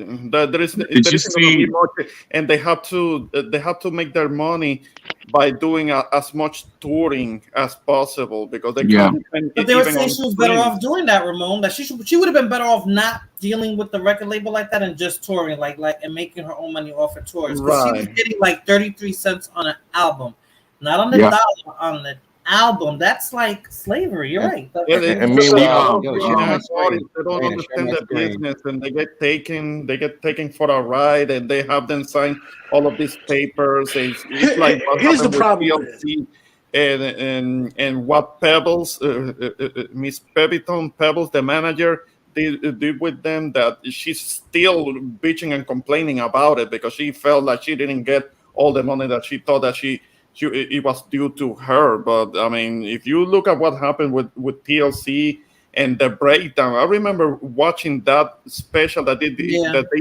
for VH1, and Lisa and Left Eye did the breakdown of all of that. That was very eye-opening to me, because I have never heard of a breakdown of how the business side of it goes down, and how little the artist gets in the end, how everybody else gets paid. Meanwhile, look at how we talking about some big names here. Tony Braxton, you know, these big mainstream name artists getting paid It was the same pennies, record label. getting paid pennies and cents for millions of records that they sold. But meanwhile, like I said, underground rap artists who probably don't even have half of the following that a TLC has, they can get paid anywhere between $8 to $20 per album. You know what I'm saying? Like that's pitiful. Distribution. That's why Texas. Listen, that's why Texas doesn't have to go mainstream. That's why, like, hey, Sundown, bro, don't bring that up on here, bro, because you know, motherfuckers gonna be hating and shit. Don't do that. Don't do But that. so they get to keep most of their revenue. So that's what Yo. you're saying. They get to keep most of their money. It doesn't go out. Yeah. But listen. Regular artists. Do you remember when what was the group with Q-Tip? Tribe Called Quest. Yeah. All right. So at one point in time, a Tribe Called Quest was up there. Yeah. And they dropped that album. What is it? Midnight Marauders. I think that was the album with the girl. Yeah. It's got the female emblem with the red. No, the one with the girl. No, the one with the girl. The one with the girl was not Midnight Marauders. The one with the girl was Low End Theory, which that's like my favorite album by them. So yeah, Low End Theory, right? So Q-Tip was saying how that was like the #1 hip hop album at the time, and he was still living in his mom's house, sleeping on her couch because he didn't have any money. Yeah, they only got like a few $1,000s out of that album because the record label, the producers, everybody else was getting paid off of it, and what little remained, it was only like a few $1,000s, and that was it, and that was for the whole group. Because they don't read their contracts. Let's keep it above. These people don't read their contracts. It's the same thing happened to most of these gonna die in debt anyway. Taylor Swift. She was talking about the same thing, right? With her. Yeah, a lot of them don't. They use phraseology that's normally to trick you up. It's the phraseology in the contract. But can I ask you this? Also hire a lawyer. What you could do, you could hire a lawyer. Hey, bro! I swear to God, I was just going to bring that up, bro. Like, yeah, if you see that word perpetuity in the contract, do not sign that shit. That shit means forever. But just you wouldn't know that because most people don't know that. But yeah, if you see that word perpetuity, that means forever. Yeah. Perpetuity. All right, I want to ask this but listen. I have to ask this question. Hold on. My mother told me as a child, read everything before you sign it. Never sign they give you anything. 20 pages, nigga. You gonna get a lawyer to read it? Wait, hold on. I agree with what you're saying, but it ain't that simple though. When you got people that ain't never had shit and they see $1 million on the table, they gonna sign that shit. My mother told me to read everything before I signed it. Right, everything. I agree with you on that. Till this day, I still do that. Listen, when I go sign a lease for an apartment, I read the whole fucking lease. They get mad. I don't care if it's on the internet. Print that motherfucker out. I want to read it. I send it to my friend that's a lawyer if I don't understand something, and he lets me know. I don't fuck around. I use a dictionary if I don't understand words. I've been like that my whole life. This is how when I was in the military, I realized that when I joined the military, I didn't join active duty. I was active reserve. So I was able to get less years on my first initial enlistment so that I can re-enlist early so that I can get a bonus because I read my contract, right? Now, I'm not saying everyone everyone is smart. I'm not a genius. But one thing my mother instilled in me, she would say, you could literally sell your life away if you sign something you do not understand. She was like, it is better to walk away than to sign something that you don't know. And the term that she means is power of attorney. Whose parents told them that? Because power of attorney. That shit. No, that's not a power of attorney. Let me respond to that. That's the term that they try to do to snatch the shit away from using power of attorney. Well, I was always told never sign a power of attorney. Never sign one. Never. Unless you. Well, let me say this. I agree with everything that you're saying. I don't disagree with nothing you just said. However, I will say this.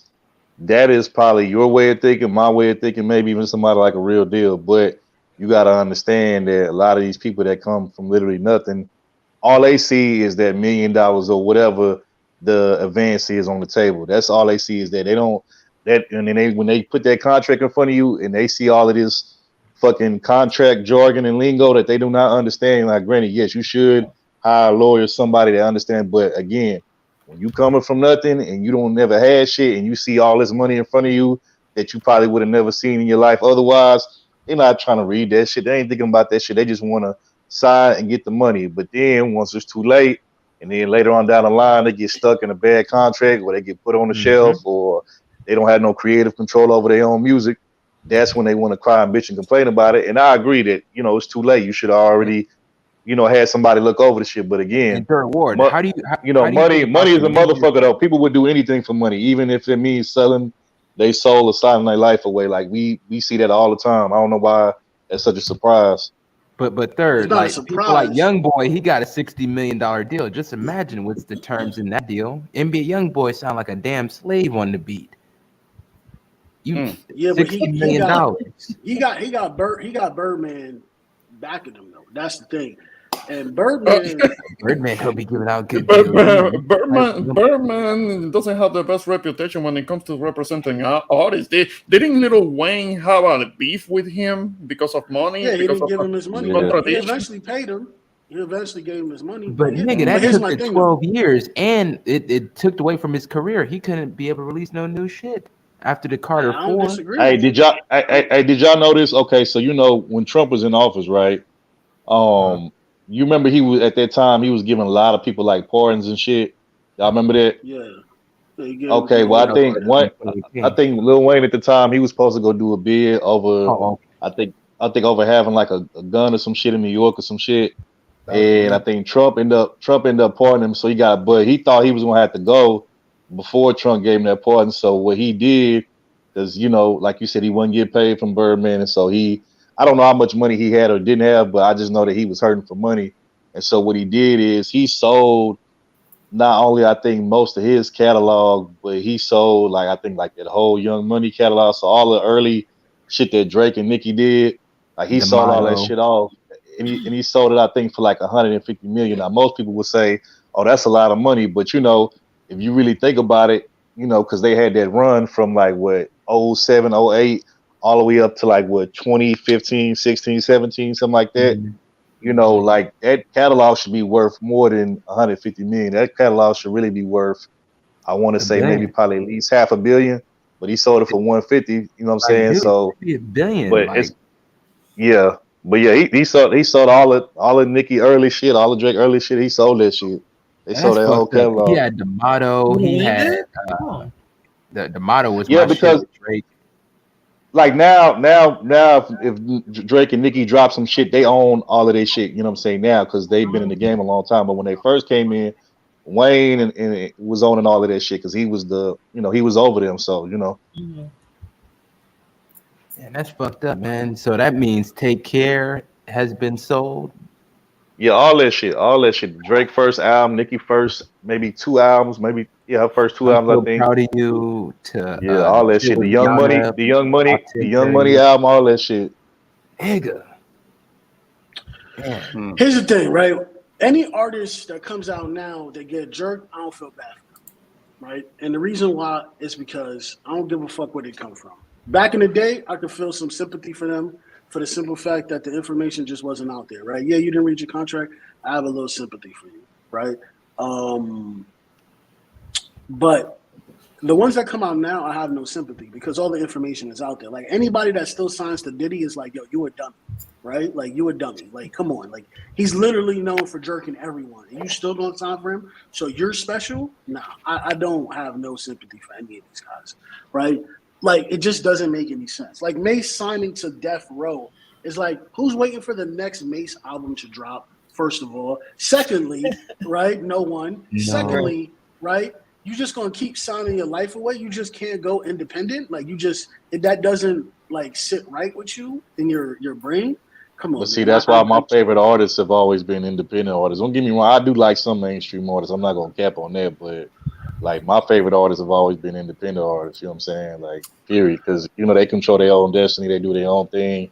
They make money off of their record sales, the merch that they sell at concerts and stuff like that, you know. So, they don't really need, and you know, they already have like a core, you know, cult like damn near fan base following and shit. Like if you talking about like guys like, even though I don't really like his music, it's kind of weird, but I mean he does have like guys like Tech Nine, and you know, then you got other people like Currency and Slim Thug, Big, you know, Big Craig, you know, all the Texas artists. You know what I'm saying? You got Where do they Larry make most June. of their money? What is most? They of make their most of their money off of record sales and like touring. Like, you know, like these are people that you probably never hear you might hear like maybe one or two of their records on the radio, but most of their stuff you're gonna hear like in the streets, you know what I'm saying?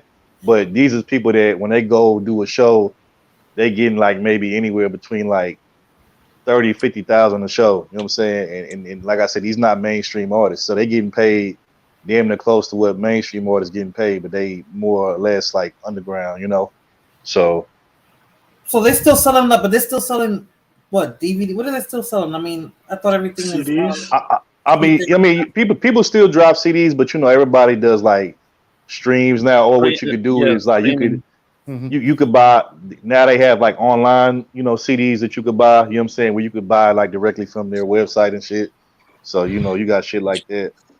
Well, yeah, they kind of like MP3 files. You can purchase kind of like high quality. That's what I was trying to say. Are they selling them that way? Because I thought they made more money. Or you can stream. You can get Spotify, and maybe they can get a few coins. So underground sells their music like that. Oh, and then they tour, streaming right? is the biggest scam ever. That's what I figured. Streaming is the biggest scam ever. Oh yeah, it is, because they only get paid like that's the Napster. They don't even get paid. They don't even get paid. I think I heard like somebody say like when it comes to streaming, they don't even get paid. Like they get like paid like a half of a percentage or some little stupid shit like that. Like a half of a percentage. How they make their money. Like where does their money? Because if they're independent, they make most of their money and they're paid. Like what is getting them that money? So like, the different ways they make money, right? You got to look at all the different. When it comes to music, there is the composition of the beat, right? The actual musical portion. There is the writing credits, right? Which is I can't remember what it's called. The technical term. Executive producing. Publishing, that's what it's called. The writing for the publishing, right? And then you have the beat making, right? That's the producing portion of it, right? And then you have touring is another, right? Then it's record sales, right? Actually selling units, either digital copies or then merchandise. Merchandise too. Don't forget merchandise. See, what a lot of people do now is they package merchandise with the music. That's what Travis Scott did, and that's how he was able to sell a lot of. They look like he sold a lot of records because people are buying shirts, but they're getting CD. They're getting like the music as well, right? Is that what Wu-Tang did too? No, I don't think so. But no, Jay-Z did something similar when it came to Samsung. Whoever that got Sprint got it the 444 album. Yeah, they basically put it on the. And I think Tidal. I think recently, matter of fact, I think like Jay-Z has sold Tidal to Sprint to where he still had like I think he still got like maybe a certain percentage, but I think Sprint owns Tidal now. Like they own the majority, and he got like 700-something million for that. Some nah, crazy shit. Jay-Z sold Tidal to Block. Jack Dorsey owns Tidal. Okay, I thought it was Sprint. He sold the stake to Sprint first. So yeah, that's what I'm saying. Yeah, that's what I saw. Because you know how Jay-Z do business. Jay-Z will have 100% of his pie and sell his pies to different corporations. But Jay-Z didn't really own Tidal outright. He was a part owner. 50%, 56% majority owner. I don't know. I think he was a minority owner because I think the co-founders were in Norway, and I think he bought a large share. He bought a controlling share based off of all the other majority, right? No, he wasn't a majority. That's not. So if there's you have 100% of the investment stock, right? I mean, does it really matter? The motherfucker got paid anyway. I mean, does it even really matter if he owned majority or not? I mean, he got like damn near almost $1 billion for it. Or just who's the highest paid artist? He got 100 million now. Rap, hip hop. Right now, I think the high.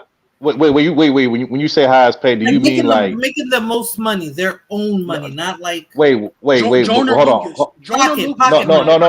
Hold on. I'm trying to understand. Do you mean like artists that's been in the game already? Or you talking about brand new artists? Like what you like who you mean by that? It does matter. I'm just talking No, about. I'm saying like I'm saying are you talking about the old school cats, the vets like Jay-Z and them, or are you talking about like new school artists, like a lot of these new I school didn't cats? think it Like would who you make a talking about? difference. Like it would. I thought it wouldn't make a difference because I think right now the highest paid. I think Jay's like the high. I think Jay right now is the highest paid. Like if we talking like old school, I think it's Jay. Then it's I think then I think it's no. Excuse me, it's Kanye first. My bad. Kanye's actually richer than Jay-Z now because of that. Wait, before you answer that, Morena, the reason they're the highest is not because of their music; it's because of their business. Because of the what? And the business that's tied into it. Yeah, endorsements and stuff, side deals. Easy, Jay-Z Yeah. has, his whatever companies. Yeah, because Jay-Z's not doing music anymore, technically, right? Right. So Yeah. your question is the highest paid rapper now, or like now that's what I'm talking about now. Yeah, now it's Kanye. Kanye's number one right now because of that. No, you're talking about 'cause of- pure music sales to like. Who No, we makes the talking most about off just in totality. She talking about in totality. I thought she's talking about who makes the most off their. No, I was talking about music. I was talking about music. Oh, music. So Kanye would not be there. Just music? Then Drake. it's not Kanye. It's not Kanye. It's not Kanye. Because But after Kanye, Drake- because you got. I mean, Kanye still music. Kanye still sell a lot of music though. Like he still sells his shit. He I makes mean, more like on his merch and stuff that he owns and his side business than he does on his music right now. So it's not Drake. Drake is up there, but I don't. He not on Kanye level just yet, but he up there though. But the person who has the best deal is Jordan Lucas. Who? He has the best deal. Jordan Lucas. Man, I don't know about all that. I don't know. Who Jordan Lucas. Would it be that baby guy? The baby? Not the baby, but the other baby. Jordan Lucas is Jordan another Lucas guy, is but like I don't mixed know. race guy. He was independent for a very, very long time, and he signed a deal. I think he got 20 million, and then I think he has. Nah, he don't. I'm gonna be honest with you. You know who right now. You know who the highest paid, especially we talking young artists. He makes it more Baby? money than everybody. Nah, it's NBA YoungBoy. NBA YoungBoy make, and I don't even like NBA YoungBoy. Just to I'm be talking clear, about who has but the best deal. Who has the best deal? Who has the best potential to make more money off of their music? Because you can have. all I know is they say NBA YoungBoy make 20 million just off of YouTube alone because all the views he gets on YouTube from his music, and that's not even including any side endorsements he got So he and didn't shit. sign a So 360 deal. million plus So he he signed. didn't- I don't know. I really don't know. I don't like I said. I don't follow a lot of these young cats now like that. But I will say, like I said, NBA YoungBoy is like the highest paid youngest artist as far as just off all of the press. He makes more money than Lil Baby. Yeah, I think it's he make NBA YoungBoy is number one. Then I think it's Lil Baby. It's Moneybagg Yo. Who else? Lil You Durk. need to send all of them to Dirt. You know, Dirt. You know what I'm saying? So them like the top guys right now. You know when it I don't comes know to none of those names. So yeah, I know it's young niggas. So what about? I don't like their music though. I just know this because I just see, you know, I watch hip hop channels, so I see all this shit all the time. You mostly know them for their antics more than their music, because NBA YoungBoy has antics? one song with Kevin Gates, and I take Kevin Gates more serious than the NBA YoungBoy. Kevin Gates. And I like Kevin Gates. I like Kevin. No, I'm gonna keep it real. I like his music, but as a person, yeah, I agree with you. That nigga's a clown. I can't. I can't listen to He him. went weird, right? He's wearing long hair. He's losing weight. What is he? Yeah, he talking about he'll drink Beyonce's piss and he just be just saying he be doing the most. He be saying too much. He said that if he was talking to a girl and he found out it was his cousin, he would still mess with her. But I thought Oh yeah, he said that. he was. Yeah, he said that. He said he was. Yeah, he said he was. Yeah. But doesn't he have a kid? Uh, Isn't that girl related to him? Whoever he has a I believe. Like I said, I look. He makes some dope music. I ain't gonna take that from him. But that weirdo shit he be on, I can't do that shit. That's why I don't listen to none of that nigga interviews. That nigga be on some other shit. Every hood chick think that nigga deep. I say, yo, he say the most basic shit, and half the shit be dumb as hell. He is Nah, not. I don't think he at deep. all. I don't think he deep. I just like the, you know, he has some dope beats and you know his flow's kind of catchy. But like other than that, I just like I said, He's one of those dudes that's smart in a room full of dummies. But Yeah. he put the glasses on, man. You know. Okay, so what about the women, right? So who do you think is going to be the next? Because I think Cardi B is going to fall off sometime soon. Cardi stuff. I mean, here's the thing. Cardi she's still like, even though, like, I'm just keep it. I really don't like none of these new artists, whether it's male or female. But I mean, Cardi's still number one just by default because a lot of the other chicks, you know, under her, they just don't have that. They're not really putting in that work ethic like that. Like a lot of them, like they'll put out singles here and there, but like what classic albums do you hear from female rappers nowadays? Like I'll wait. The You know last what I'm 2 saying? years, the last 2 years has been Doja Cat's year. You can No, say but what you Man, want, but wait. Doja Cat is We're like talking about wait. Do you talking consider about her she's rap? I consider her. To me, she's pop. She's I like don't a consider Drake her rap. almost, right? What are you She's talking pop to about? me. She's 2012 Nicki Minaj. What are you talking about? She's But pop, bro. She is not look at rap. her. No, bro. She's pop. I'm Bro, gonna ignore. if you look at She won a rap award. She did. Yes. she's pop to me though. I think it was on the BET Awards to be exact. She's pop to me. She's literally what Nicki was doing when Nicki first came Nicki out. was doing little Starships, No, I get what you're saying. I get what you're saying, but to me, I don't like to me, she's more. Because I'm gonna be honest with you. No, I'm gonna be honest with you because I knew about Doja Cat way before like a lot of people, and the only reason why is because like she like a lot of you know it was a lot of white people listening to her like back way before everybody else caught on to her. You know what I'm saying? But like now all of a sudden, you know, you got other people liking her, shit like that. But I consider her pop though, because like most of her fan base is like suburban motherfuckers. You know what I'm saying? So I don't. Juicy with Tyga, man. That's super pop. Juicy was. Yeah, but she's still in the urban category, and she makes urban music. You could consider her pop, but she like what's her name? I only recall songs with her with who was it with Nicki Minaj. I only recall her when she does collabs. Outside of that, I don't know any of her own individual songs. I mean, I don't. Yeah, that's what I'm saying. That's what I'm saying. I mean, I don't know. I mean, I guess y'all can consider whoever y'all want. I just don't like I consider her a said. rapper, though. I don't consider her a rapper. Though. Like I said, Cardi to me, she's still holding on by default just because, like I said, you know, these other chicks, they don't. To me, they don't put in enough work. Like, and even like, okay, I'm gonna go to Meg Thee Stallion, which she from my city, right? Like to me, I agree with you. She trash. I agree with you. You know what I'm saying? But my thing is that she don't even like she don't have the work for it. She don't put it in. What's crazy is that like Texas artists are known for putting in work. Like they'll put out like you got some artists in Texas that'll put out like 10 projects in 1 year. You know what I'm saying? So I don't know like how she didn't pick up that work ethic, but you know, it is what it is. But like I said, she'll put out little singles here and there, but it's like where the album at? You know what I'm saying? Where your album at? Like in order for you to be up there with the best and be considered with the best, you got to put out a classic album. I mean, like we go back to the past, like the Lil Kims and all them. I mean, at least they had one classic album, maybe two. You know what I'm saying? So I don't know. This shit ain't. It's different nowadays. It's like nowadays you could be considered a legend without even having one classic album. Like this shit. I like the girl that looked like Nipsey Hussle. Wait, who you talking about? Who is this nigga? It's a girl that looked like Nipsey Hussle. A girl? What's her name though? I don't know. Where's she from? Is she from the West Coast? I don't know what her name is, but she got an album cover where she got cornrows, she's light skinned, and it's a side portrait. She looked like Nipsey.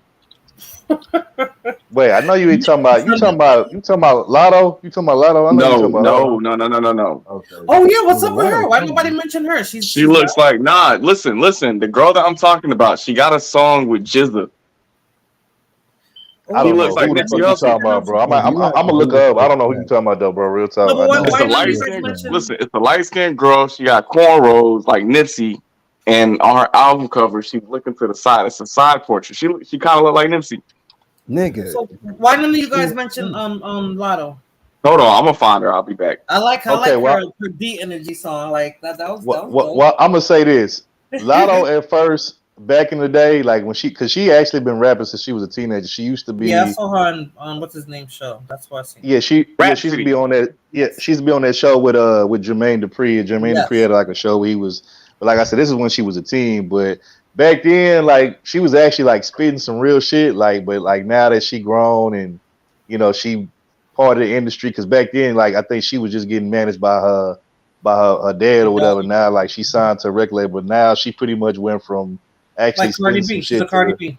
Yeah, now she's another like Cardi B type of rapper, and it's like, damn, bro, like she actually can spit. So I used to be like, damn, she can spit, but like now I'd be like, okay, whatever, like I get it, you know. Now she wants the bag, right? That's why she's doing it, because she wants the bag. Now it's not about the artistry. Now it's about getting the bag. And what's crazy is she actually a cute chick. Is just And like I said, she can really spit, but she just dumped her shit all the way down because, like I For the said, she money. part of the industry now. So you know. So what about the City Girls? They're rappers, right? No, Man, fuck them. no. Man, the city girl. I'm gonna tell you what the city. I'm gonna tell you what the city girls is. All the city girls is just like a fucking club version of what like Trina was. Like they whole style come from Trina. Like if you listen to them, they sound like Trina from back in the day. You know what I'm saying? They just more like they just more a little bit more ratchet. And like I said, they make a lot of club records. You know what I'm saying? Like a lot of Isn't one of twerking them? records Did you and shit consider like Trina that. a rapper? Like, was she one of the? Did you consider her a rapper? I mean, I never really was a big fan of Trina, but I would most people would consider her to be like down south Little Kim. Only she wasn't as successful as Little Kim, and she didn't have that commercial reach that Kim had when Kim like blew. But that's what most people consider Trina like is like a She had that down one south song with version Big of Little Daddy. Kim. You know. All right, zoom in on my picture. Oh, you talking about Rhapsody? Okay, I know you talking about. I mean, she cool. Don't get me wrong, she can spit, but I don't know if they're gonna give her that mainstream commercial push. You know what I'm saying? She doesn't have the mainstream. She doesn't have the. She doesn't have the. What is it? She has charisma, but she doesn't have mainstream charisma. Yeah, she's more of a. Hey, you know what? Just said You know what's backpack crazy? rapper. You know what's crazy? Shout out to Danny. You know what? Danny is actually. I was about to bring her up. So it's only two chicks to me that can really, really spit, and they're not trying to go the industry route, but it's the chick that Danny just brought up. This chick named. Is this a white girl? Nah, Snow the product? No, she's Mexican. She's Mexican. She's Mexican. She from. Oh, okay. She can spit. She's from. She can spit. She could. Really? She can spit. She's from. Yeah, she can Yeah, spit. she Mexican. Yeah, she from the Bay. She from the Bay. She from the Bay Area in California. I never heard of her. Okay, is she like in really? the She can spit. She can spit. She kind of like if I could compare her to something. She kind of remind me of like a Mexican female version of like Eminem, but she could like really spit though. You know what I'm saying? Like she could spit. She just the only thing with her though is she number one, you know, she's part of the Rainbow Coalition. So and two, you know, she like I said, she can really spit. So they're not gonna really like push her like that. You know what I'm saying? And then the other chick that I could say they could really spit. Y'all probably never heard of her because she been ghostwriting like most of her career, but she be spitting sometimes. It's Shay Nor?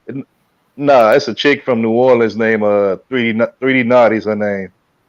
She could really spit. Like she's from New Orleans, but 3D Naughty is like 3D and it's like I know what you're talking about. Real deal, you stupid, but nah, she can spit though. She from New Orleans, but she got like an East Coast flow though. She got like an East Coast flow, but she can really spit though. But she like more of a ghostwriter though. Yo, do you want to know who the biggest like letdown in hip hop was to me in like the last, I'll say 12 years? Who? Jay Electronica. Oh yeah, Never released the album. Hey, but you know what though? I will say this though. That nigga ain't gotta ever worry about ever being broke and not having shit in life because you know he married one of the Rothschild daughters, right? He married to a whole Rothschild black daughter. guy? Yep, yeah, from New Orleans. And his baby mama is he got a baby from Erykah Badu. That's one of Erykah Badu's baby mamas is Jay Electronica. She got 3 rapper baby daddies. It's DOC, Andre, 3 Stacks, and Jay Electronica. I think is all right. That's Snow the product, Morena. My that's the chick we were talking about. That's the one, the Mexican that's from the Bay Area. You know what I'm saying? So, yo, I was like, all right. When I heard her rap, I was like, I heard her. She was on one of them BET ciphers, and I was like, okay, who is this? So then I started looking her up. I was like, okay, BET cipher. Wow. Did you know that though? Sometimes did you know that Jay Electronica was married to a Rothschild daughter? Oh yeah. He said it on one of his songs. So you know that album that he had with Jay-Z? Yeah. He was like, and I bet you. He said, I bet you your bottom dollar. What did he say? No, I bet you a Rothschild. I get a bang for my dollar or something like that. Yeah. I put in all these female artists on in my cell phone on YouTube, and then all the old ones are coming up. I mean, they don't have nothing like that now. I'm looking at MC Lyte. I'm looking at Queen Latifah. I'm looking at Foxy Brown. I'm looking at Little Kim. Like, sex sells, man. Sex. So I give Lil Kim credit because Lil Kim was the one that brought the whole sex to the rapping, like the sexualizing. Mm-hmm. Because like MC Lyte was a spitter. The girl from Hot 97, not Hot 97. Sway in the Morning, Heather B, she was a spitter. She never made Roxanne it. Shante was a spitter. Salt and Pepper were spitters. Yeah. Also, Salt and Pepper? Mm-mm. I don't think, did they even write their own stuff? No. But they weren't sexualized though. Oh, I see what you're saying. Okay, I see what you're saying. They rap. Yes, they were. Salt and Pepper kind of, yeah, they were. Yeah, Salt fucked up being with Tretch and not Will Smith. hey, Sundown, tell me if you agree. You know who my three favorite female rappers from the South are? Is Gangsta Boo, LaChat, Mia X. I'm like my three favorite right there. I would say Mia X. I know who Mia X is. I didn't know who else Third World was talking about. Mia X is No Limit, right? Yeah, she was No Limit. She was the first lady of No Limit. Mia X, Gangsta Boo. Facts. I know who that is. And Gangsta Boo is Trina. a female rapper that was part of. No, Trina cool, but like lyrically, Gangsta Boo would destroy her. Sorry. But would you consider Missy Elliott? Would you consider Missy Elliott from the South? What is that for Doja Cat is right now? A Missy Elliott? No. Because Missy sang and she raps too. No, I like Missy. Don't get me wrong. I like Missy, but Missy to me too. She too much. She too, like I said, she more mainstream than anything. So I don't know. Like I said, she's made some rap records, but it's like a lot of her shit that hit, it was like mainstream. So I don't know. It's different for me. I look at shit She differently. writes a lot, so she's very talented. You know. Yeah. But I give Missy her credit though. Third Word from the chat. Coming out of nowhere. Well, you said I need you to remove Third Word from the chat. Why? What'd he say? Because he not putting any respect on Missy Elliott. You know what I'm saying? I fuck with Missy. I fuck with Missy. I just like I said, I fuck with Missy. I know like I said, for me, what talking about her mainstream. She just get annoying. Yeah, like I said, I'm not a mainstream guy. But to answer your question more than if you don't know who Gangsta Boo, it was two female rappers. She was hard. It was her and this other chick named LaChat. They both was the only female rappers a part of that group called 3 6 Mafia. I don't know if you ever heard of that rap group. And Gangsta Boo is really pretty too. Not her. Oh, So, okay. Listen, you hear me, Third we don't Word? really listen to down south rap like that. We don't really. Listen, Gangsta Boo is really pretty. I would say she thick as fuck though. Missy, Mia X is she's definitely the best. Mia X still look good to this day. Real talk, she still look good to this day. But now, 3 6 Mafia, for those who don't know, they from Memphis. You know, let's be real, a lot of these new artists, they biting off the hell off of 3 6 style and from the beats, the rhyme patterns and all that. So, you know, Doug Deuce, all the ones coming from Memphis. They yo, I bet have you ever heard of like Full Throttle? So it's a music genre. I don't know if you've heard it, but it's kind of like a up tempo style, and they'll play like little Memphis rappers in it. So like if you look up just look up Full Throttle right on YouTube, and it'll be like up tempo music, but they'll have little chops of 3 6 Mafia, Kingpin, Skinny Pimp, a bunch of. I know about all of them. Those are all Memphis artists. Yeah. Hey, Sundown, let me ask you this. Okay, so I think I've seen you over there before on me and my team's channel like a few times here and there, right? You've been over there right now, Chad, like a couple times. Yeah. Okay. I mean, you probably didn't know this, but like a while back, like probably about like a year and a half ago, we actually interviewed Project Pat on our channel. I didn't know that. That's dope. We got an interview. I usually got to scroll through the little, playlist, but we got an interview with Project Pat though. Like he gave us about an hour and a half, 2 hours of his time. Nice. Yo, I'm gonna look up that music style, and I'm gonna put it in the back chat and let you listen to it. It's just like it's a new trend in hip hop, or it's not even hip hop. It's more like I don't even know how you would classify, but I'll let you listen to it. Moneta, you remember that song? I know you're not a big Southern rap fan, but you remember that song? I think it came out in the '90s. That song called Chicken Head. Yes. Yeah, that's the rapper that we. Yeah, that's the rapper that we interviewed on our channel. His name Project Pat. He was a part of that 3 6 Mafia group. Oh, that's 3 6 Mafia. Okay. Now you guys didn't mention any West Coast female rappers. They didn't have any good ones. to you guys? I mean, it's all right too. I mean, Lady of Rage could you had Yo-Yo, right? But The one they sang my Yo-Yo. Lady of Rage? No, she was a one-hit wonder. What? I mean, she could spit, but she didn't have no hit. You know what the problem is with West Coast female artists? It's so many great male rap artists that it's kind of hard. Like, you know, and to be honest with you, that's why, like, even if I'm just like using my home state, Texas, right?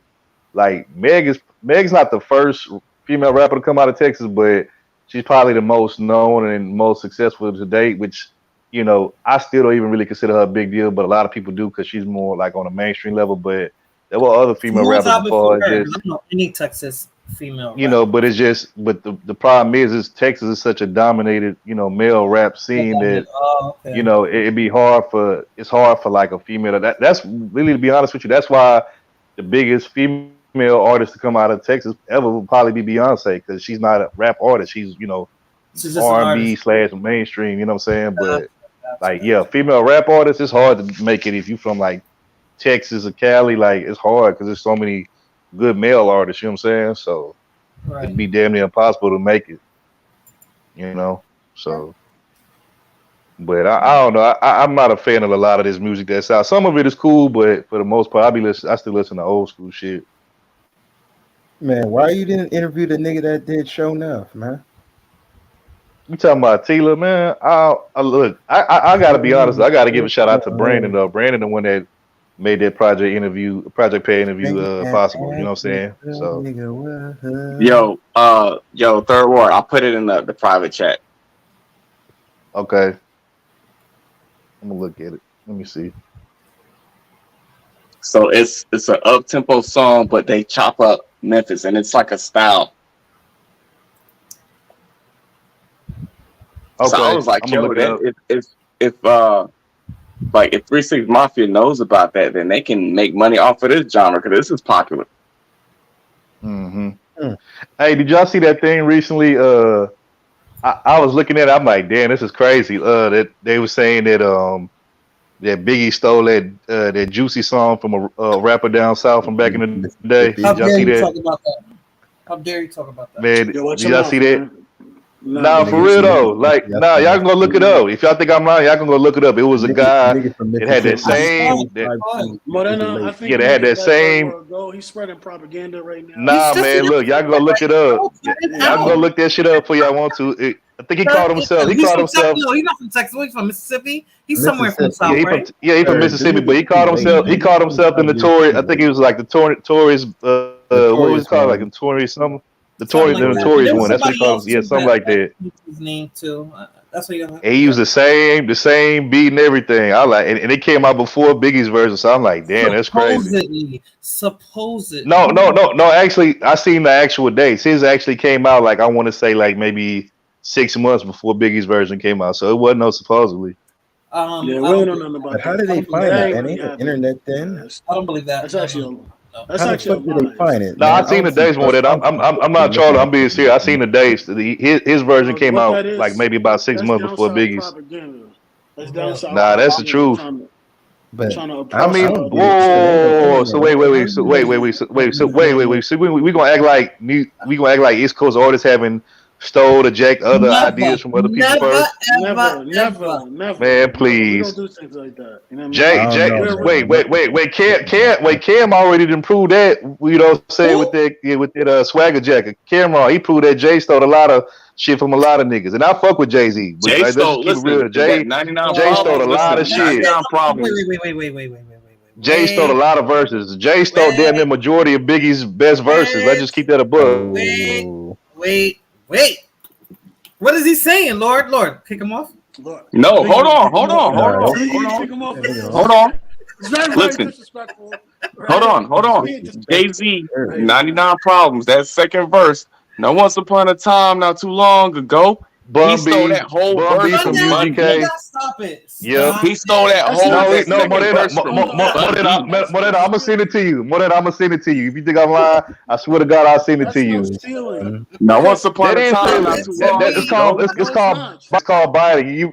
It's called biting. It's not called stealing, but it is called biting, which is the same thing. It's the same. Yeah. Also, just like that is Bun B. They get paid off. Then wait, hold up. I can even give you a prime example of a New York artist stealing another New York artist swag. Like Dead Presidents, Jay stole that from Nas, so we not gonna act like that shit didn't happen. We gonna act like that shit didn't exist. Like, come on, bro. Let's not go there, bro. We don't know. I can go there. But I think it's time for him to go to sleep now. I think he's tired. Right? I'm just saying, bro. Come on. He is tired, right? He's So tired. let me ask y'all something. Jay didn't steal majority of Biggie's greatest verses and lines. We gonna sit up here and say that with a straight face? I heard of that. That I heard of.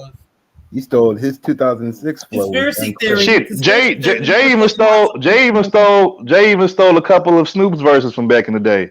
Like, well, that's because he was writing for the early Death Row shit. Well, not the early Death Row, like 2000 era. I don't know, Third. Like, don't talk about Biggie and don't do it. Nah, listen, Jay-Z, I'm not a fan of, but Biggie. No, I fuck with Jay. I'm not gonna sit up here. I mean, look, I fuck with Jay because Jay got some records that I'm not gonna lie. He got some records that, like, you know, when it come on, that shit here. But at the same time, I'm not gonna sit up here and act like, you know, Jay ain't been known for biting niggas for a minute. Like, he that's what he does. But I give him credit. You know, he'll bite that shit and then he'll make it into a hit. But it's still biting though. Like, at the end of the day, so. Only why he's considered the GOAT is because he understands business. And when niggas didn't want to do corporate, he was corporate. Nah, actually, hold on. Roychus, actually, Jay has stolen from artists from the South too. He has stolen. He's stolen from artists from down south. So stop it.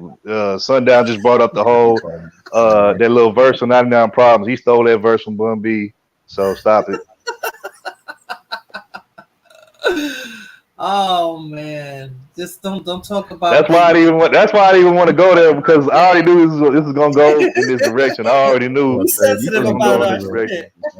Them niggas would have ran you out. They said Notorious one. We didn't copy no Southern Mississippi ass. Then let's keep it real. I think Jay got sued. Jay got sued for that Big Pippa record, because I say he stole that record from like some artist in India or some shit. There was a artist in India who had that record or something. Yes, the part of the music. Yes, I remember. Yeah, so I mean, like, come on, bro. But I mean, let's just keep it real though. Like if you really look at it, some of the best music comes from like no name artists, and then what'll happen is they'll put out the original record first, but because they don't have like a big, massive reach of people in the audience, nobody really listens to the original record, and then like some big name artist with a bunch of clout and, you know, media behind them, they'll come take the record, probably won't ask for the permission, and then they'll like remix it or do their own version, and then it'll like pop and blow. But, you know, like, you still had to get it from somewhere though. You know what I'm saying? But So you know what I heard? That they send it into the studios, right? They send it into these record executives. They'll just send in their music, and then if they like it, they'll take it for their own artists. Like,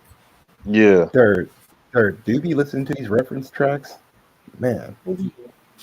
Yeah, man. Look, I say it all the time, man. Big artists, like, once big artists run out of their own original ideas, that's when they start going to go look for these no-name artists that nobody knows nothing about, and then they'll take their whole song, you know, remix it, and then years later down the road, they'll get sued. They'll get hit with a lawsuit for, you know, copying somebody's shit without their permission. but that's how hip hop got started. They sampled everything. Like, I was so mad. No, I'm not even talking about just strictly sampling. I'm talking about like just taking somebody's like sampling is kind of more or less like you kind of taking a beat, but you kind of putting your own like little spin to it. But remixing it, you know, but like when you just totally jack somebody's shit, like, you don't really change nothing about. I mean, you might like change the tempo of it, but for the most part, like, it's still the same shit. It's like not too much done to it. Different, you know. So like you said, who you said Jay-Z took a the line Big Pippin off of record. the whole Oh record? yeah. Oh well, I'm talking about he. I mean, if you like, he didn't took most of the biggest his like classic lines when the Remy's in the system and all that shit. Like, all that's big. You know what I'm saying? You know, Jay took that shit. You know, but see, I'm gonna be honest with you. The reason why Jay was able to do that shit, because he, you know, at that time, you know, when Jay was running the 2000s and shit, who was his buddy and right hand man, you know, who he was doing business with, Puff. So, you know, Puff, probably cleared all of that shit. You know what I'm saying? Because I think to this day, Puff still probably on all big shit. I don't even think his mom on that shit. So yeah, he does. So, you know, But I'd be mad because I'd be believing certain stories. Like I was mad when Drake didn't write his own shit. I'm like, so you wasn't running in the six with your woes? What? Nigga, I Yeah. was mad. Yeah, man. I mean, look, like I said, I'm a hip hop fan. I like different types of, music, whether it's from east, down, Bro, south, my west. man was But on tape, when man. you be I got finding out, though, I'm not gonna lie. When you do find out that a lot of your favorite artists don't write their own shit or that they stole that shit do be kind of like, it kind of make you look at them kind of different, yeah, So man. You didn't experience none of that. That wasn't real. I just can't All the believe I like production. that song that you put out on your channel there because I was like, oh, and I yeah, asked I was myself, surprised too. I believe that. I Nah, I like, was surprised too, though. yeah, I like it. I But was like, yeah, I mean, like I said, I fuck with East Coast music. I know y'all think I don't because I be, saying shit about certain, but I fuck with East Coast music. Like I always tell people this all the time. My two favorite New York artists is Nas and Jadakiss. Like they're my favorite. I don't really think nobody fucking with them two. I mean, some people might throw in Jay or Big or something, but to me, my personal favorite has always been Nas and Jada. So so you think they lose their authenticity when they go mainstream, like, so they're not hot no more because now everybody likes it. Now they make the music for. Yeah, I mean, look, I think you can go mainstream, but I think you have to balance the shit out because when you just go like full mainstream, because you got to think like artists have like you have a big fan base and your fan base consists of different types of people, right? So you might have part of your fan base they might only like just strictly mainstream hits, which is like radio hits, club hits, that type of shit, right? That's what I consider main radio and kind of like club, right? And so you have to cater to that audience. But then you may have some, a portion of your audience that likes more like street, underground, like type of music that wouldn't be ever played on radio or in the clubs. So you got to cater to them. Then you got the artists like if you also do like I guess like conscious type of music or music with like some type of like knowledge or commentary, and then you got those crowds too. You know what I'm saying? And to me, for me personally, that's why I always thought Pac was the GOAT because he could do like a more like conscious record, like the Brenda's Got a Baby type of record. He'll do some gangster type of records. You know what I'm saying? Talking about killing motherfuckers and rolling up on motherfuckers, and then he could also do like the little club hits. The little club hits. All that type of shit. So Ain't nothing you but a know, gangster party. so you have to. Like I say, your audience, you have to cater to whatever your audience is. But like I said, there's nothing wrong with necessarily being mainstream. But if you can balance it out, you know what I'm saying? I think, you could do, you could kind of be considered like a GOAT type. But I don't know. I just think most people just want to do whatever they think sounds good on radio in the clubs because they know that shit gonna get spins, it's gonna make money. But dog, like, what about Did y'all hear about Tupac? A lot of people Y'all hear argue about y'all know that Tupac got a ghostwriter? before from these East Coast niggas. That I mean, I wouldn't be surprised. I wouldn't be surprised. I'm I telling wouldn't you, be man, surprised about Now that. I want to go a left turn now. Now is it Kendrick Lamar song with makeup and a dress on? Is that? I wouldn't be surprised about that. I wouldn't be surprised. I mean, he is. They trying to make him. They trying to make him like they're already giving him Will like Smith? GOAT status, which I fuck with Kendrick. Don't get me wrong, I like his music, but I wouldn't consider him a GOAT just yet. But some people do though.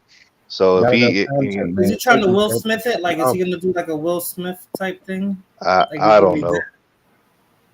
I have no idea, but I mean, he down with Dre and all of them, and Jimmy Iovine and shit. So I wouldn't be, they we all know that they down. So don't do that. So Don't do that. I mean, I'm come like, on, real man. deal. I know you don't want to admit it, bro. I know it hurt me, bro. You know it's true. I saw it. I was like, You know is it's that true. this fucking blush again? I'm like, what am I looking at? These Yeah. rappers they're wearing dresses and makeup now. Like, what's going on? And they're not like Yo, rockers. It's not rockers. that killed me. Their nails and have the long hair. No, these guys look I mean, like. let's not forget Kanye. Kanye was on stage wearing a damn skirt like years ago, and No, not and only that, but even what's the dude name? Conway the Machine. Yeah, that shit He right had there. a dress but, on. It's yeah. like, no. You know what? Really? I'm at the point. I'm at the point now, bro, where I just listen to the music, bro. I try not to be too much into the actual artist because it's like right when you get to liking the artist, bro, you think they on some real shit, here they come, they in a skirt on a dress or some makeup, but it's like, bruh, you know what I'm saying? So I just, like I said, I just listen to the music. That's all I do now at this point. Just listen to the Well, Drake music. hasn't sold out yet, right? Drake hasn't sold out yet. Nah, trust me, he done been sold out. He been. It's just that Really? because he's the, he's the Golden Boy. the golden boy, and his. I think his mom was with like, she's Jewish and stuff, and we all know they run the industry. They're not gonna put him in a bad fucked up position because he's a little golden boy. So Right. He gets all the protection. Well, he got pissed on. Remember when he got pissed on years ago? Most people don't. You know what's crazy? Most people don't even know about the JDL. That's like a real thing. Most people don't even know about the JDL. What's that? Wow. What's that? It's called the JDL is the Jewish Defense League. They was the ones that was responsible for getting Suge shut the fuck down and a bunch of other people that tried to take over the industry and they tried to because Suge was like the thing about Suge is that like he was actually a genius if you think about what he did with the artists he had, but the problem is he was trying to be like he was trying to be a mogul. He was trying to be a mogul and a gangster at the same time. Yeah, and it's like and he was getting too much money, he was getting too powerful, and they didn't want that. So they had to shut his ass down. You know what I'm saying? They shut him the fuck down because at one point I think they say Suge was worth like what 100 M's at one point. This is like, mind you, this is during the 90s, so 400 million. that's a lot of money, to be worth $100 million, and you a small independent record company. You know what I'm saying? So, but yeah, they went after Ice Cube too. After Ice Cube made No Vaseline, and he kept calling. No, I didn't say the ADL. I didn't say the ADL crazy boy. I said the JDL. JDL. Yeah, I think he's just switching the abbreviation. Nah, but remember when he dropped No Vaseline and he was like he kept making the Jew reference to the guy? Yeah. Whatever his name was, what was his name? Jimmy Iovine? Heller. Yeah. Jerry Heller. Yeah. He kept calling him a Jew. And if you look at Straight Outta Compton, he was like, I'm gonna get the JDL on him. Yeah, the JDL is a real thing. They were trying to say that people are taking over hip hop or LARPing and stuff, and I'm like, but no black people own it, so it's Jewish people own it. Except Texas.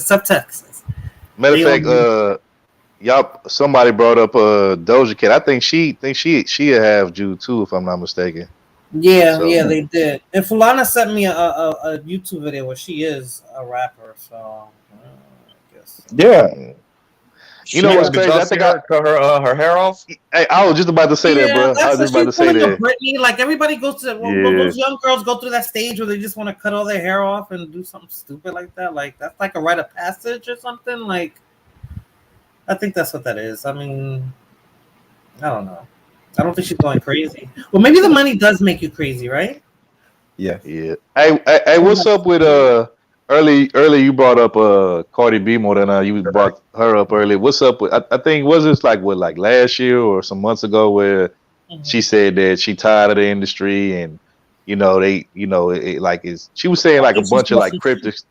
I think she was saying she basically was saying like a bunch of cryptic stuff like it's not good for her soul or spirit, some shit. She was just like saying a bunch of cryptic shit, but she wasn't being like really direct like she probably wanted to be. She doesn't want to do what Nicki Minaj did, and who's the other one, and Little Kim and all that. I think that's what it is, and she's like up there with them. And I think that she's scared of doing it, but she kind of stuck a foot in there, but she's trying to pull back, and I don't think she's gonna be able to pull back if you're gonna go with that conspiracy. Yeah, she already knee deep in the shit. You know what I'm saying? Like it is what it is. Like you done already probably signed your soul and your contract away, so it is what it is. She got 2 babies now. Like she got kids now, so now kids are usually an eye opener for some. Think about it. Like Nicki's been kind of quiet since she had her son, right? And the Migos is dead now. They whole little wave, and they little buzz is gone. Ain't nobody trying to hit Amigos now. So.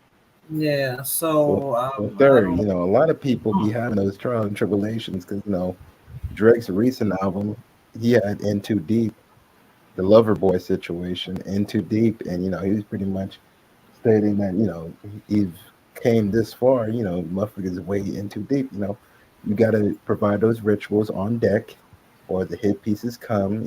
Mike Tyson, he had his little spaz out recently, talking about he's been in rooms alluding to rooms. So that just show you that the devil got you for life and your lineage for life. Mm-hmm. Yeah, So you I think agree. that's real? Like that's like a real, like that's real, a soul contract. Like some Oh guy. yeah, Like I so really picture it. Like who's this guy walking in? Because it's a man, of course, No, walking in, listen, telling you like, now that is a real thing. It's been so many like different videos and different people. Then you got people that was part of the industry that came out and admitted that like the industry is like full of like these devil worshiping, satanic type of people and stuff. And then you see them one week saying that shit, and the next week you never hear from them ever again, or they or they change mysteriously up. die. what do you think about what that dude said about Little Bow Wow? I forgot what that kid's name Oh, is. that That was Oh, kid. you real. talking about That was Orlando Orlando Brown? Brown. Orlando Yes. What do Brown. you That think about definitely this? happened. You covered that, Man, didn't I you? don't even. Did you guys cover that? Nah. I ain't even want to touch that Orlando's shit, man. nuts, Hell but no. I think it has a hint of truth. Hell I'm like, no. what the hell was he talking about? I think it has a Man, hint of I truth. I wouldn't be surprised. Didn't he say? Like he was like He said he basically has some saying that good. He like has some good pee. Punani. he said that did he say that nigga was fine? I was like, bruh, like He said Yes, he I he was has said some like, he has some pause, good. good. He has some good. man. He said So he I'm has like, some good what? pussy. And then the way he started laughing and It was crazy. Man, oh hell man, no. I was like, Super what pause, the? super pause on that shit, man. Hell But no. he exposed Yes, Raven I'm like, is Simone. he? Because he got problems Yeah. too, right? Yeah, So is man. he serious Still mental. or like what is he? What is he saying? Like I don't Man, know. I don't even That want to know man more of than sticky. I That don't was even old want to know. sticky on the Proud But Family. I'm Ain't just that it gets weird. It starts getting weird. Oh, I know who said it. I keep watching somebody, so I'm talking about his stream. Okay, I know who said it. I know who said it. They had a whole stream on this. Okay. Yeah, I don't even care to go down that rabbit hole at all. Like, All right. if somebody else want to talk about that shit, they got it. No, because man, you guys start getting funky about that. So okay, let me. But I will say that I will say this though. To answer that, I will say I wouldn't be surprised though. Like I really wouldn't. Like I wouldn't. With him, okay, Orlando Brown and Cat Williams. No, well, the Yes, Cat they Williams do. can Remind talk us. like him. Now, okay, so Cat Williams did come out and say so. Okay, so this is the thing, right? So when you start coming out talking against the industry, then they start making you look like you crazy, right? Cat Williams, Dave Yeah. Chappelle. But they Who made else? comebacks, and that's because they kissed the ring eventually. I It's don't the think Dave liberal Chappelle ring. did. I don't think Dave Chappelle did. You think he did? I don't think he did. That's because it's the liberal ring. Dave, he still ain't wearing no dress, but he's still gonna support Shit, liberal I'm gonna be honest politics. with you. When DMX was alive, he used to always allude to like the fucked up shit in the industry, but he Well, was it already fucked too his head far. up. That fucked his head up, right? Like they Yeah, but he made was Dave already Chappelle. too. He was already too far in. You know what I'm saying? But he used to always make little references to that shit. You know what I'm saying? Because he has a So conscience. I think that's what what's her name is going through. That's what Cardi B like they want to and they try, but if it I don't know if it's because of their energy or what type of people they are that it doesn't let them. I don't know. It fucks with them. Like some people could just do it and say fuck it. I don't care. Like I'm in it and you know what I'm saying. They just move like let's say like Puffy. I'm gonna be honest with you. If I was in the music industry, the one thing that I wouldn't want to be an artist, but I would love to be a producer though, because like they get to pretty much live like the same type of lifestyle that these artists do, but they don't have to do all of the extra shit. You know what I'm saying? That's a Like all they difference got to in really life. do So is it's make a very So beats. what does the Mix artist do? them. The artist is what moves the society. What moves I mean, the artists pretty much are. I mean, of course, the artists going. A lot of artists gonna have more money than producers, but the producers still make good money though. Like you got No, I thought the producers producers that made more money than the artists. No. it depends. If you like a Timberland or Swiss Beats type, then yeah, because they charging like $500,000 for one beat. But Right. like even if you on a low end, like let's say you were producing, let's say you making like there's some producers that might make like 50,000. They might charge you 50,000 for a beat, which that's still pretty decent money. But that's nothing compared to like the Swiss Beat types or the Well, Timberlands or you whatever. gotta differentiate them. No, sorry to cut you off, but you gotta differentiate the producers from beat makers because you have a beat maker like someone who just makes the beat and gives it to the artist. They do whatever they want to do. Then you have like a They sell producer, it, like right? Quincy Jones. It's a producer. They orchestrate. They create songs around an artist, right? They have a beat, but No, then you they no you're produce right. the You're right. You're overlays right. of it. You're not lying about that. I'm just saying like even just as strictly like even if we say just strictly beat makers, right? Like they not executive producers, they not like the studio engineers and shit like that. Like even if you just strictly a beat maker, you can make decent money. Like I said, if you one of them beat makers that's making like 50,000 per beat, and you do like each week you're doing like 10, 20 beats, you know, that you can live a good life like that. You know what I'm saying? So that's all I'm saying. And then a lot of times, like a lot of them producers behind the scenes, unless, you know, of course, you know, people start asking about who made this beat for this artist and all that type of shit. But for the most part, they get to live, like I said, the same lifestyle that these, you know, artists do, is just more on a low key type of scale. But and they still drive the same type of shit these other artists be, you know, driving. They still drive the nice cars and all that shit, you know. So it is what it is. I like I said, that would I would rather do that than to actually be an artist, have to be on stage and then do all this extra shit just to get my name out there. You Like, rather be nah, I don't behind want the to do all scenes. that. You rather be behind the scenes. Yeah. Because a Mhm. lot of artists, a lot of producers own masters of records, right? If you produce the Mhm. record, you have it is your production. They did their work in your studio, right? You own the master to that, right? And if you Then pay, especially if you paid for it yourself, you definitely have a right to the masters or a then portion of that. then to add to that, if you made like an original beat, especially if like you didn't sample nobody's shit, you gave somebody, like let's say you gave an artist, like I'm gonna just use him as an example because he's really popular right now. But let's say you did a beat for somebody like a Future, right? And it was an original beat and it was a hit. Every time that beat gets played, you're gonna get paid money off of that. Like, you're gonna get like royalty money and all that shit. You know what I'm saying? You're gonna get royalty checks in the mail, all that stuff, you know, just for Facts. making one beat. You're gonna get paid a shit ton of times off of every time they play that one beat. You know what I'm saying? So So like who I are the said, to beat me makers? that I don't know. Because I don't understand. Who are the beat makers? Like who makes beats and then uh who? well, it depends. I mean, you know, like a lot of these, like I think right now the most popular beat maker is this guy out of I think he's from St. Louis, but he lives in Atlanta. But it's this dude named Metro Boomin. He Mhm. does a lot of he makes a lot of hits. He did hits for like Future and Gucci Mane and a bunch of other artists or whatever. But he's like the number one guy. It's another guy from Chicago named Southside 808. I think I just seen an interview recently with him on Vlad. He said he made like I think when he first started doing beats back in the day when he was a nobody, he was charging like 10,000. Now he be making like 100,000 a beat. You know what I'm saying? So, like I said, you can make money if you're a beat maker. You know, you can make and you can live a good life and have a good lifestyle. But you're just not gonna be as popular as the artist. But I mean, I don't care about the popularity. Just give me the money. Like that's all I want is the bread. So you're not in it for the artistry. You're in it for the money. But here's the thing: when you make a beat, that still is artistry, though. Because let's be real, if you took a lot of these producers, studio engineers, and beat makers away, how would the artists be able? Because the one thing that that the people that's behind the scenes that do like the beats and the sound, Mm-hmm. they basically give the artists a sound to run with. You know what I'm saying? All the artists got to really do is spit the bars and spit the lyrics, but like you got actual, like for instance, like I'm gonna use Kanye, right? Before Kanye became an actual artist, right? For many years, Kanye was behind the scenes. And let's be real, Kanye was the architect for Jay-Z. Most of Jay-Z's like albums, especially that came out in the 2000 era when Jay was like Blueprint. pretty much the king at that time. Mm-hmm. Kanye was the architect of that nigga albums. You know what I'm saying? Like he made the beats and all that shit. Like the blueprint. The Yeah, blueprint. if you look at the blueprint, that's mostly Kanye. I mean, Just Blaze on there too, I think, but that's mostly Kanye though. So again, he pretty much gave Jay-Z a new sound to run with. You know what I'm saying? So that's why I say I'd rather be a producer and a beat maker because, like I said, they give you a sound. Like, because you could be an artist that, like, you could do a bunch of shit, right? And then you hit that ceiling where you kind of don't know what to do. You might have writer's block, or you might be like, oh damn, okay, I want a new sound. I don't know what sound or what way to go. And then you might hook up with a new producer, and he might give you a whole new sound to run with, and that's kind of like the way that you go. So. Well, Facts. certain Look at Teddy artists Riley, need a bro. producer like YG needs DJ Mustard.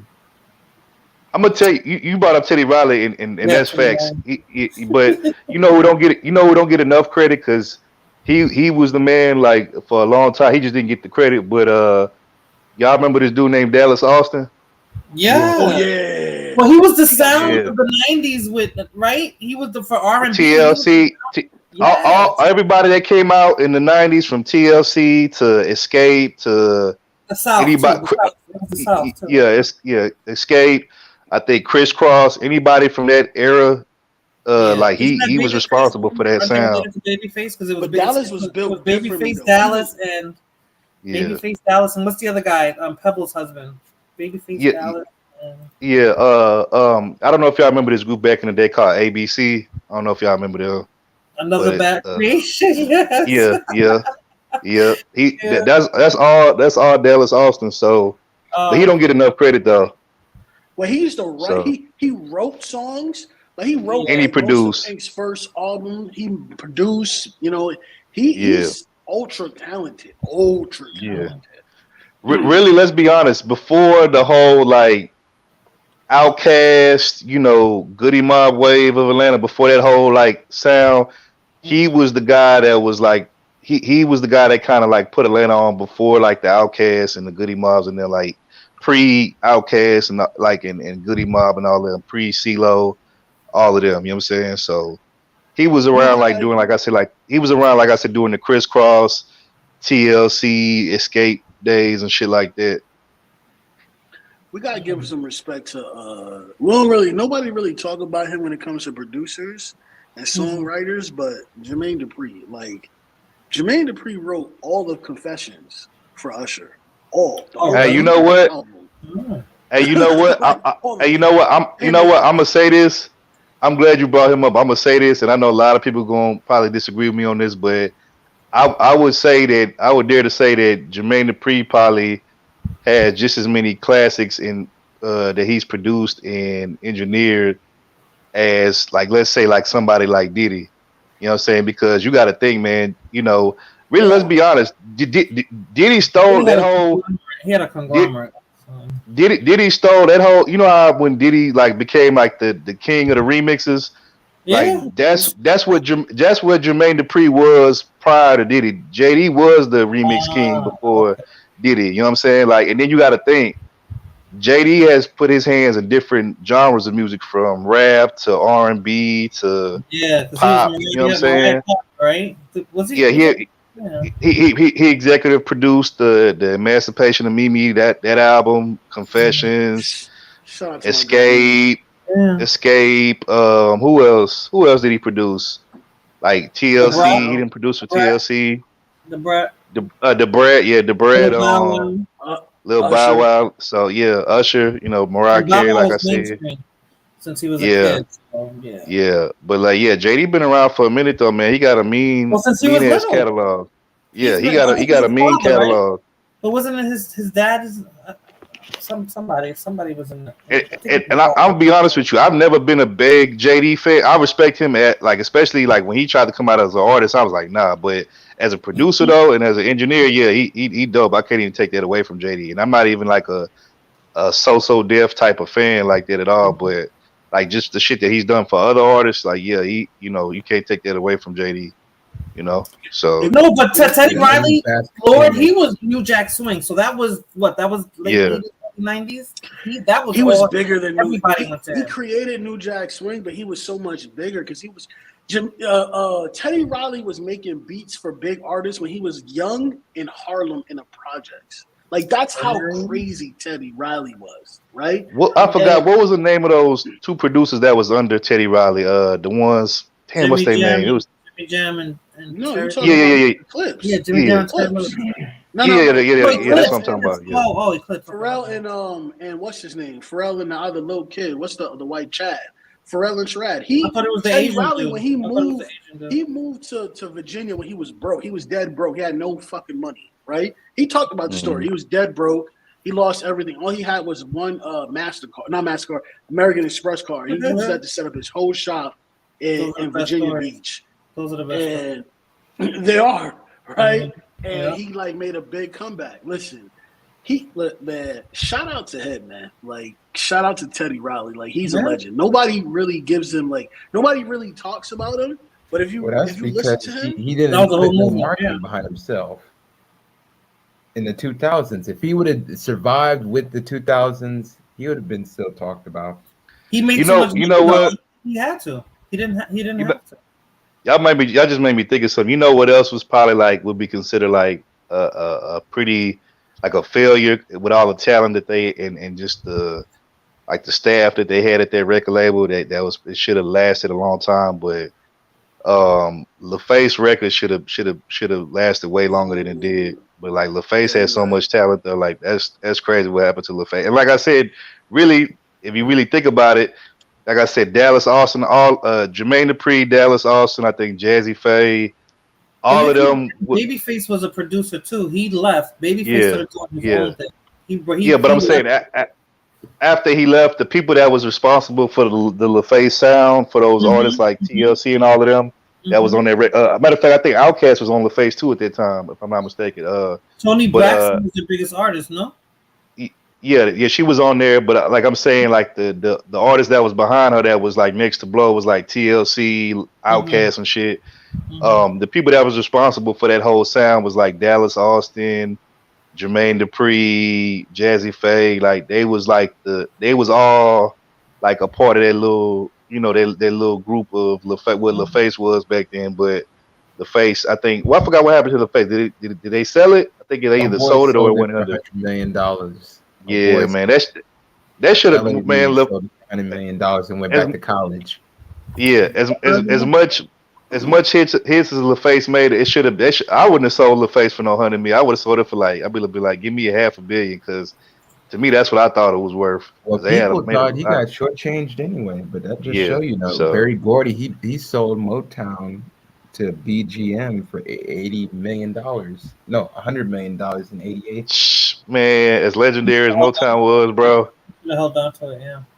Yeah, that's crazy. That's what happens, right? You make money, they come in and they get you to sell, and people got to stop saying no. They lowball you. They like lowball you. Even They if they're give you what you highballing think. you, like you want to own that, right? You want to Yeah. pass that off to the next generation, right? You want to pass it off to your kids or just to the next generation of people that look like you. Like you don't want to sell that off. But Like you know stop. what? I have noticed there's a trend of whether it's old like artists, like whether rap artists or like rock bands and stuff.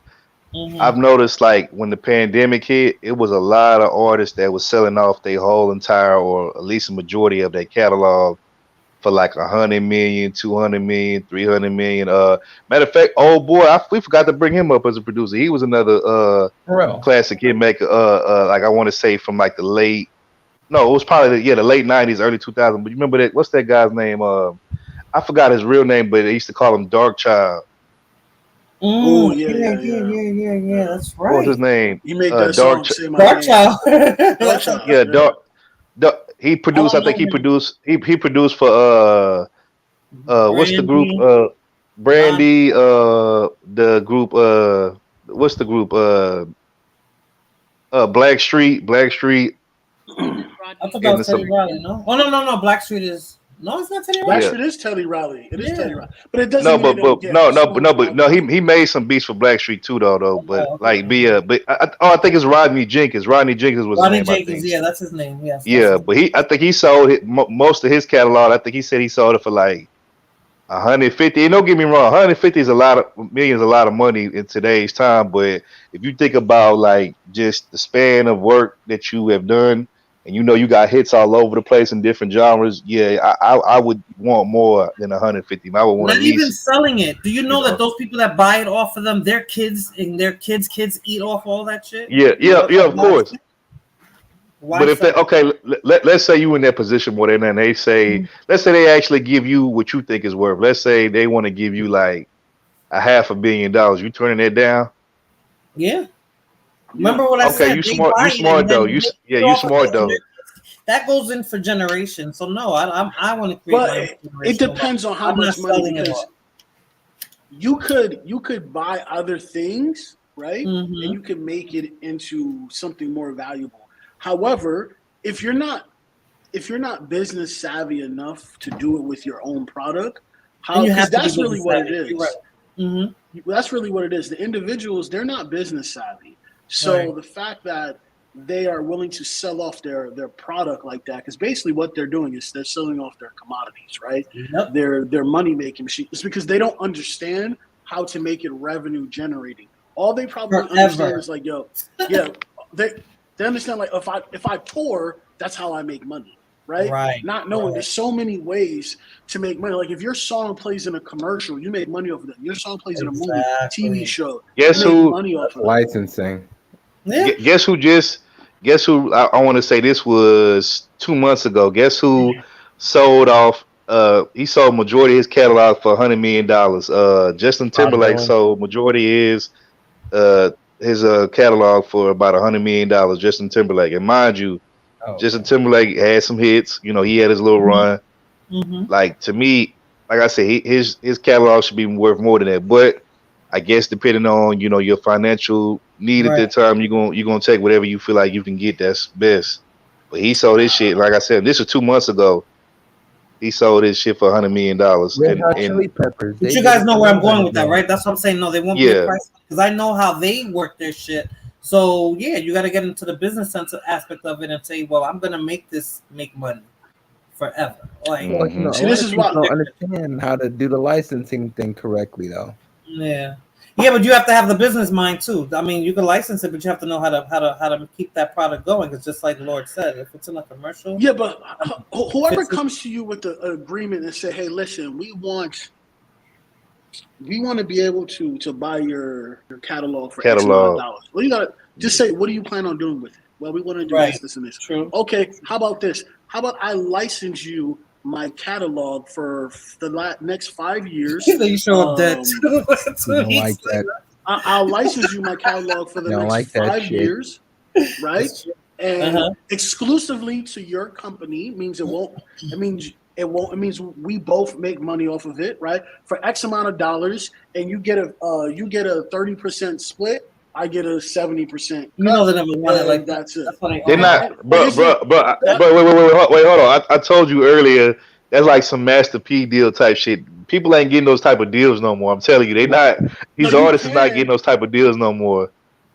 No, they can. They just choose not. You know who gets really great deals? What's the dude's name? The bisexual dude, R&B, something Ocean, Frank Ocean. He gets great deals, right? Yes, he does. Yes, he I does. just haven't heard anything. He about not that. get. They're not giving him no damn 70-30 split or no shit No, like they that ain't though. getting no splits. He got 100% of his shit, of all his shit, and with the That was through. million dollar.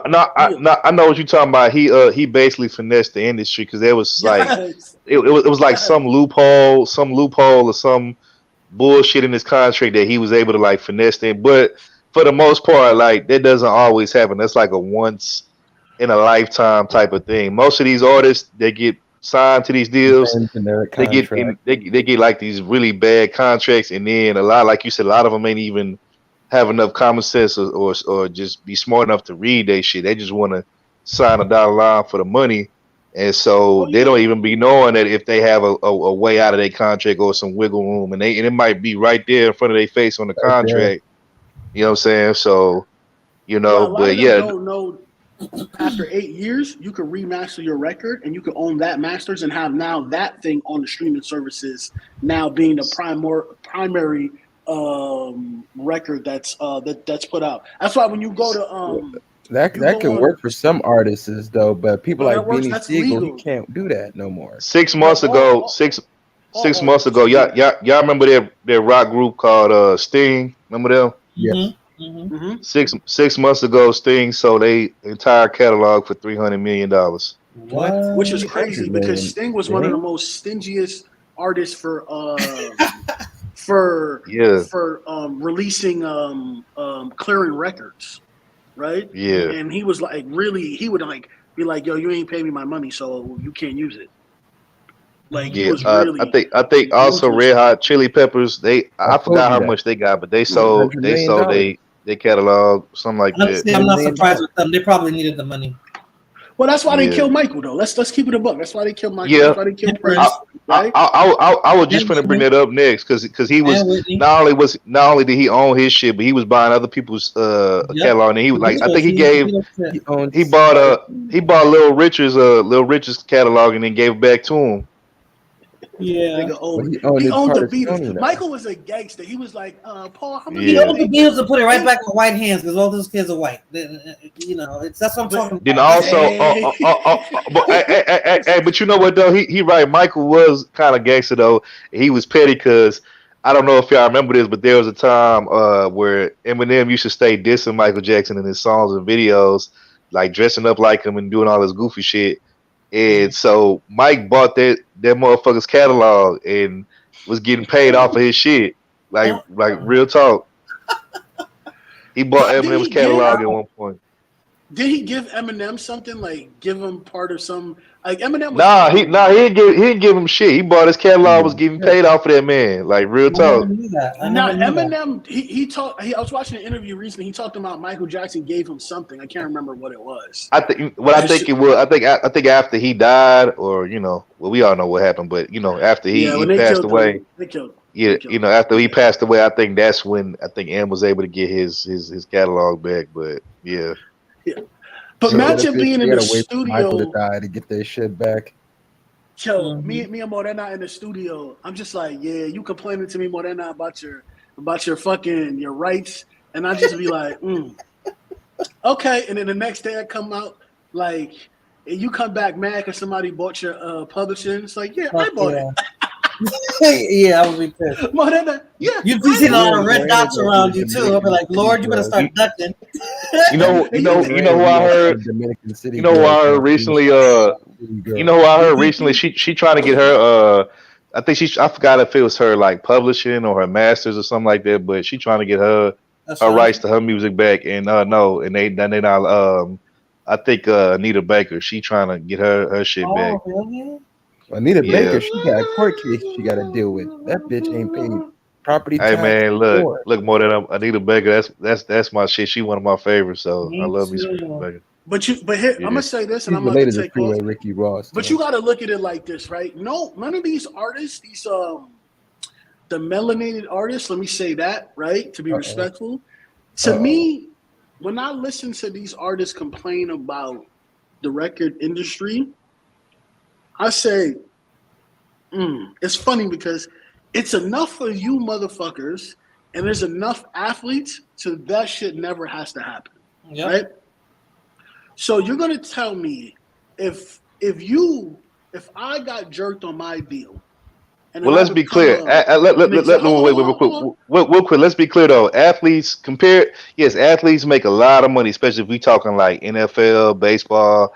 Them type of players, because I think they make the most out of any, because the NFL football players barely make shit, especially for all the shit that they get, they get happen to them, like all the beatings and shit. But let's be honest about something. Compared to what the owners of these sports teams are making, athletes is making crumbs. Like let's just keep that a buck. Yeah, I feel you, but the point I'm trying to make is this, right? If you got jerked, right, and now I'm an executive. Right now, I'm saying, I'm going to own my own record label, right? I'm going to say, you know what? The next person I bring up, I'm not going to shit on them. You don't hear no one coming back to Master P saying, yo, this motherfucker jerked me for everything. No, what you actually hear is the opposite, right? He don't keep nobody. He don't try to eat off nobody when they leave. If they want to go somewhere else, okay, cool. Just go somewhere else. He don't even ask for more money, right? Mm-hmm. And I think that is the way. If you look at Jay-Z, right? Jay-Z is a billionaire, Kanye is a billionaire, right? Between the two of them, right, they're worth probably like $10 million. Most of that belongs to Kanye, but we're gonna leave that one alone. Wait, right? Who you say worth $10 million? I said combined Jay-Z and Kanye is probably worth $10 billion, right? 10 billion. I thought you said billion. I'm about to say they way worth million. I probably did say billion. I probably said billion by mistake. Beyonce is a billionaire now, I think. Well, she's on her way to be a billionaire, right? Yeah. These artists, they have the actual assets, right? To start distribution, right? To start record labels where artists, they do not have to get jerked. and they can actually have Hell no, ownership they heavily control. in a They way. too control to be doing I that. never look just like people should hold never on. sign a Diddy. I never sign a J because I heard Jaden fuck plenty of people over Oh yeah, too. I'll never sign a J either. Nah, never that. Never in a million years. Not even possible. Diddy J? Nah, none of that shit. First of all, you shouldn't be signing like if you know how Old Town Road got big. If you sign a record label, you stupid. This motherfucker he made Old Town Road on his fucking computer. He used fucking it came out like a year before it got hot, right? And then all he did was start tweeting about it, right? And You know what that remind me of? And he used That bots. You know what that remind me of? Even though I never liked his music, but that kind of remind me similar of what Soulja Boy did like in the mid 2000s when he blew up off of MySpace and really let's be honest, that's really when a lot of like I mean like you had like artists back then that was like selling like mixtapes and CDs online, but like that's when like you had like those overnight, internet rappers and shit is really off of Soulja Boy because once he blew, like everybody started kind of like copying that same trend and wave, But he made a killing off this shit. To finish my original point is that there should be no excuse. There should be at least 2-3 record labels up, right? Conglomerates that they could be like, yo, we got to control and share, right? Because the reality is the biggest music in America and in the world is rap music. It's hip hop music, right? So if there's I don't want to hear any excuse on why they don't have why melanated people don't have a control ownership stake Ownership. Yes, Lord. in that music. Mm-hmm. But Lord, you're gonna need some fearless niggas that don't. But I think Third mentioned that because they're not looking for they find people who don't do anything for that dollar. Shit, I'm not. I live in a project. Well, it depends. I'm fine doing that. The money that they're gonna give me, right? They're not looking for the future. They're looking for right now. So right now, But here, let me tell you this. Let me say this, right? You could look for if let's say you come to me, you the nicest like rapper / Dembo girl, whatever out there, Morena. Mm-hmm. You just I know I could hustle you and take you for everything. But I could give you a contract that doesn't do that. I can also do the opposite and say, listen, I'm gonna eat off of you, but I'm gonna take what I'm owed, and that's it. And you get to keep that's it. But see, there's inclusive. That's when you want to be inclusive. If you're not but inclusive, if you want unity, that's not gonna happen. That's how I was saying. But see, there's like a saying in the music industry, like a lot of the people say, like you haven't arrived or you haven't really like like popped your cherry, so to speak, in the music industry until you've at least been through like one bad contract type shit. So that's kind of like the little running joke in the industry. But I will say this though, kind of to what we were talking about earlier, the difference between a mainstream artist and an independent artist is that the mainstream artist, he's going to get way more publicity, promotion, maybe radio play because the labels is paying these entities to push them, so they can make their money. But the difference is that also a lot of those mainstream artists, a lot of them is lazy as fuck. Like all they want to do is just record and go on tour and that's it. But the independent artists, like you got to understand, like if you don't have like a really consistent, if you don't have a consistent work ethic, then you shouldn't even be like, because that whole independent art, it's not for everybody. You have to really like pretty much it's like grinding and hustling as an independent art, because you gotta pay for music videos out of your own pocket. You gotta go up to the radio stations, pay somebody up there that to put your record up, out there, or get it spin on the radio. Everything that you do going on tour, everything is out of your own personal pocket. So in order to be able to do yours, right? When you make it back, it's when you make it back, the majority of the money is yours. And of course, like if you got a team of people that help you be the best independent artist you can be, of course you're gonna have to break down with them, but you're not gonna have to break down as much money or bread as you would with a label. Like a label gonna be like, look, this is our cut, we getting this off the top regardless. And it's kind of like when we get our checks and stuff from our jobs, like it's money that come out that we don't even get to see. Like it's already coming out off top. But when you're an independent artist, you know, you getting majority of your money, so you could break it down with your team however you want. You know what I'm saying? So But third, you know what's gonna happen with these rappers? It's gonna happen the same way it happened with the artists from the 40s, the 50s, and the 60s. They're gonna die broke. What was that woman rapper that from California?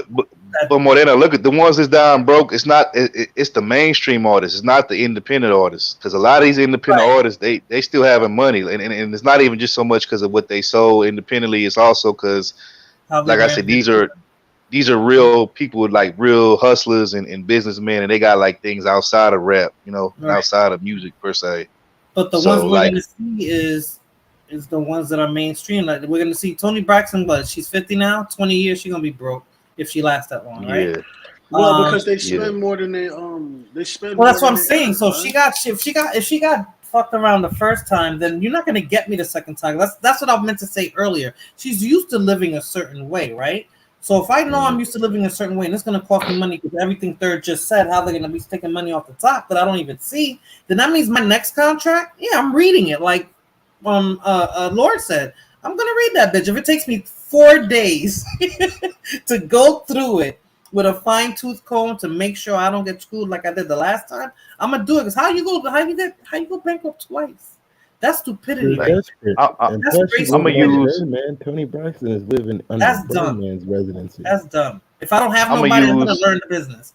Fuck that. You're not I'm gonna gonna get use like okay, for instance, I'm gonna use like the Texas rappers, right? How they still rich and they making all this money is because like not even just off of record sales, because they'll sell anywhere between like 100,000 to like maybe 1 million records independently, right? Mhm. But what happens is they'll do other stuff. Like for instance, I'm gonna use him as but like the rapper Paul Wall, right? So beside him selling records, him and that Asian guy, that TV Johnny guy, they actually sell diamonds and jewelry and grills and shit. Johnny Dan. And you know, dudes be spending hella bread on these grills and shit, 50,000, 100,000, you know, just to put in their damn teeth and shit. So that's like, you know, this little side hustle. Then, you know, you got an artist like Slim Thug who, you know, he'll sell records independently, but now he owns a construction company. He builds houses all over the city of Houston. So, you know, like you can live good and you can live like just as good as some of these mainstream artists, but you got to do the right thing with your money when you get it. You can't just fuck it off on clothes, hoes, and cars and shit and jewelry, and then you don't have any other type of expendable income coming in. You know what I'm saying? So, like that's the So that's difference what I'm between saying. like How the past generations don't learn from the past, like because you keep You got- repeating the same mistakes over and over and over again. So first it happened with whatever that genre of music was before rock and roll, or at the same time when it was what was that something records that Jewish guy owned that Cadillac Records. Yes. That movie. Yeah, so like everybody knew about that. So how? Hey, that's my movie. I love that movie too, though. Me too. But how y'all not know how they were screwed over? So then hip hop was a fluke, right? Hip hop was a fluke. Nobody thought that was gonna make anything, right? So okay, now we start seeing that. As soon as they want to put their hands on it, then you know, okay, I got something. Now you got to start paying attention. Now it's not a hobby. I agree, It's not Fulana. just I in a agree. corner. You know, come on now. Honestly, how she Music bankrupt? is She had a whole history, show. That's what I'm man. talking about. And she had a whole show showing Yeah. showcasing how she living. Was that fake? Like, come on now. Yeah. Like, So question: If Tony's broke, is Tamar and them broke? Was I Tamar was just broke? thinking about that. I was just thinking about. I don't think Tamar broke because Tamar was married to a producer. Remember? So Yeah, I don't know that what Vincent they guy. did. Yeah. Yeah, Which so- Vincent was responsible. He put on he put on Lady, was it Lady Gaga? I think he put on her. Yes. Yeah. So. So I don't Lady think Gaga, I thought that super was rich, no, but I thought she that was broke. Akon. Huh? No. That was Vincent. That was Tamar Braxton, Tony Braxton's sister. That was her husband. He was like a, I forgot if he's like That's a what propels his producer career. or like a, you know, he like a producer A&R type guy. But he discovered. But I yeah, thought Akon so. signed her when she first came Nah, out. Lady Gaga. I don't know. Or am I thinking of somebody I had to else? look into that. I could be thinking of. I thought it was. Lady That's where he Gaga. made the But maybe majority you're of his money, Lord. It was off of her, Lady Gaga. Yeah. Yeah, but I agree with Am I Fulano's think- comment though. I agree. Yeah, she is. But here's the thing: you got to understand, right? But even the show is just for show. The show is just it's like what they used to show not Pimp My Ride. What's that show they used to have on MTV Cribs? That the show was like something like that. It was just a long-standing show. That's just an extra. But her music is her moneymaker. How the hell does she go broke off her music? Cause she probably been signed to one of them slave deals forever. But You that's know what what I'm I'm saying? That's talking probably about. They what it is. screwed you once. You got me. Yeah. You got me one time. The second, you're not gonna get me twice. The first time, okay, I was young and dumb. But the second time, now I'm old and stupid. Like, come But on. Who it's a says that? combination of the thing, right? Mhm. It's a combination of it, right?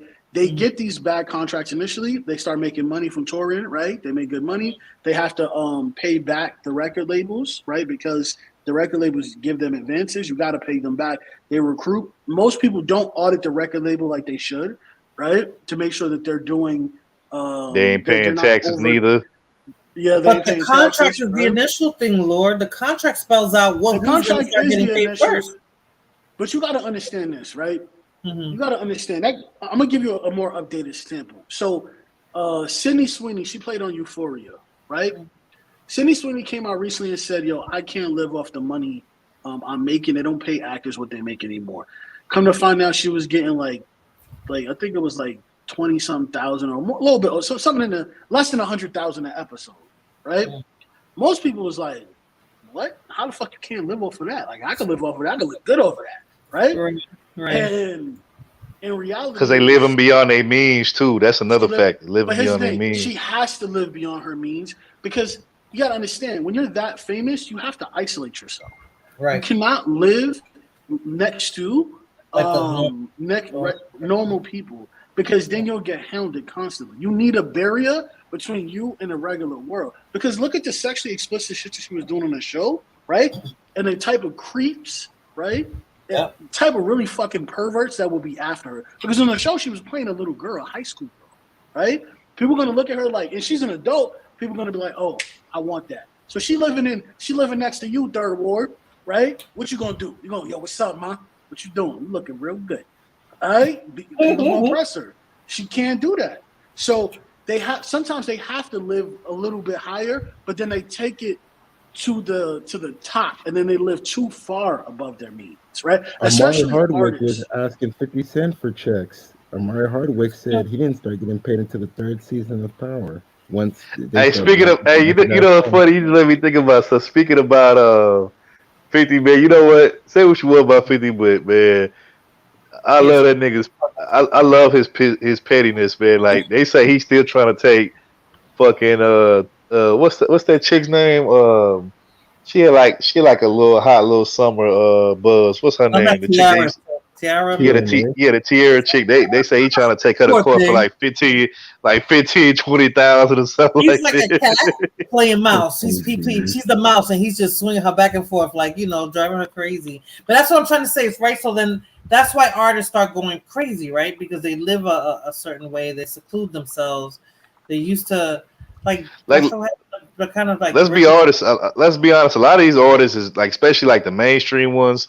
Unless you, like I said, like a Jay-Z or a Diddy, Kanye type, a lot of them motherfuckers is like, people think they really live in this like luxurious lifestyle, but we motherfuckers is broke because they ain't selling no records. They ain't selling no records. They got to pay back the advance that they probably was given. Then, a lot of them cars and houses is rented, or the label owns it. They just letting them stay in there. So like, a lot of that shit be fake. Hotel living. Yeah, but I'm not he's showing you this life, and then I go back home to what? Squalor. Like. Hey, but you know what? Look, people shouldn't feel bad if they go back to their little 1-bedroom apartment or their little small little house, because they have to for showing it off. You can't be. No, but what I'm saying, like what I'm saying is more than like, yeah, okay, like I get that part of it, but it's like it's still your shit. It's yours. You even if you just like necessarily own it, like let's say you paying rent or every month, it's still your spot, you know what I'm saying? But like when they stand in these big luxurious mansions, that shit that the record label owns. So at any given time, if the record label want to put them on the shelf, or they feel like, you know what, let's just go ahead and just like dump this whole artist to the side because this didn't go like how we thought it was gonna go. Now you getting kicked out the house. You're not driving it. My pride and my ego kill me. So my pride and my ego. yeah. So it's like you basically they live in like a false reality. You know what I'm saying? Right. Like because they get to drive the nice car, Mm-hmm. but they only get to do it because at the time the label is still invested in them. Once the label say, you know what, let's just cancel this because we're not making no money back off of this like we thought. Like then all that shit is gone now. Like you don't have that shit no more. So that's what I'm saying. They got too much control. That's why I don't know. So that's what I'm saying. So you screw me over one time, okay, but the second time I'm gonna own my shit. And if you want it that bad, that means my shit is worth something. So I have to But start paying Marina, attention. you also got to account that a lot of labels will give you more money advance. Like when it comes to me, I'm giving you $5 If million I'm broke, right? You know how I for 2 think, years real. with your extra You $3 know how million I on think. top. I'm long term.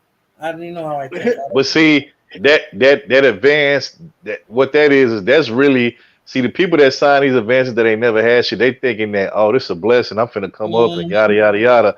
But what they don't tell you is that advance shit, that's really them trapping you It's a early loan. on without you even knowing, because it's really a loan, like you said. And then not only that, it's like, you know, they giving you a lot on the front end, but they gonna make triple that on the back end. You know what I'm saying? Yep. So, and then like I said, you still got to pay back that money, or you still got to they want you to recoup whatever they invested in you, and when you don't, like I said, that's when you get put on the shelf, and now you can't do shit. You can't Well, they get can't people do that are this, So hungry, can't but do not that. if hungry you try to enough threaten to my make this life, shit I'm last. calling the feds. If you try to threaten my life, I'm calling the feds because all these record labels is connected with the feds. And you know what they need to do to these accountants? They need to hold them liable for every time an artist owes the IRS money and they're looking at going to jail time and shit like that. The accountants that they hire needs to be held liable too. Same If thing they with knew that Fat they would Joe be and getting his locked accountant. up, Fat they Joe and wouldn't his fuck their money accountant. up like that. Because there's no way in hell I'm paying you $100K a year, or whatever I'm paying you to make sure that everybody's supposed to get paid and my money's supposed to go where it's supposed to go. And then 5 years down the road, Uncle Sam's up my ass talking about I owe millions of dollars, and if I don't pay it, I got to do like, I don't know, 4 years of jail time for some shit. Question. I'm glad you. Joe had to serve 2 years, and his accountant was supposed to account for 2006 income from the lean back shit in 04, 2005, 6, 7, Yeah, 8 didn't Fat Joe didn't he go to jail and serve some time years. for owing the IRS and shit? I forgot Oh, I about don't that. know. Years. I don't know. He Yeah, did. 2011, He 2012, did. those 2 years. Then he got early release.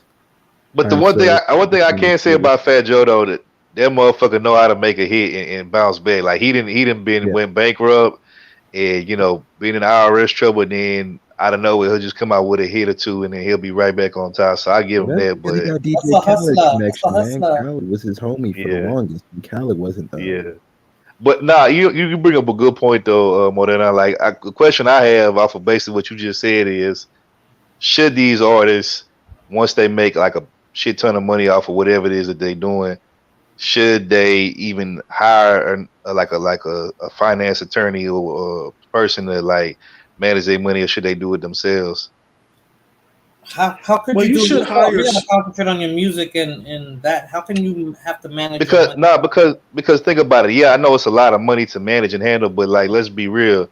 A lot of times when these artists fall off or something happen, the IRS gonna come get its money first, and then whatever little money you got left, the person, your finance advisor, they gonna run off and take majority of whatever you got left, and then you be left with nothing, damn near.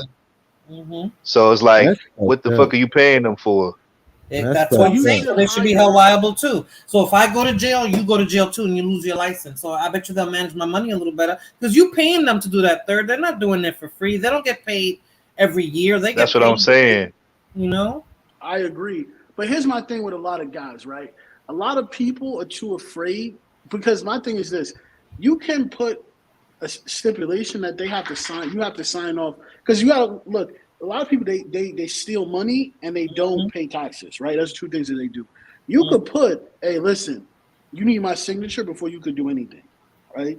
Before you could send any money to anybody, you need my signature. I need to see everything, Yeah. right? I want to see everything one by one, and Yep. then I'll approve it, right? Yep. Not until then. But and a lot of Then I things want that a you can do, copy a lot and of these receipt. people, what they do is, a lot of them, this is what they do. They hire an outside firm to oversee to do that, to oversee them, right? And instead of you, if you're an artist, right, or you're the entity, right, you don't hire, then you should be smart enough to hire another firm to audit that firm and their work, right? And if you can't do that, this is another thing you can do. You can then you can start your own accounting firm or own type of firm, and then you can hire the tax attorney to work for you. And then whenever you want to audit your own business, you just hire outside services to come audit your business to see who's stealing. And then when you find out they're stealing, then you get them charged with fraud and sent them to theft and sent to jail. Or if they're not paying taxes, and then you could fucking you can actually have them charged with that as well, because they're not doing what they're supposed to do, right? But a lot of people don't want to go through most of these fucking artists doesn't even have a trust, right? They don't have layers on top protecting themselves. Like, you should not be as an artist shouldn't be owning your masters. Your trust should be owning your masters. Your business that you incorporate should be owning your masters, and you should be an entity working for that business or trust, right? It should be layers on top of layers that shield you from paying taxes. But most of these artists, I don't know everything about it, but most of these artists, they never go and try to find out how these people end up making out not paying any taxes, how they get to keep their money. They just you look at the game. But see, Rockefeller's smart though. He got my man Donald J. Donald J put him on the game, right? But a lot of people say Donald J racist though. But we're not gonna go there. You know what I'm saying? We're not gonna go there right now. I mean, but the same thing even be happening with these athletes too, though. Like, I mean, like, look at these athletes. They be like when they career is over, or let's say they get like a major ending like injury or whatever, and they just can't play no more. Whatever little money that they got left, they didn't fucked it off on some bitches. It's really hard for the athletes. Whatever else, they financial, people be like taking their money and shit, like, and running off with the majority of their money. Like, what's that one guy? I think he was worth like, in his prime, he was worth like 100. It was like 130, 120 million. But the guy that used to date, what's his name? He used to date the Evelyn Lozada chick from basketball. Ocho Cinco? No, I'm talking about he played for the Heat. The football player? Antoine Walker. No, the basketball player. Basketball. He played for the Miami Heat. He used to date Evelyn Lozada. What's his name? Antoine Walker. Antoine Walker, yeah, Antoine Walker. That's who it is. Yeah, he in his prime, he was worth like 120 or 130, something like that. Man, I think Evelyn took a lot of his money. Then his financial, advisor ran off with a lot of the money, and yeah. So and now this nigga, I think he on one of them sports shows in the morning and shit. You know what I'm saying? So writing bad checks to casinos. You know what? 2 years ago. What athlete is getting over? What's that Puerto Rican baseball player that I didn't realize that a friend of mine on Instagram told me that he gets these. Who checks he played for? Yankees. I want to say. Talking about A-Rod, Alex Rodriguez. No, Puerto Rican. He played in the 90s. Oh, it was a fluke. Bobby Bonilla. Bobby Bonilla. We paid for the Mets. Yeah, he's getting paid for nothing to do nothing. Well, Shout he out got to the Bobby 25 Bonilla. year. Now it's the Mets. They gave him 25. They did a fluke in his contract, yo. I think he's getting paid like millions, right, every year. Because they gave him an option. You could take this or you could take that, right? No, but there was a clause in his contract where somebody fucked up on it. He's getting paid like till he turns 70. I think he's gonna keep getting paid. They gave him an offer. That's what it was. And the offer to take more money up front, right? Or to take this less money, get more money up front or less money back. And it was supposed to be something was supposed to happen to where I think it didn't work out where he was supposed to get all that money. But then it did. Like, yo, shout out to him, Bobby Bonilla. Listen, every year, me and my buddy be like, yo, happy Bobby Bonilla Day. Let's go get this money. Every year we text each other that first thing in the morning. To do nothing. I'm like, dude, he's been retired for like what, 20 years already, 30 years? Hey, you know who got baseball take care of their players though. Yeah.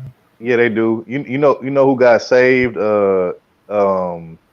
Allen Iverson got saved because he signed that deal with Reebok way back when, and you know, because his shoe and Reebok did so well, and like I think it even sold more than the Jordan shoe, because you know this is like when Allen Iverson was like the guy at the time, like in the early 2000s or whatever. They gave him like they signed a contract with him where they gave him like some kind of like trust or whatever or something like that, to where I Oh think like yeah. till I think like once he reached a certain age, he would be able to like cash in on it. I think the when he cashed in on it, it was like almost like 200 million or more, or something like that. You know, but like he had to be signed with them for like so many years. I forgot, it was like 20 years or something like that. But you know, that saved him because he made a lot of money in his career, but he also blew off a lot of money. Just on the lifestyle. You know, his homies and all this little stuff. You know, all that little bullshit he was going through, and so he fucked off a lot of money, but now he's getting it back because, like I said, because of that It's little. 32 million. 32 Yeah. million at the age of 55. Yeah, listen. No, it's more. I think it's more than that. I think it's way more than that. Well, it's probably gaining in money as well, right? Yeah. But that's what the amount was supposed to be. But this is the type of shit that people need to be doing, right? Like you got to look at it. One, athletes, they get paid on the W-2 side, so they're getting raped on taxes, right? But when you get your money, you have to be smart with it. You cannot just blow it off on cocaine and hookers. Like everybody loves some good cocaine and some hookers, but we gotta like calm that shit down sometimes and really be smart, because you got to think about the future. You have to think about the future. That's what I'm saying. Don't be a day by day person. Like you gotta think about it. But I do understand what Third Ward is saying, though. Even though I don't really agree, I do understand. When you're poor, you're not worrying about the future. You're worrying about now, because your whole life. You live your life. And they take advantage of you that way. A quarter mile at a time. It's not to be a bum, but like you live your life. The next paycheck, I need to make X amount of dollars right now to pay my rent. I need to make. No, the mentality is I'd rather live good today. I don't care about tomorrow. If I'm broke tomorrow, at least I know today I lived the life. I did this. I did that. Like, no, you got kids and shit. Like these young people got kids, and just look at it like this. Like I said, let's stay in the athlete lane, right? Let's say for football, basketball, whatever, you a phenom, high school phenom. You know, you all up in the newspaper, local TV. You know, you killing it, and then like let's say, let's take it back to the days where you could go like straight from high school like to the pros, right?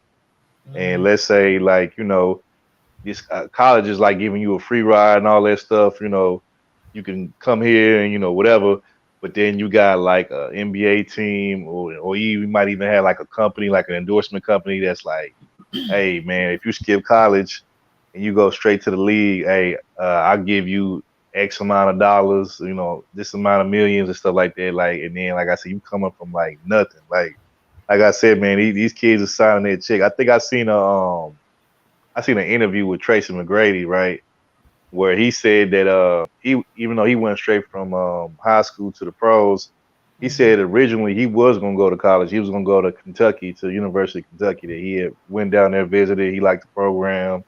He was gonna go. But then he said his high school coach and his AAU coach, I think, which was like the same coach, he said that he got a call in his office from like Adidas or something like that. I think Adidas offered, he was like, look, if you can persuade, Tracy go straight to the league, we'll cut him like a $13 million check. Now, mind you, this is like a 17, 18-year-old kid.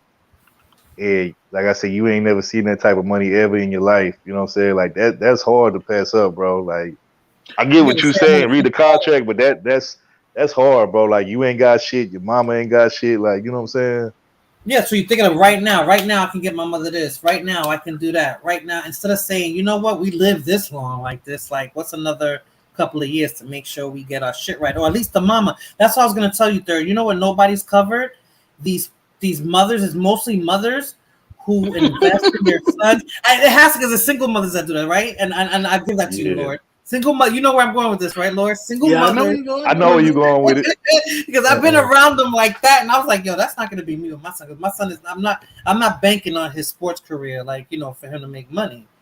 So Yeah. I know one person that I worked with who, she put her kid through football. Like, she made moves based around his football career. Now he's going to college on a scholarship. I don't know if he's ever going to make it to the pro. I hope he does, but I'm just saying, like, I know moms that do that for football and basketball. Baseball, not too much. Well, baseball, Dominicans, they do, but I guess here in the States it's not that like how it is in Dominican Republic. But I'm talking about the football moms and the basketball moms. They're like, that's something nobody talks about, that how they groom their kids to be play this baseball. Like Allen Iverson's mom. I think Allen Iverson's mom. No. What player's mom did that? Single mom. Was it LeBron James? LeBron definitely his mom. But you know what's They crazy don't though? talk about that. They don't talk about But that. no, but you know what's crazy about the LeBron, and I'm not even, like, everybody knows me. I'm not a LeBron fan in any shape or way. I like him as a businessman, but as a player, I never cared for LeBron. But I will say this though, they give a lot of his mom the credit, right? But what they don't tell you is that his mom for many years was off and on drugs, and so he went to go live with, I think, one of his best friends that he grew up with. He went to go live with him and his father, and his father was like the coach of, like, I think the high school team at the time, and like basically, but he don't get the credit. His best friend, I forgot, it's one of them guys. You ever seen that movie when LeBron first?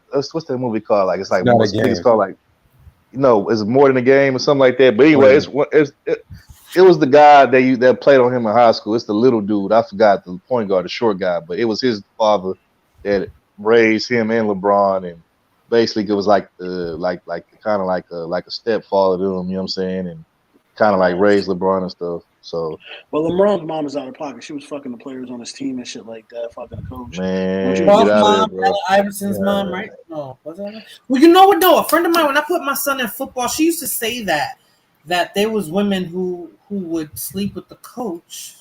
Yeah, Their kid playing. it happens all the time. What? Look, And if you saw the coach, I'm like, oh, that happens. Look, remember the Sanford anytime. and Son song?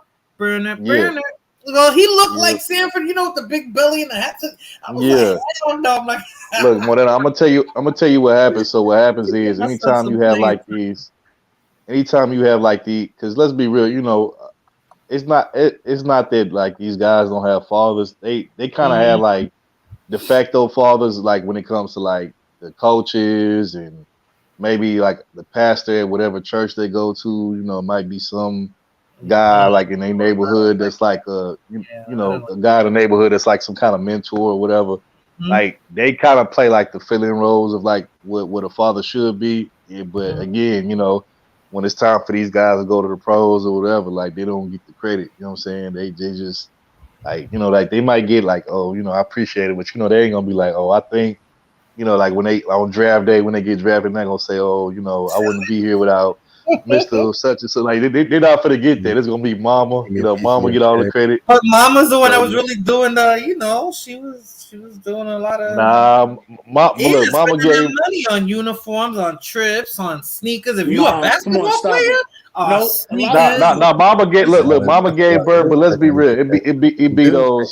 It be those mentors. You're not gonna try to take it for mothers. No, Lord and third. No, I'm sorry.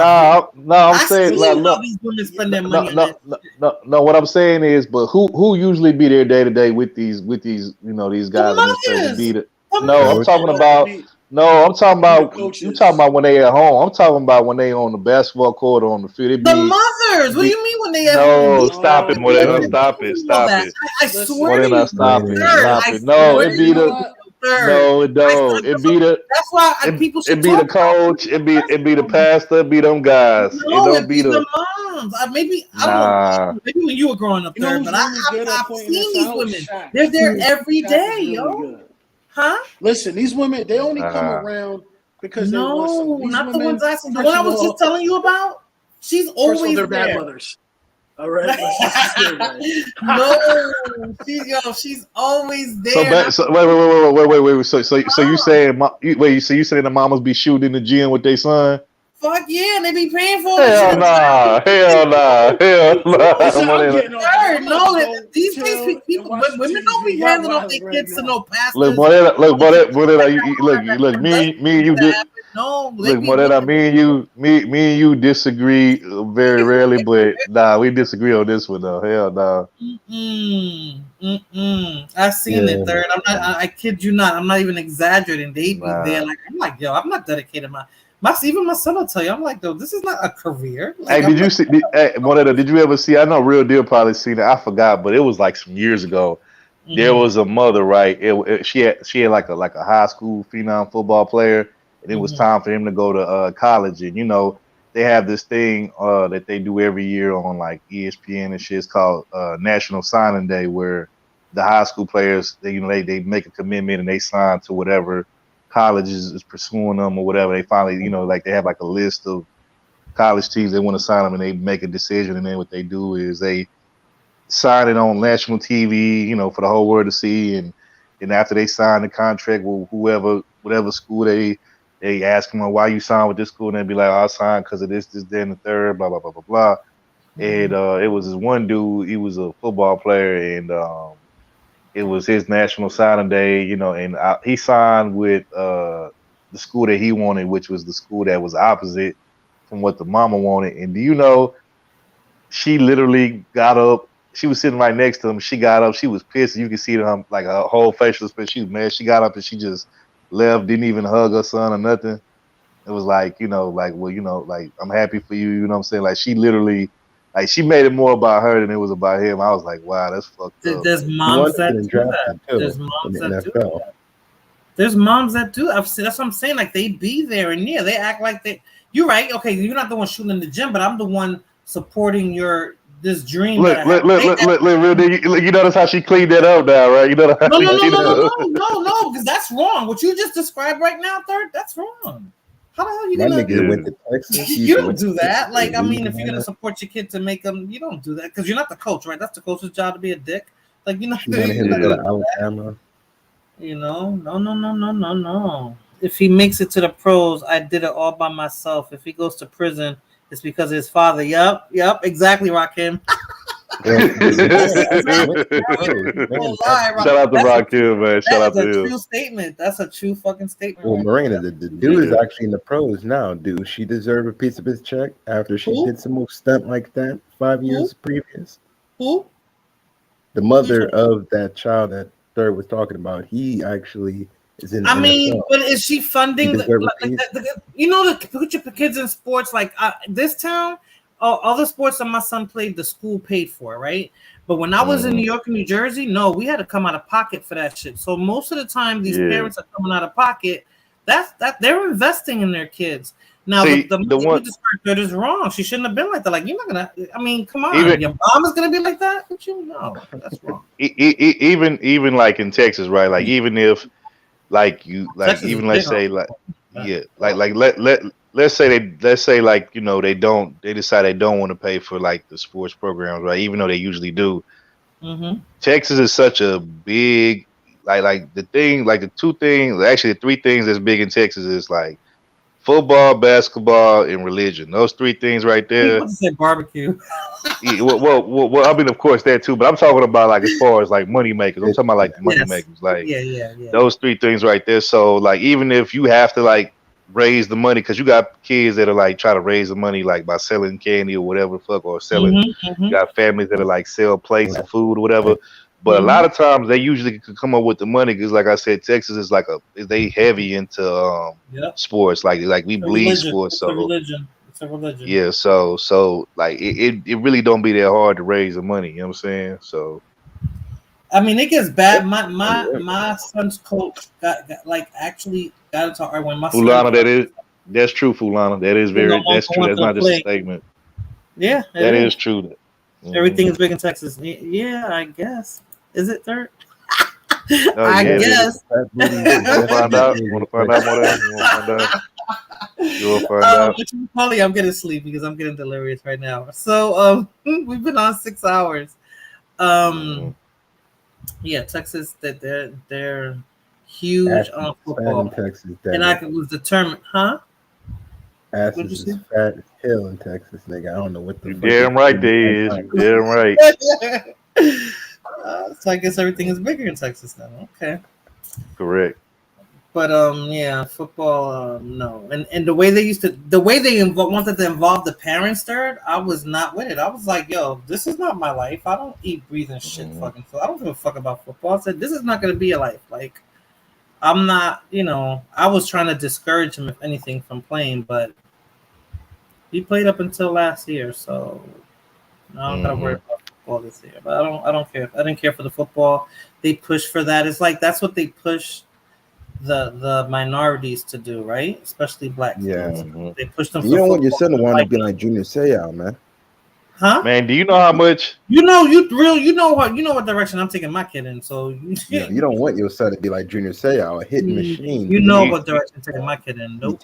I'm investing in different ways that's gonna work out for me in the future. Man, do y'all know how much some of these, like, and it's not even just in Texas, but like any like big name high school, like when I say big name high school, I'm talking about like the high schools that get like public like coverage from like like cable coverage from like ESPN, all this stuff, like when they play certain like games against certain In New York, teams in New and York, shit. they got high schools like that. In New York, they Yeah, do. yeah, but I'm saying like if you a coach of those type of schools, do you know how much these I'm not even talking college, but just high school coaches, man, they get paid a shit ton of money. Then if you Yeah. go up to college, these college football coaches, man, especially if you coach for like certain, like let's say you a football coach at like USC, University of Southern California, you making like stupid money, like millions. University of Texas, stupid money.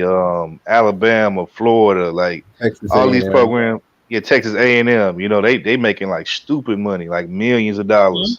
Mm-hmm. You know what I'm saying? Just to coach football, and then the reason why is because like college football season, that's a big thing. You got all these advertisers and TV station dollars and shit. Dr. Pepper. So they, Yeah, they would have exactly. started training for the season, and they go all summer because my son was going to the what is it, the Shit. condition camps and all that stuff, and then they Yeah. start training. Yeah, I mean it never stops. So I'm like, dude, don't Fucking stop. that one tournament that they have for college March Madness. You know how much money that brings in every time they have it, which is like usually around April, like March, April. You know what I'm saying? I think usually when like that shit bring in like I think that shit bring in billions. I don't even know if it's millions. I think it's like billions. That's what I'm saying. And they're making so much money off these kids, right? They start them off on the recruiting. But recently there was a bill that was passed that now college athletes can get paid. Now, of course, they're not gonna get paid millions, but they're gonna get paid. That's good. Like they should get paid some money. You know what I'm saying? The school gets paid, right? They should get paid because the school makes money. The schools used to do the booster thing where the booster have a car dealership, hook your little homie up with a car, put some money in your mama's pocket. Yeah, what they used to do is, in order to get these big name guys to come to their college, what they'll do is they'll pay like, let's say like of course a lot of these athletes come from single parent homes or whatever, so they'll pay, make sure that they bills at their mama house paid up. They'll get them a car. You know what I'm saying? Of course, they got free dorm and free food and all that shit while they there. And that was kind of like the agreement. You know what I'm saying? But now they got to give you like actually got to pay you money. Now I don't know the exact amount, but they definitely get like these kids for to get paid off for their name and their likeness. Because think about it, on the back of these jerseys, these kids got their name on the back of these jerseys and shit, and they selling tickets and all kind of shit, paraphernalia off of these kids' likeness. You know what I'm saying? So damn right, them kids need to be getting paid. And the video games too, man. Remember all them NCAA football games? Nah, yeah, they used to. So I'm glad you brought that. I was gonna bring that up too. So I want to say like the early to mid 2000s, they used to have like college football games, college basketball games, but then what they did is these video game companies that make these games, they basically scrapped them and quit making them because a lot of the players college players was like complaining because they like, how are we in these video games with our names and on the back of these jerseys in these video games and all of this stuff, and these colleges is making money off of this shit, but we ain't seeing a dime off this shit. So Reggie Bush, that's why that's why they had to stop making them college college football and basketball games on like PlayStation and all that shit. And that's fucked up, man. Because I remember I used to play that shit all the time. The one with Reggie Bush on the cover. I ain't gonna lie. What I used to do? I used to play because I be on some silly shit sometimes. But I used to play the mascot game where you can pick like the mascot and it's like all mascots on the team and you playing in like the little mascot suit. That used to be the shit. Third, we need to do a panel about this, man. We did, on your channel though. Yeah, they yes, took on all your that shit channel. You silly. No, they took all that shit away though, man. That shit used to be cool though. But yeah, you should talk about that. There's I'm telling you, there's an obsession with mothers and their kids in these sports, and they invest a lot. When are they gonna be on the football field? That's my baby. That's my baby. I wasn't one of those mothers. I barely wanted to go.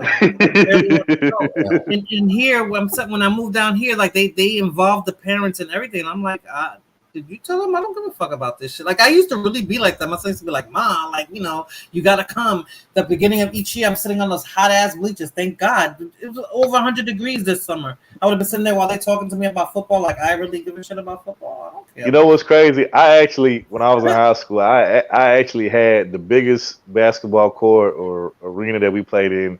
We actually had a game where we played literally on the same court that A&M basketball team plays on. And what was crazy is that day that we had that game, I think it was it might have been like I think like how college people they get out like for holidays before like high school students and shit. So I think I forgot what break it was. It might have been spring break or something. It was one of those breaks, but so we had a game out there in College Station, and then I'm thinking like we're gonna just play at some like regular high school, but we actually had a game where we played on the same court with A&M's, and that was like the biggest court I probably played on, while in high school. And what was crazy is like you still had some people that was like on campus that I guess had stayed on campus like during that little holiday break.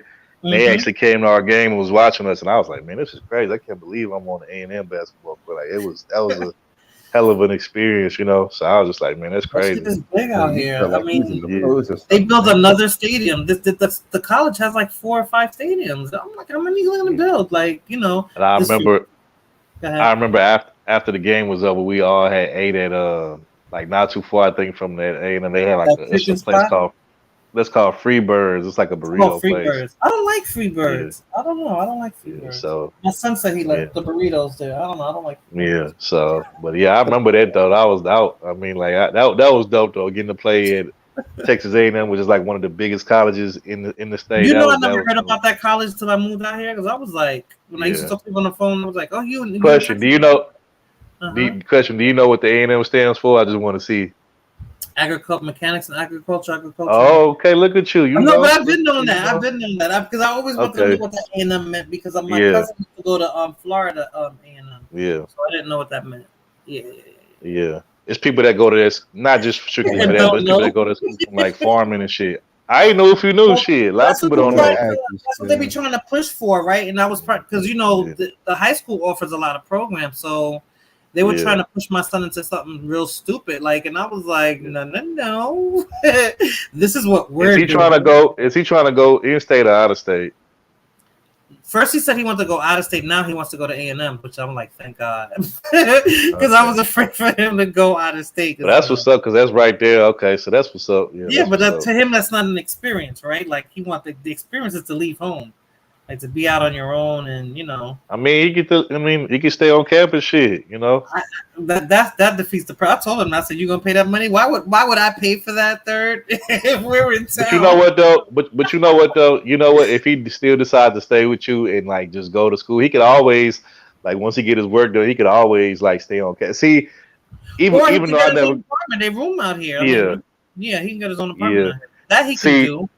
Even though I dropped out of college, but I would say like I always knew early on I never wanted to stay on campus because like I said I've been on my own since I was 17. So like I have my own apartment like in senior year in high school. So my thing is like I knew that because these dorms and stuff like they got like rules and restrictions. You can't be just coming in up on the campus when you want to.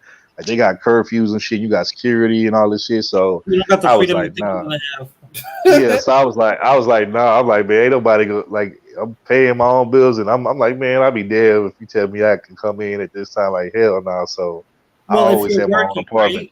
right? If you're Yeah, working, then that's what it is. Like that's what my son is doing. He's been working yeah. since But I 15. used to go up on the campuses though, like especially when I get my work done. I used to, because a lot of shit be happening Party. on the campus. Mm-hmm. The parties and all that little shit. Mm-hmm. The I'm gonna tell you the parties is really where it's at, even though I don't really care for that You're shit killing me, personally, but dude. You like know you're killing me, right? Because I don't even want to think about him yeah, doing all this shit. Give it to the me. frat parties is where it's at. Even though I don't give a fuck about no frats and all that Yeah. shit, but the frat parties is where it's at though. So But did you go to see? This is not A&M is not a black college, right? So it's like I I mean, it's think a the mixture. experience I is a mean, you little got some different. you got some black folks there. It's a mixture. Yeah.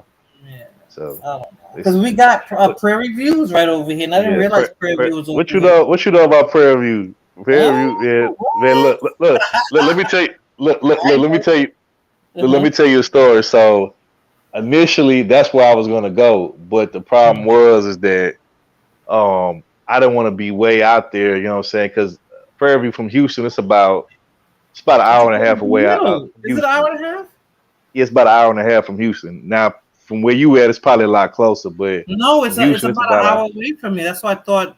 So I between still, I there still and think, here, I still think you closer to it than I am, but yeah. nonetheless, it's Mm-hmm. it's still a little drive and shit, and Right. so like I just didn't want to be that far out. You know what I'm saying, from the We city and decided to all go of that. further. So well, You went further.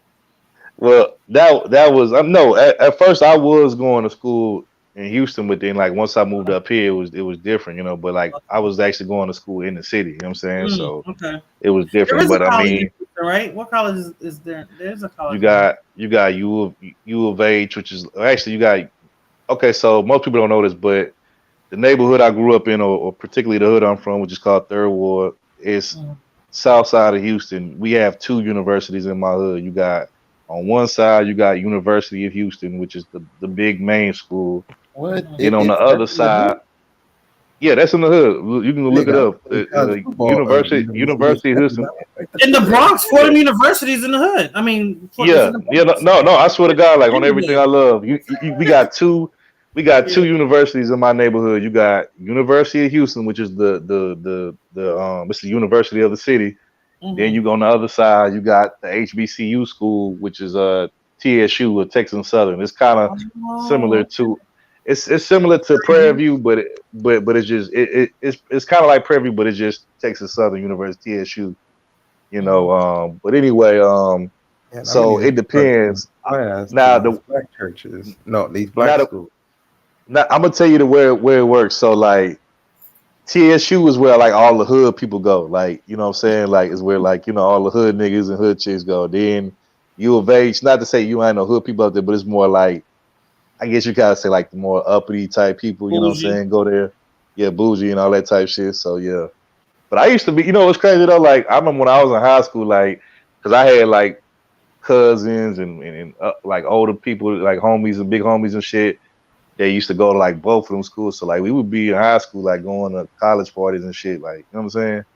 So, My nigga. but yeah, man, that shit That's was how dope. Columbia That shit was University is too. Real deal is in Harlem, so it's like the best. Because I think Fordham University is an Ivy League school. No, Columbia is an Ivy Isn't League, a and that's in question? I Harlem. forgot. Isn't St. John's? Isn't that in the hood or is that somewhere else? St. John's, I think, is in Jersey. I think. Fulana, I think St. John's is in Jersey. I don't know about St. John's. I just know because it's in the city. They got It's St. John. NYU, Columbia, and Fordham University. Then they got I don't St. know which one. Mary's.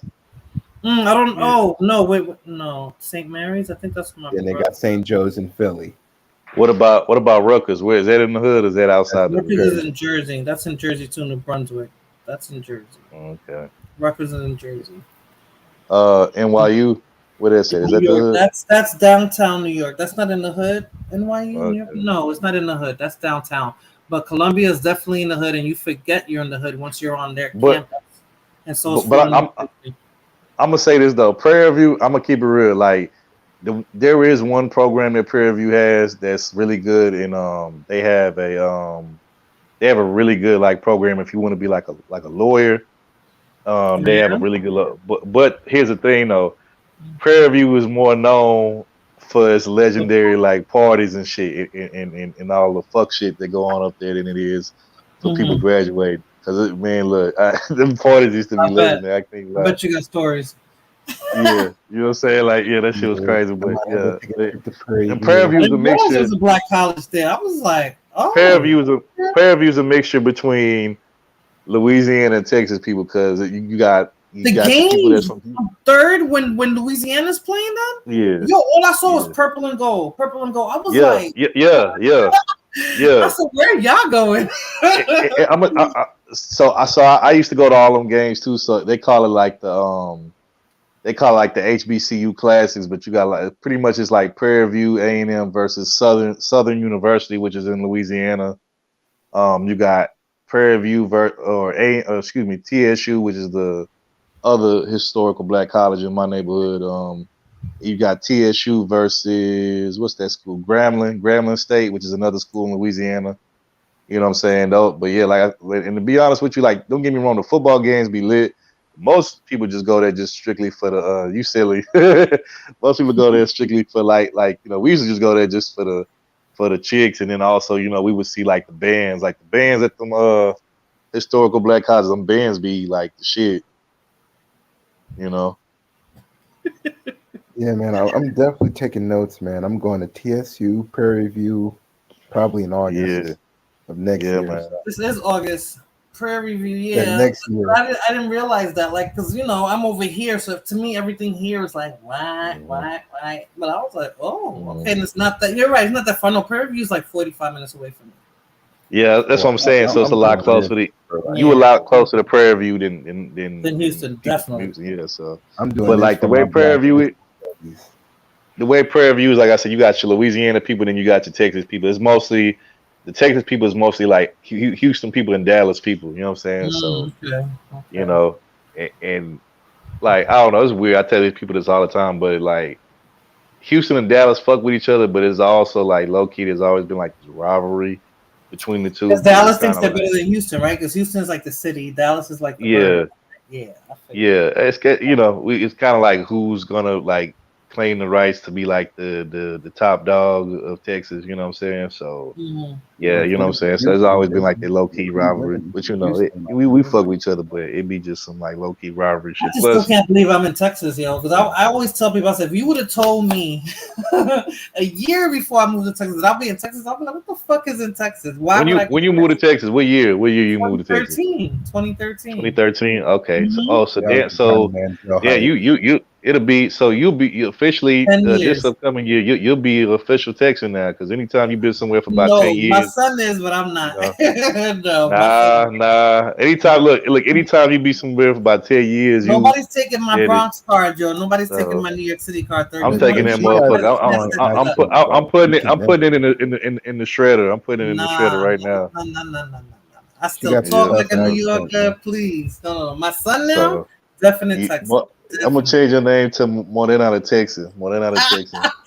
Nope, not. We gonna have you wearing cowboy hats and cowboy boots. No, I haven't bought my son has that, and he got the belts with the big buckles on and all that shit. You have cowboy boots?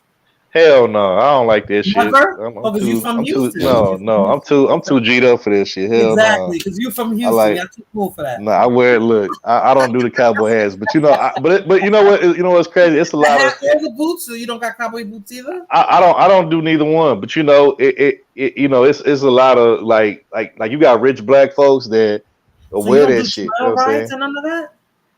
No, I've been on horses before. I've been horseback riding before and all that. I just don't like the cowboy get up shit. That ain't me. Like I'm fitted caps.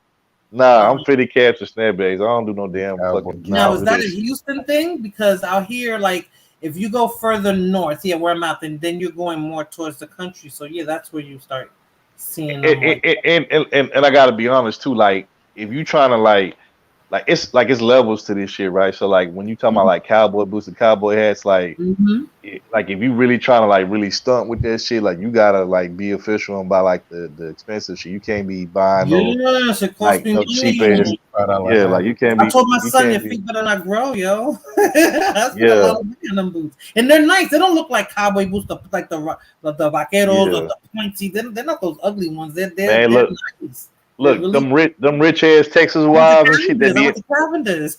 yeah, them rich ass Texas wives that be into that shit, man. They damn cowboy boots be like sometimes they even get some of their shit like they get their shit customized too. Sometimes like they have like some custom cowboy boots that's like to they liking, and it'd be like some $5,000, $10,000 boots and shit. Oh, I I'd be haven't like, seen that expensive. No, at least not there. yeah, But like it so. is expensive. But they got Oh, some nice. I bet y'all didn't know this, but one of y'all own people, he recently moved to Houston. He even talked about it in interview, but you know your boy 50 Cent moved to Houston. He live in You Houston now. told me. You told me. Yeah, he talked Doesn't about it. He Houston said, you flood? know, Wouldn't want to get a yeah. house in Houston. Doesn't it flood a He lot?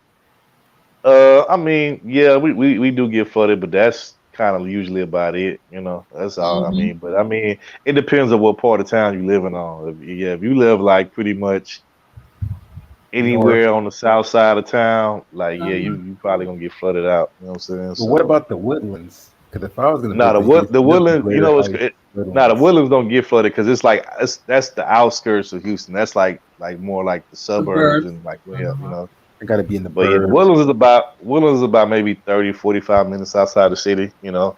You know, I I didn't mess come with from New mess York with to my live in the good hood, so I world. would never live in Yeah. any hood out here. Like You know what's crazy? I seen a list that they voted like they was like it was some list where it's like safest neighborhoods and suburbs across America to live in. I think Woodlands might have been like top three. It might have been top three on the Yes, list. sir. So Because it's you either know, going to be Woodlands or Greater Heights. yeah. But you gotta have bread to live out there. You know, you gotta have some Yep. bread. You know, so but, yeah. Yeah, my way's still cheap. It's getting up there, but it's still cheap. Yeah, But man, they making Houston hella expensive now, though, man, because all them fucking out of California towners, people New be doing Yorkers, that. that's what I Californians, heard. everybody That's moving what to I Houston. heard. That's what I heard. They either moving to Houston, you know, people from like New York, Austin. California, you know, Miami. They moving to like either Houston, Dallas, or Austin, and they just making the cost of living go up like hella expensive and be hella high. Is So Pasadena cheap? yeah, Pasadena's cheap because it's like the I outskirts. know this thick ass Yeah. Mexican cheap boy. Candy It's yams. real deal. They got towns out here that they got to drive into town. Driving to my town is like driving into town because they got one Look, gas station and one store. One gas station. yeah, no. You know what's crazy? Like, don't get me wrong. Like, yes, Texas has this big metropolitan cities like Dallas, Austin, Houston. But like I said, when I was playing high school basketball, like sometimes like we would travel all over the state, and we would end up on like these fucking like middle of the nowhere, like small ass off the grid towns where the population was probably like 10,000 or less, and Well, like that's you where the know, best women is at, third. and what was crazy, I remember back then. This back then, I think when it was back like doing like when everybody had like the Motorola Razr. I had a Motorola Razr phone back then. Man, when we would end up in those towns, I mean, like I couldn't get no signal worth shit. I couldn't make a phone call, text. I was like, man, where the fuck are we? I'm like, I never even heard of this place. That's Like we would still just be like in the that when middle my of son used to nowhere, go play, and I wouldn't you go know? because sometimes they would play 3 hours away. Why they do that in Yeah, Texas? I was like, how I they gonna don't get? know. Why you guys gotta play 3 hours away? What if? And I used to make Man, me look, nervous. sometimes I Honestly, used to be getting home. Sometimes I used to be getting home hella late. I used to be getting home like damn near 1 o'clock in the one. morning, and you Yeah, expect them to 12. go to Yeah, class the next day. yeah, 12 What? like 1 o'clock in the morning. Yeah, I said I feel like you And said I'd to be mad, get up. mad as shit, Yeah, mad as yeah, shit. yeah, Yeah, I didn't like that. I yeah, yeah. didn't like that. That's That's when I said, sleeping the no, road, my football's not my nigga. life. Huh? I ain't gonna lie though, I do miss some road trips though. I can't even front. That was some good little road trips though. It was just hella long though, but you know. Y'all must have ran over Sir, all the you armadillos, huh? know, I went to one of his games when we first moved down here. It was Yeah, with his father was driving, and I'm like, yeah. I think it was starts with a B. Okay, I don't know the town, but it was far away. But we're driving, and all we see is fields, and I see all this Brazos? white stuff. I was like, what the? He said, Was it he said, Brazos? "There'll not be no fucking cotton." Yeah. It was a real deal of cotton. I was like, they're still growing fucking cotton out here. Like, get the fuck out of here. Man, look, they still have. Do you know they still have like in mint condition, preserving it? They still have old plantation homes like right now that's in like mint condition, like that's from back in the day from that held slaves and shit. Like I know out in Sugar Land, which is like a suburb outside of Houston. Mm-hmm. Yeah, there's this one. I forgot the name of it, but there's this one famous plantation home that they held slaves in back in the day. That's in Sugar Land somewhere, and it's still there, like preserved and everything. So yeah. Some lady was complaining that there's one that they made an Airbnb out of it. Third. I think we talking about the same one. Yep. I think that's the one I'm talking about. I think. Yep. Is it? I don't know if it's in Texas, but I was like, what? Yeah. Like, Yeah, they're showing man, those a lot. crazy. That's like big now. That's like a big thing now. Yeah. You know, it's crazy, man. People. I don't think people realize how like we're in the South. Not even just that, but I don't think people realize how wide and just big Texas is, bro. Like you could literally be. You could be like you could be traveling like this. I think if you drive from like Houston to El Paso, that's literally like an 8 to 10 hour drive, and you're still in the same state. You're not even in like another state. You know, that's similar Texas to is its own California. country. You're driving from the Bay to LA. That's a 7-hour drive. Texas is its own country. Real.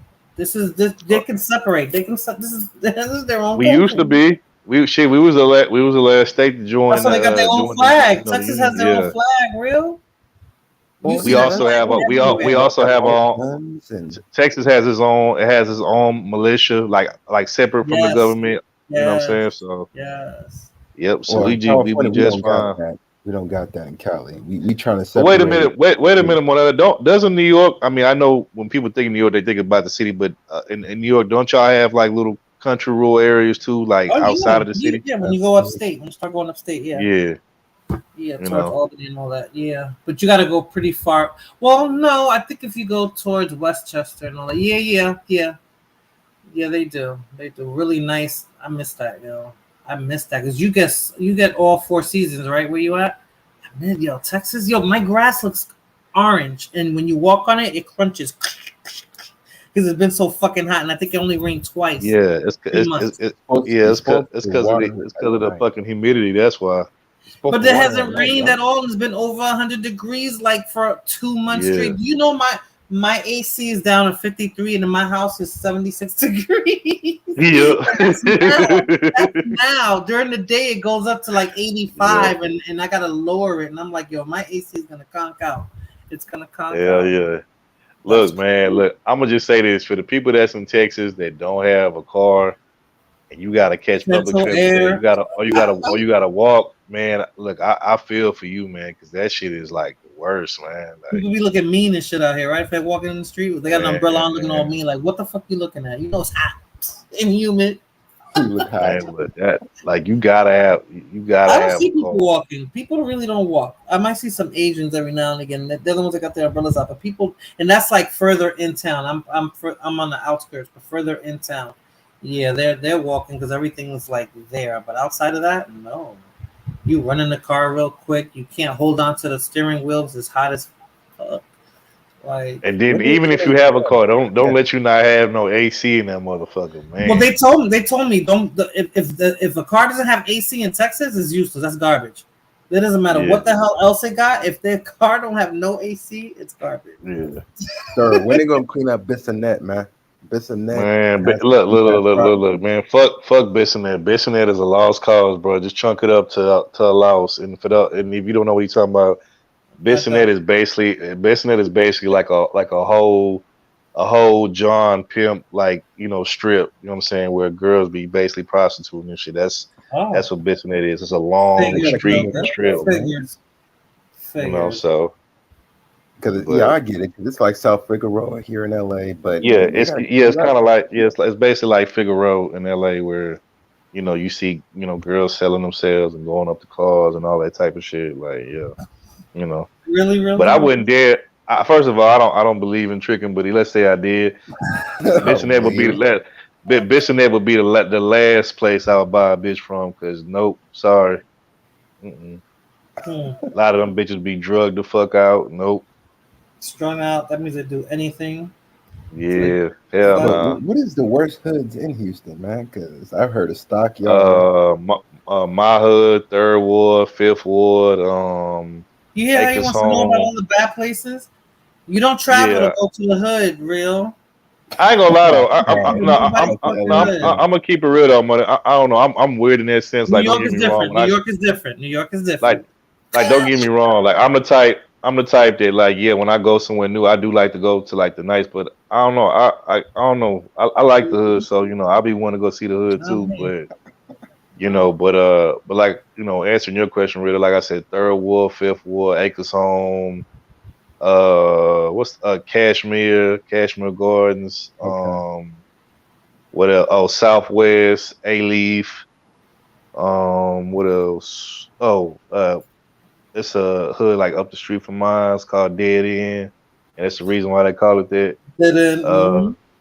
Uh, Yellowstone, South Park, Sunnyside, South Acres. That's it's more, but that's pretty much like the most known ones. But it's way more than that. Yeah. So Because when it comes to LA, man, that's something that LA people always want to figure out. What your hood look like? What your hood look like? I got family in LA. I got family in Inglewood. But I also got family in the nice parts too. Like, I got an aunt that lives. She lives in Santa Monica, like Oh right man, around the she corner from rich. She in Santa yeah Monica. she lived right around the corner from like UCLA campus and shit. Okay. So Okay. I Well, do not want they to go to probably no look LA good in hood. Inglewood too, because them homes is LA, nice I and don't know. small. I don't know. I had a good experience in LA. I can't really, like I had a good experience in LA. I can't say nothing bad about LA because when I went out there, I got mad When I love. was So younger, the gang banging was hard as hell, and when a friend of mine it, came it, back, it, it ain't like that now. Like this and that, I was like, "What?" She's like, "Girl, you don't, can't wear red. You don't get can't me have wrong. no." Don't get me wrong. They still bang on the West Coast, but it ain't nowhere near what it used to be like in the '90s and shit, or in the '80s. I'm It ain't talking like about that. the late '80s, early '90s, and I'm like, "Get the Yeah, fuck out of here!" Like that's yeah. how they. Oh, That's how they look It at ain't. shit. You can't go out there. Yeah, It was like that movie. it ain't like that no more though. It ain't Mhm. like that no more.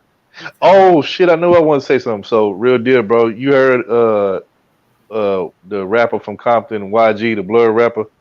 Yes. They say he got old girl pregnant. What's her name? I think Brittany Renner. Well, he been rapping about that, so yeah, him. They say he got her pregnant. I'm like, this nigga dumb as fuck.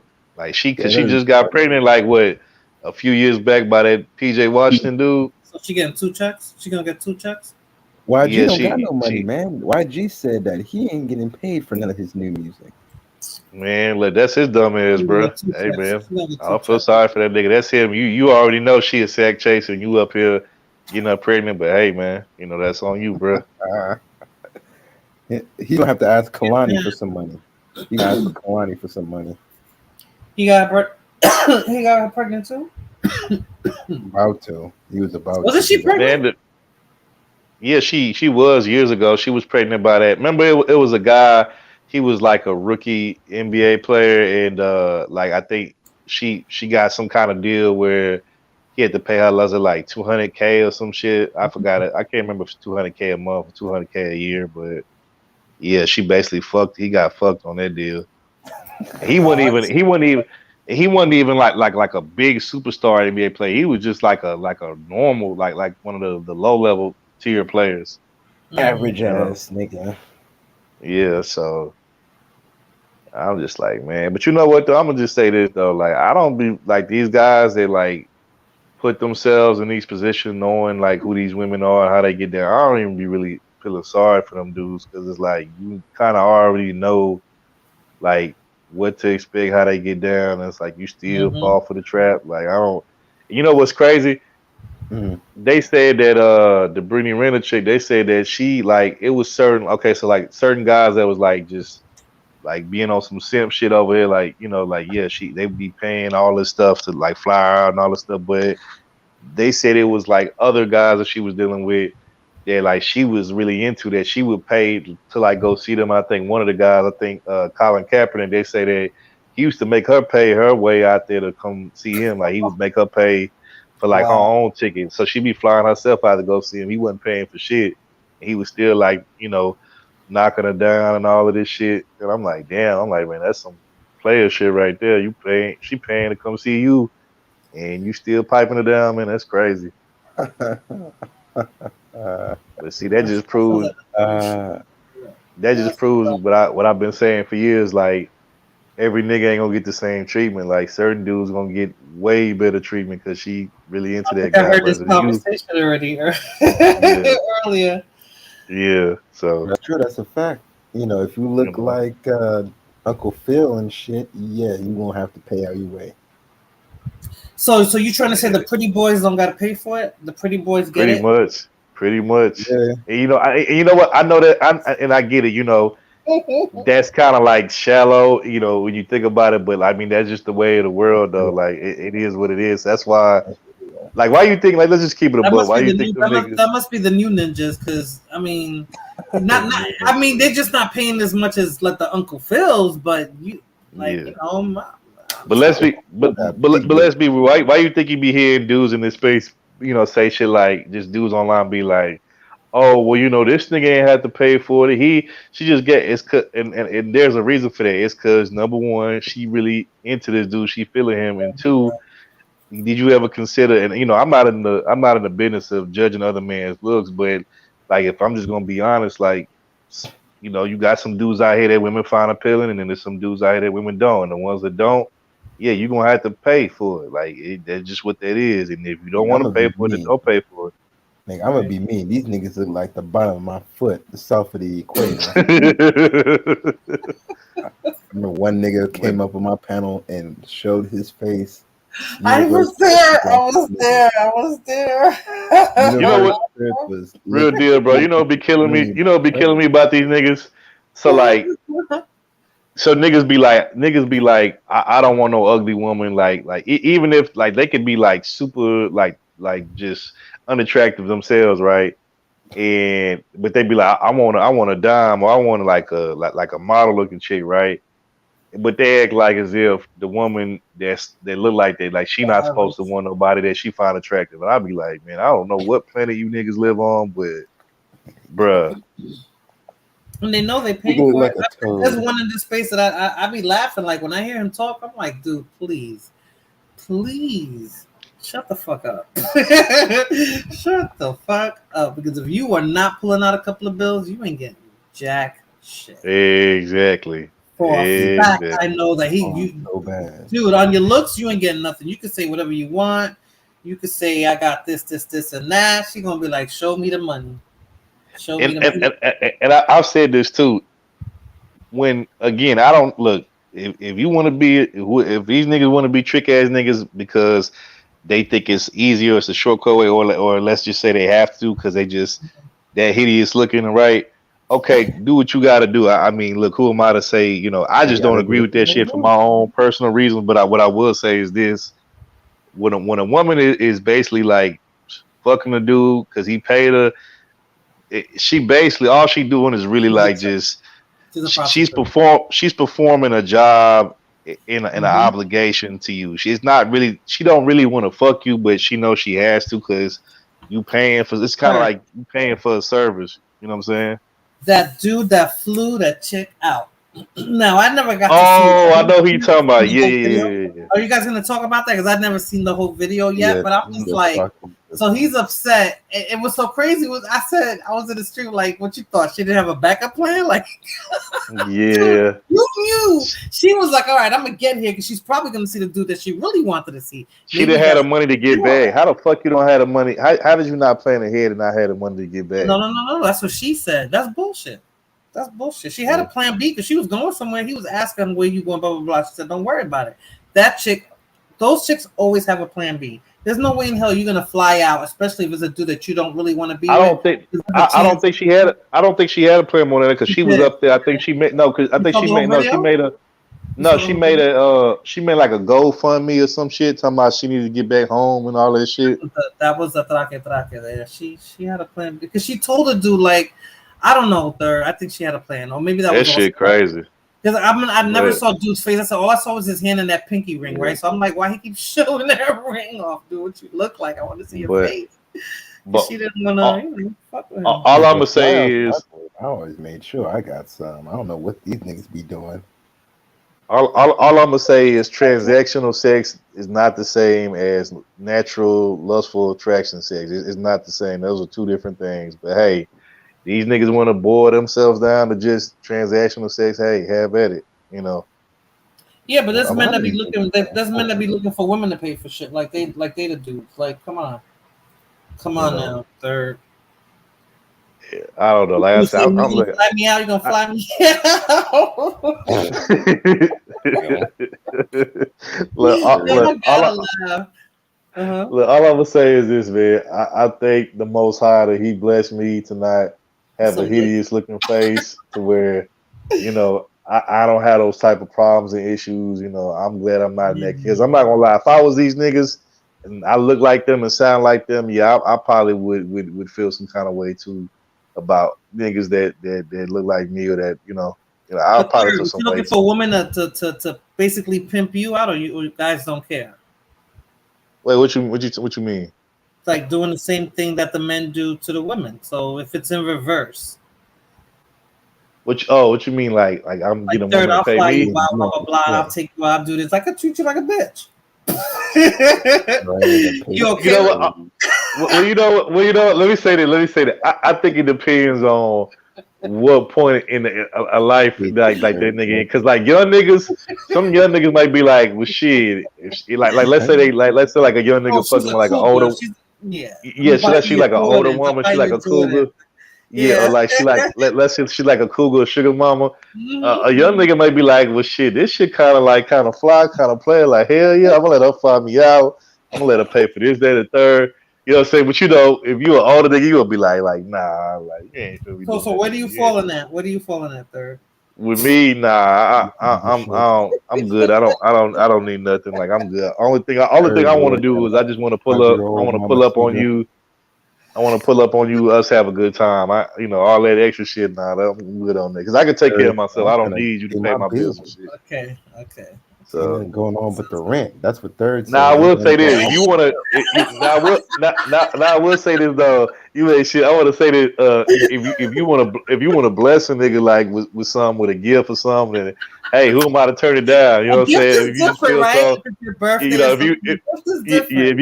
if you just feel so compelled They're gonna to, get flowed out though. They're gonna get flued out. yeah.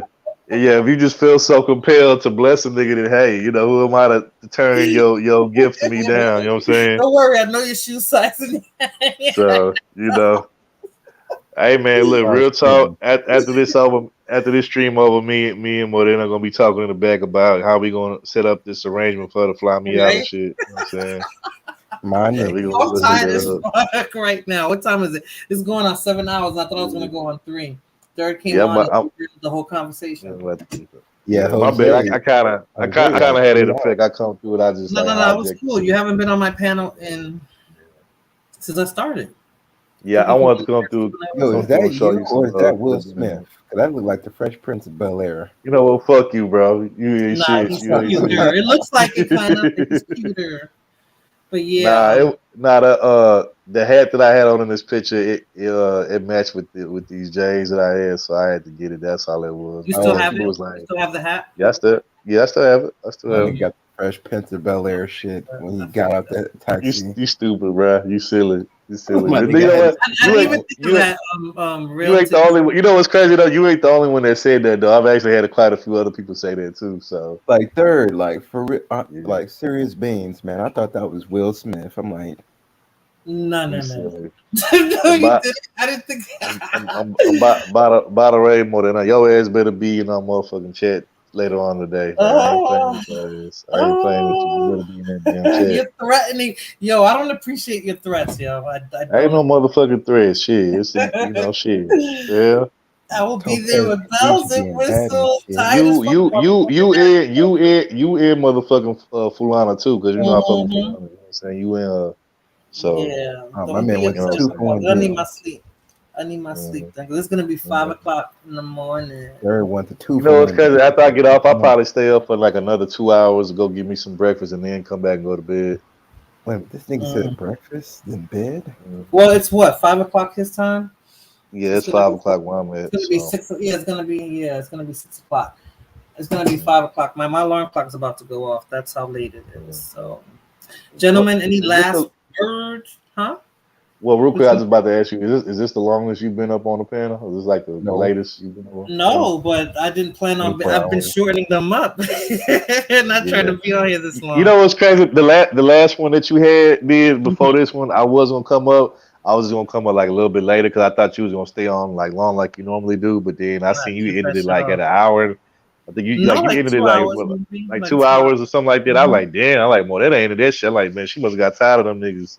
This is work sitting up here trying. Yeah, it is. You guys make Hey, it but I look told you though. work. What did I tell you? I told you that doing that stream shit is it take a lot out of you. Like you know what I I'm don't saying? know how Especially Fighter when you're used to trying to do it. Fighter used to do like 10-hour streams yeah, sometimes. Like especially one when day you he went managing. 4 hours. Especially when you on panels with people with different personalities, you trying to manage it and Yes, trying to yeah. like manage your panels. Yeah, that shit take a lot out of you. You know But what the I'm saying? last couple So of ones been good. It's been good. So yeah, so yeah. But like I said, I come up on here and chop it up with you just as better, long as it's not religion and race and all that race. shit. I No. hate that shit. But you I see, don't I be like trying to stay away from that, man. But yeah, there's some people that just like, they I like to just get in love the race race. shit.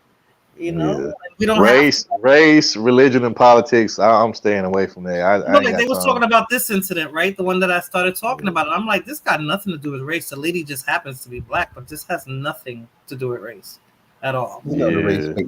She's a nurse who did something real fucking stupid. She could have been white. She Hey could have been man, wait till y'all see. Wait till y'all see the topics that we got tomorrow on our show, and especially the last one. Last one don't have all y'all motherfuckers laughing, but yeah, we coming up word. with that show. So, but yeah, you Is it like I gonna said, be? you Is it gonna be a third roasting session? Another one, part 2? it might be. Man, look, you missed it, man. You missed it. I did. Topaz got my ass bad last week. She got She's me getting real really good good at last it. week. I don't know. I would have been crying. Probably would have took it personal. Third, you're really a good sport. Real deal. I need you to come through and like distract Topaz and get her all like, get her like mind all flustered and stuff, so she won't be able to go in on me, so she can forget about like going in Oh, on real me and deal has shit. that effect on her. Mhm. Smooth Well, talker. yeah. So. All right, gentlemen. Any last words? Because I want to go to bed. Well, I Real wrote deal. let's do all another. the college towns and all the colleges and shit. So whenever I take my black ass to Texas, I can make sure I have some fun. Well, yeah. If you want to go to Go see to a couple hookers and what else you hooters. want to see? So you gonna plug your Make sure I channel get enough freaking for the money. 5 people that are watching? Wait, you took my real deal? Yeah. Nothing much, man. Marina, she's always cool people. Third Ward. This the nigga that gave me my first Thank start. you. Really? One of my first starts, yeah. 2018, nigga. Okay. Y'all go way back. Way back. Okay. But all right, man, I'm gonna let it back. So third. Real deal. When you doing the stream, you didn't do anything this week. He dropped down. You dropped down. Okay. Yeah, Bye. but Nature. nah, it was long overdue. I had to come up on here and Yes, man. had to talk to you because it's been a minute. Like I said, I just don't like certain topics. You know that. But I try to stay. You see, I try to stay away from it, and they just keep pulling me back. I Yeah. try. No, but this was a good. This was a good show. I mean, it got a little heated at one point, but it was cool. You know what I'm saying? It was definitely. Yes, the Scorpio and the Bull. Like, come on, man. Yeah, it was a good show though. It was dope. Like I said, I definitely come around more for Please these do, type of please conversations. do. And I know you've been seeing me hold it down in the chat. I've been trying to drop the Thank links you, and shit. thank you. Yes, because Fulana been slacking, yo. That sounds like, wait a minute. Third is like, I like that. Yeah. Stay at home, watch Morena. That shit was dope. I'm gonna get on Fulana, man. Yeah. She's slacking. Thank you so much for your support. I know. We probably didn't talk her ass to sleep. She probably knocked out over there. Yeah, she sent me a picture of her phone that the battery is dying. It was dead or dying or something like that. Yeah, but nah, you get you some rest, and like I said, I definitely, I'll come through, more often depending on what you talking about. But it was cool to do this. It's been a minute, but Cool. And I'll So be I'm on the probably team gonna, stream tomorrow. I mean yeah, today. okay, yeah, later on today. But I appreciate that though. Thank you, But I'm probably Third. gonna get a little bit of rest and then get up, go get some breakfast, and then come back to Yes, some more sleep for the yes. show. So, All right, but all right, Third. Morena, you have a good, I guess, good night, good Morning. morning. Yeah, we'll Thank you talk for later. stopping by. All right, no problem. We'll talk later. Bye. Bye. All right, for the 5 people that are left on this stream, thank you for spending your time with me and so discussing that freaking nurse and hip hop and Texas rap and East Coast rap and all that. Thank you guys for sticking it out with me. The 5 that are still left. I don't want to do the roll call and thank you. I just want to thank everybody for being here because I'm really, really, really, really, really tired. I'm going 6 minutes. I'll be 7 hours. So thank you, everyone. God bless. Good night.